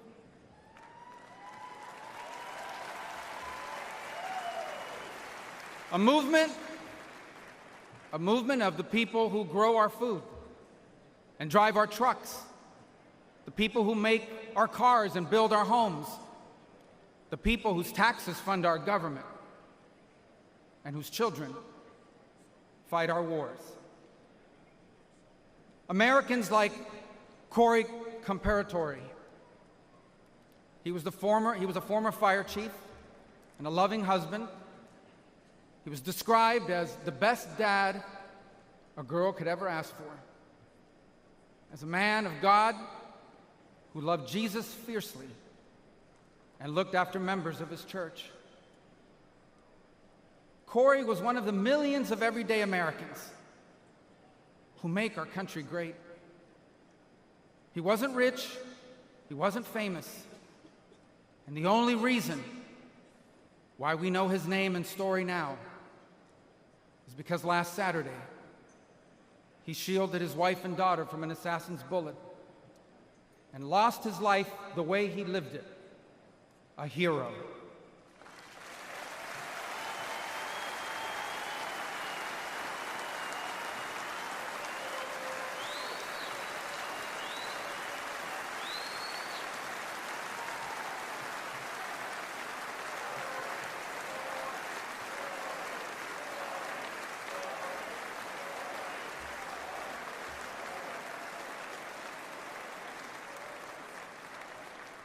For those still wondering who are in the press and many watching at home, these are the Americans who wear the red hats and wait for hours under a blazing sun to hear Trump speak.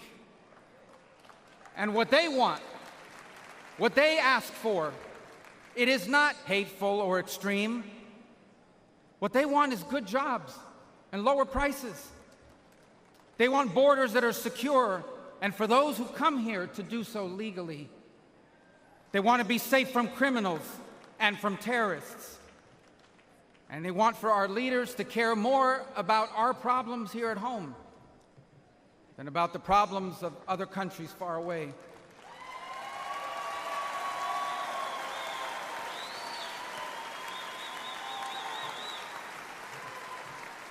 There is absolutely nothing dangerous or anything divisive about putting Americans first.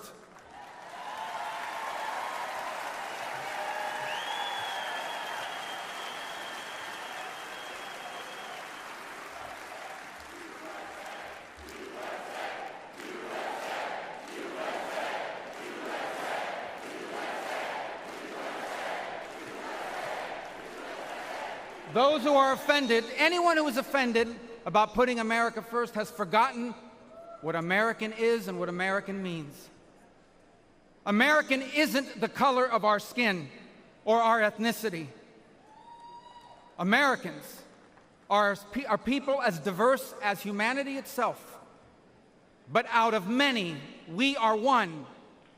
Because as the life story of our next Vice President, J.D. Vance, reminds us, we are all descendants of ordinary people who achieved extraordinary things.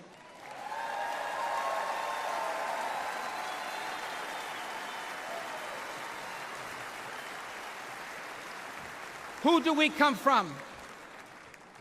We come from pioneers who ventured west to chase their dreams, and slaves who overcame bondage to claim their right to the promise of America. We come from exiles who fled tyranny in search of freedom, and of immigrants who left behind all they had and knew because they could not be or achieve God's purpose for their life in the nation of their birth. That is an American.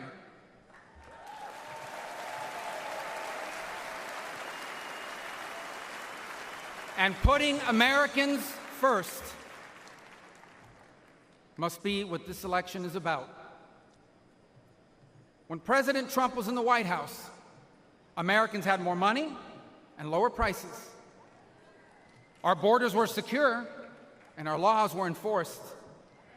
Iran was broke, the Taliban stopped killing Americans, and Putin didn't invade anyone.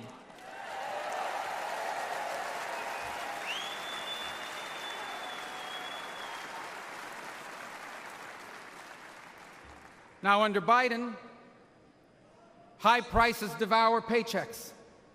Criminals and drugs are allowed to flood into our country and terrorize our people. And Iran has money to support terrorists. The Taliban humiliated us in Afghanistan, and not one, but two major wars have broken out. My fellow Americans, the only way to make America wealthy and safe and strong again is to make Donald J. Trump our president again.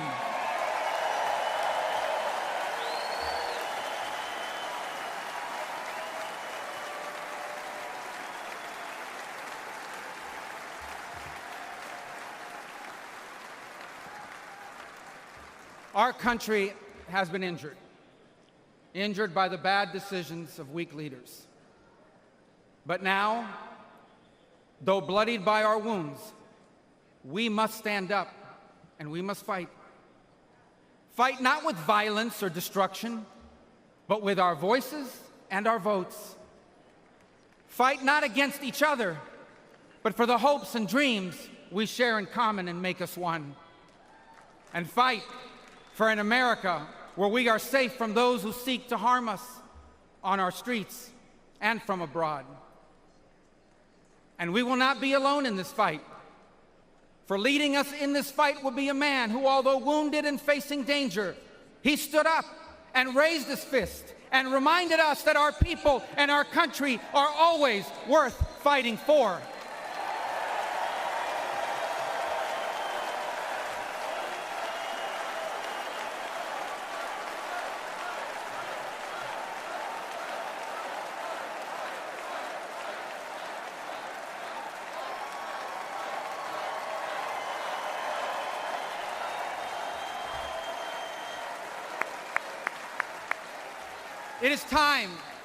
It is time to put our country and our people first again.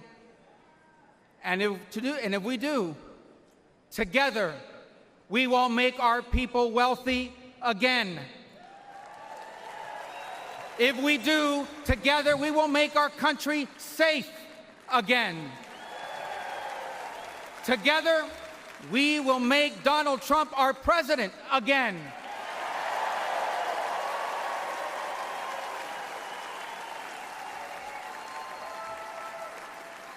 And together, we will not just make America great again. We will make America greater than it has ever been. Thank you. God bless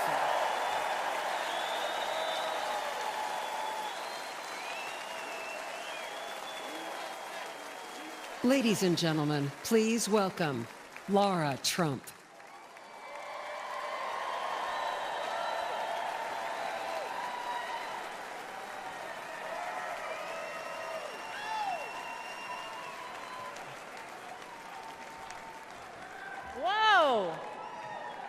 I don't feel like I actually have to ask this question, but is anybody in this room ready to send Donald Trump back to 1600 Pennsylvania Avenue?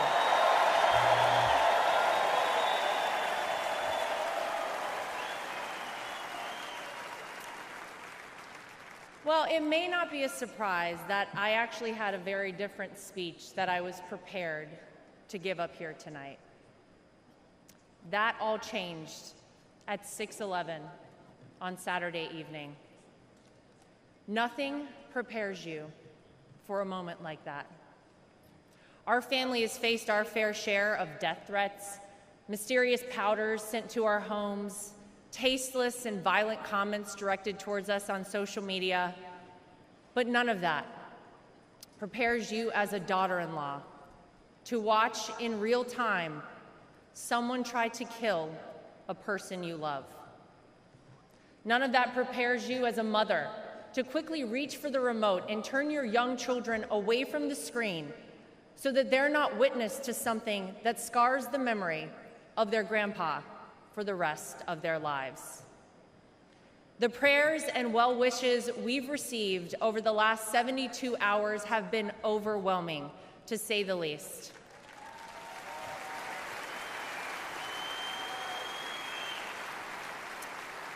And my heart goes out to the family who lost a husband and a father because of this senseless act. All of you here tonight and watching at home mean the world to all of us in the Trump family.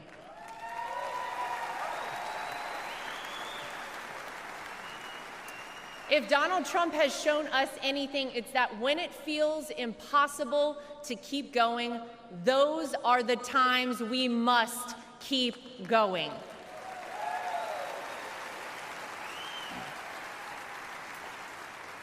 I don't know how many people here watching at home have ever been to a Trump rally, but if you've never been, let me tell you about them. Oh, some of you have been.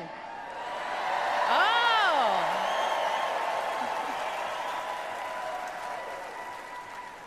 Regardless of how the media have painted these rallies, you would be hard-pressed to find and to join a happier group of people coming together over their love for the greatest country on earth, the United States of America.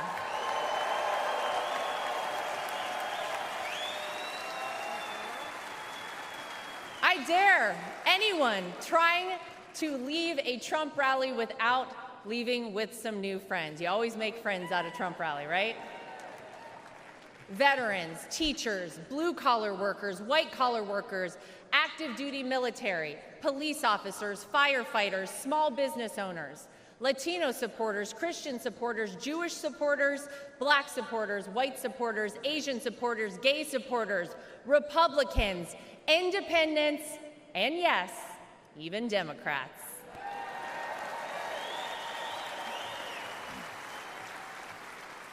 At a Trump rally, you're not viewed as your profession, your religion, or the color of your skin. You're viewed as one thing: an American.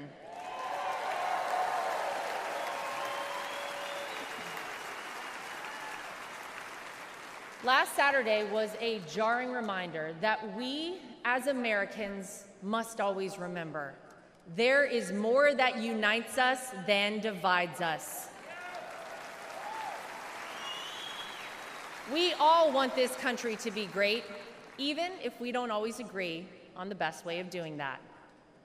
And with every bone in my body, I can tell you that all Donald Trump wants to do and has ever wanted to do is make this country great again for all of us.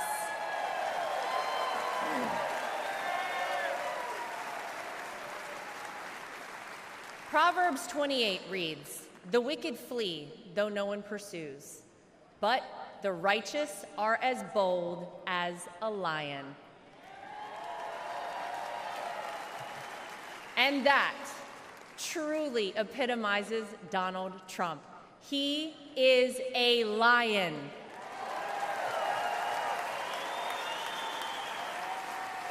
He is bold, he is strong, he is fearless, and he is exactly what this country needs right now.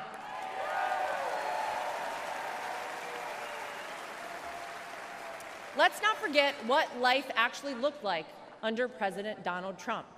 Trade deals across the world that benefited our economy, allied countries paying their fair share, a safe and secure southern border, record low unemployment rates for African Americans, Hispanic Americans, Asian Americans, and women, record investment in historically black colleges and universities, the creation of the United States Space Force, the most comprehensive prison reform in decades. How about the peace agreements in the Middle East that they said would never happen?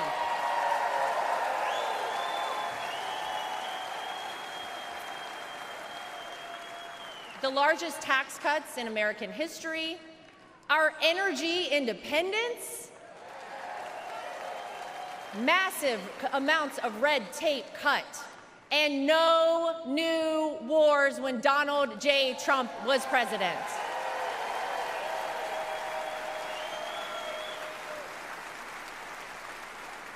Maybe, most importantly though, you could actually feel it in your everyday life. Now, you didn't have to love everything that he tweeted, but you cannot deny you were better off when Donald Trump was in office. Americans were finally able to start saving money. Home prices were affordable, and gas hit a low of $1.87 a gallon.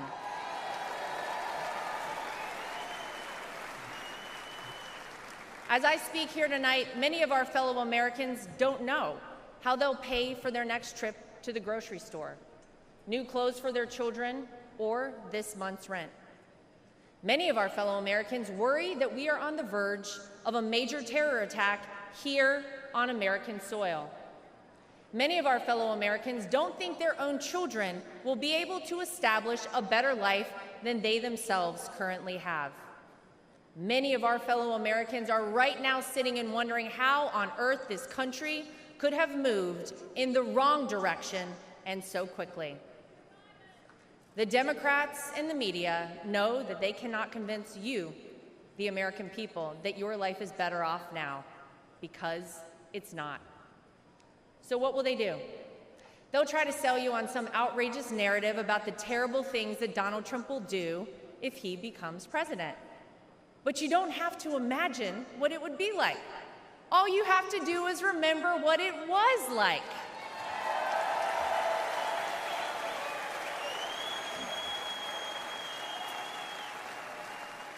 I know. Oh, yeah.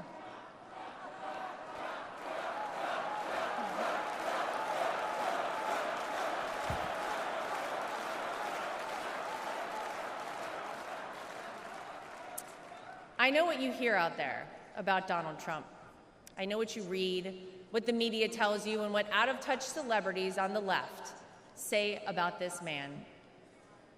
But when I look at Donald Trump, I see a wonderful father, father-in-law, and of course, grandfather to my 2 young children, Luke and Carolina.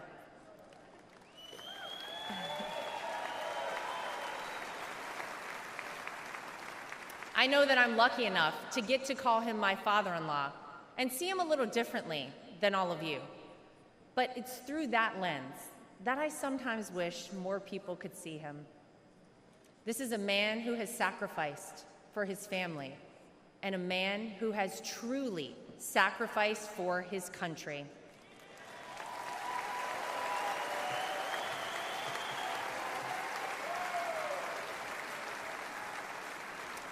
Donald Trump didn't need to run for president for fame or money. Trust me, we all know he already had plenty of that.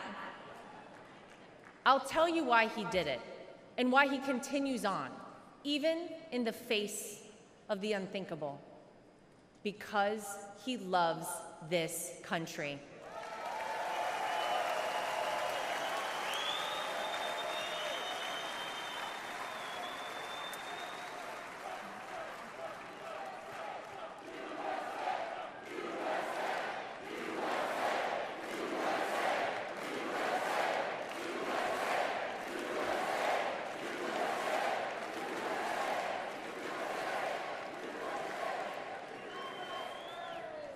He did it for his grandchildren, for your children and grandchildren, and for the generations to come. I have seen this man dragged through hell and back, in and out of courtrooms, indictments, impeachments, mugshots, and even an assassination attempt. And yet, he has never backed down.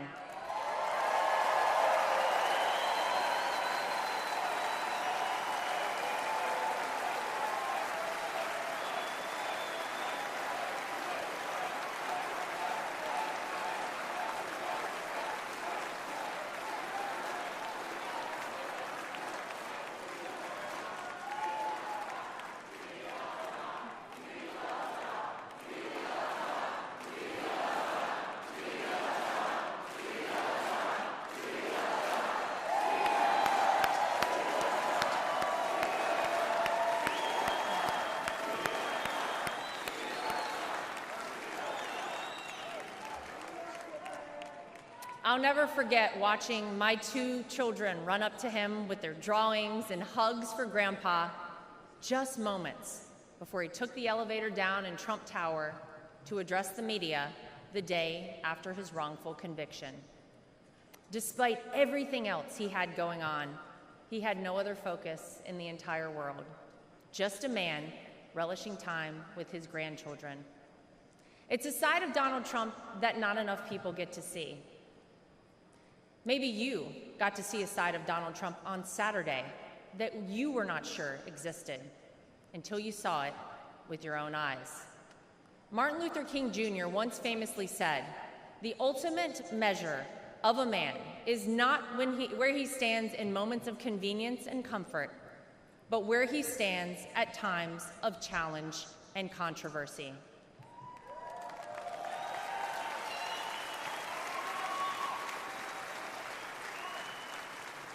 There's no doubt that Saturday was one of the most frightening moments of my father-in-law's life.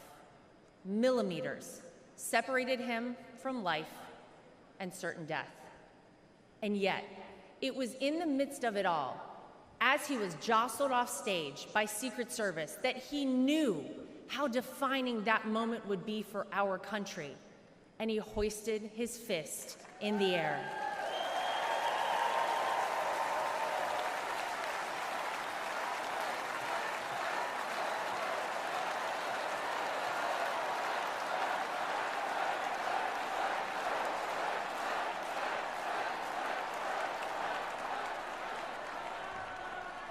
It was not just for the audience at the rally, not just for his supporters tuning in, but for all of America. And as a signal to the world that no matter what, America will always prevail.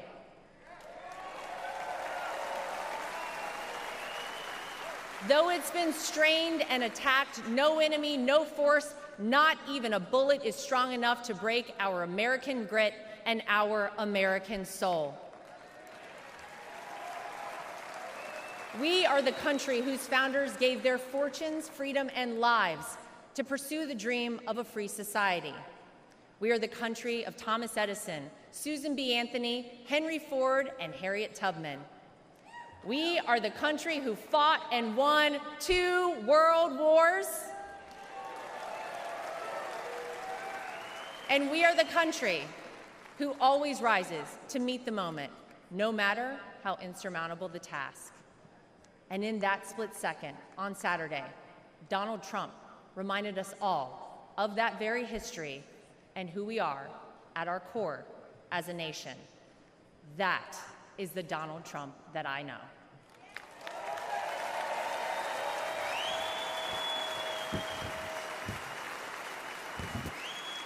He is an American who conquered the business world, an American who made himself a household name, an American who was beloved by politicians and fellow celebrities for decades until he ran for office with an R next to his name.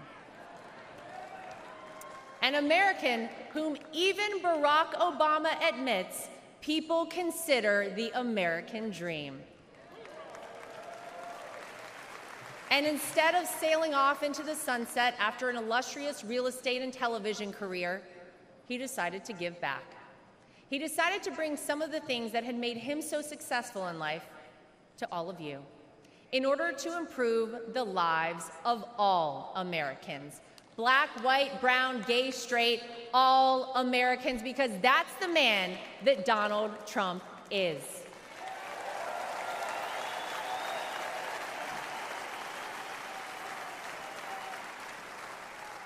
I can tell you that my personal experience with Donald Trump has shown me his heart. There wasn't a second that he made this small-town girl who was way out of her element in New York City feel anything but welcomed and part of the family. And if not for the support and encouragement of my father-in-law, I wouldn't be where I am today. It's been said by many that Donald Trump sees things in people that they don't even recognize in themselves. In 2016, when he asked me to help him win my home state of North Carolina, I'll be honest, I was terrified. I had no idea how I would make it happen. but he knew I would, and I did. When I was given an opportunity to join a television network as a commentator, it was the push and support of my father-in-law that gave me the confidence to take that job. Always the first one to call or text me after a TV hit and tell me, "Great job, keep going." Not bad, right? Or even a few months ago, when he called and asked me to be the co-chair of our party,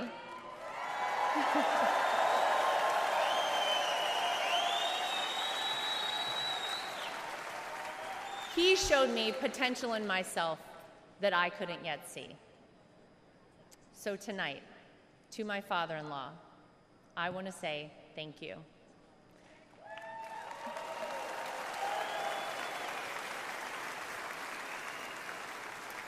Thank you for your resilience.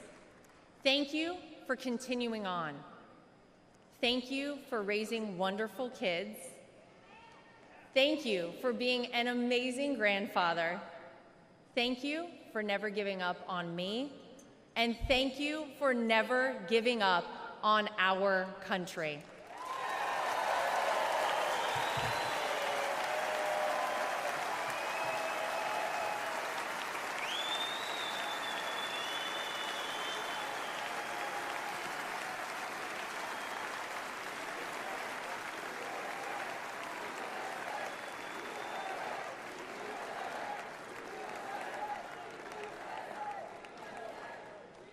Tonight, I come to you, not as the co-chair of the RNC, not as the daughter-in-law of the candidate. Tonight, I come to you as a mom and as a citizen of this country. For those of you watching who have never voted for Donald Trump, I know what the media and his political opponents have tried to tell you about this man. Believe me, I have seen and heard it all, but I have also seen the truth. I am proud to know Donald Trump, to campaign for him, to vote for him, and to raise his grandchildren.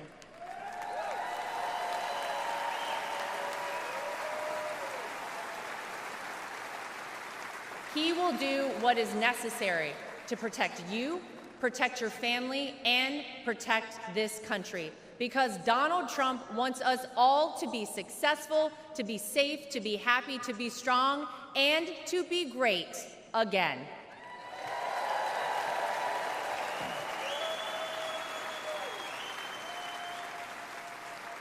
Tonight, I'm asking you to vote, not for the Donald Trump you see flashed on your TV every day, splashed across the headlines.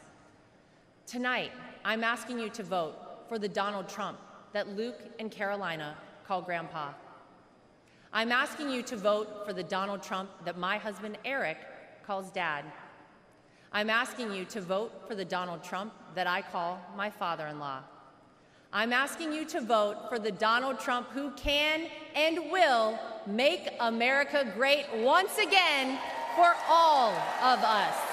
Thank you. God bless you. God bless the United States of America.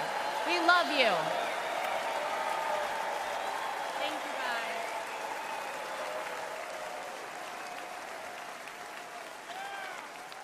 Ladies and gentlemen, please welcome back the chairman of the Republican National Committee, Michael Whatley of North Carolina.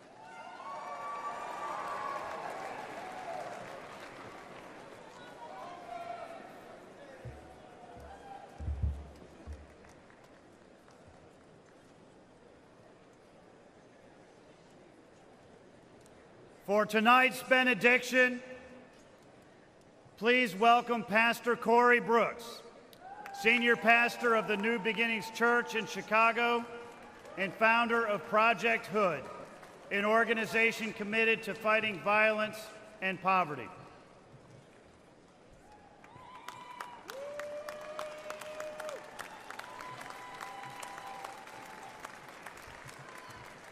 All right. If you wanted to end on a boring note tonight, with no emotion on a benediction or a powerless benediction, then you probably shouldn't have invited a black pastor from the south side of Chicago.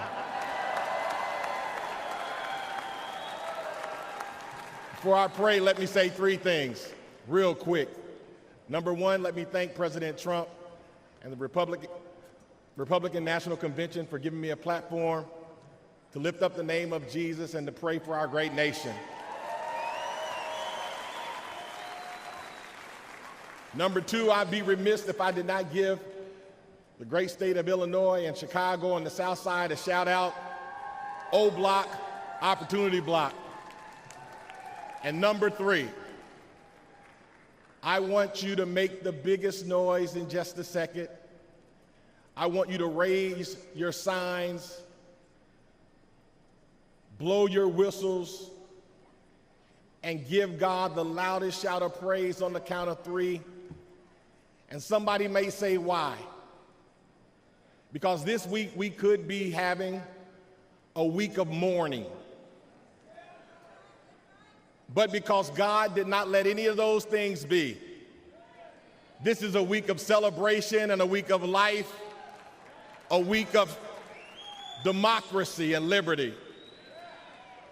So I want to ask you on the count of three to make the loudest noise you can and let the world know that we serve an awesome God. Are you ready? Come on, are you really ready tonight? 1, 2, 3. Yes, yes, yes.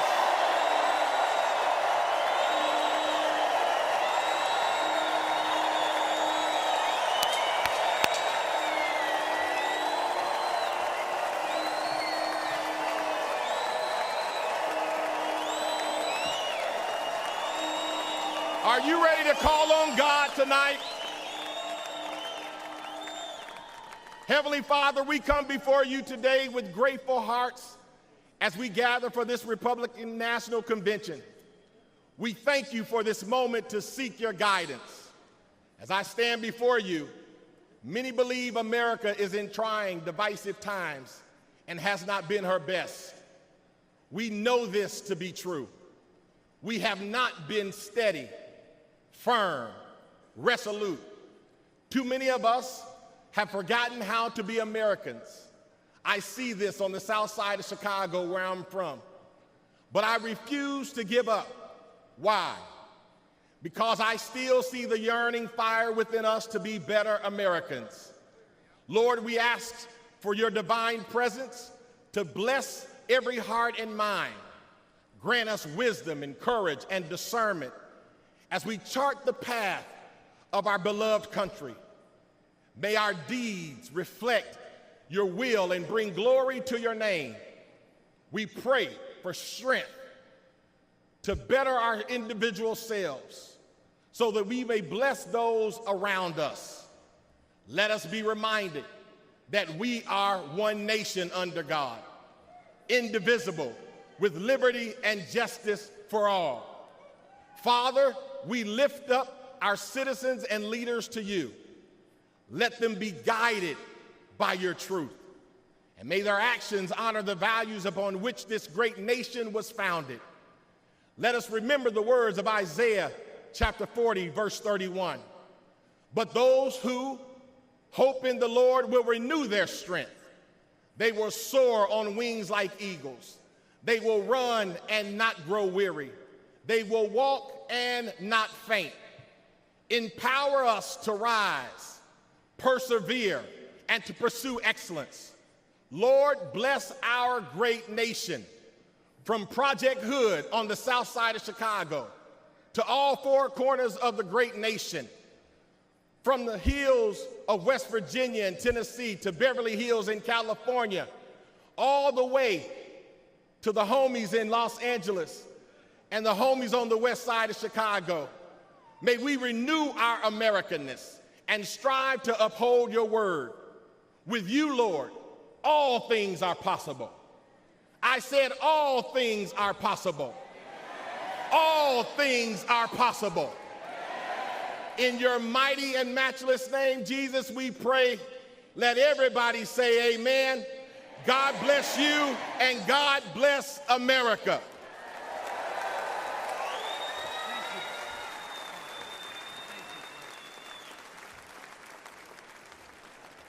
Delegates and alternates, ladies and gentlemen, Senator Vance, President Trump, what a night. We have heard from the best of the Republican Party, members of the House, members of the Senate, governors, and candidates. But more importantly, we have heard from real Americans who understand that America needs to do better and will do better when Donald J. Trump is our 47th President of the United States. I would like to ask every single one of you to please raise your voice in thanks to all of those real Americans who spoke tonight about their families and their world and their vision for a better America.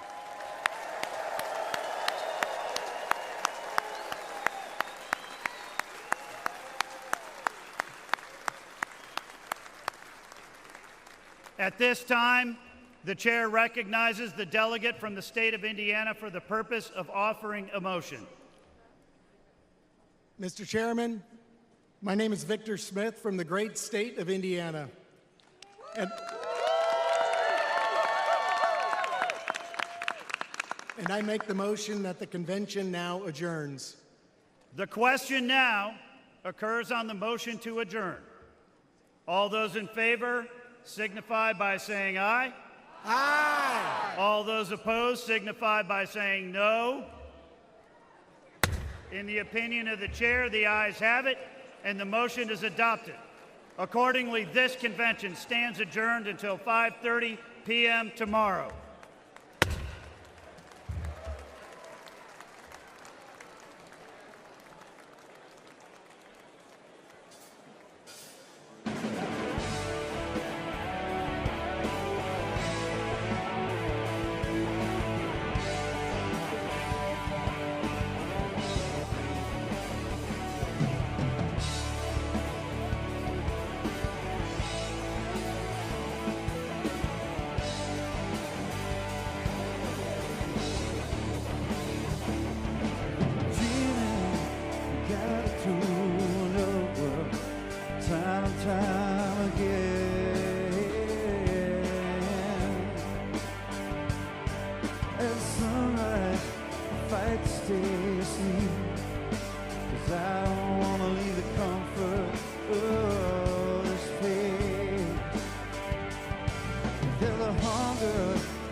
Let's make our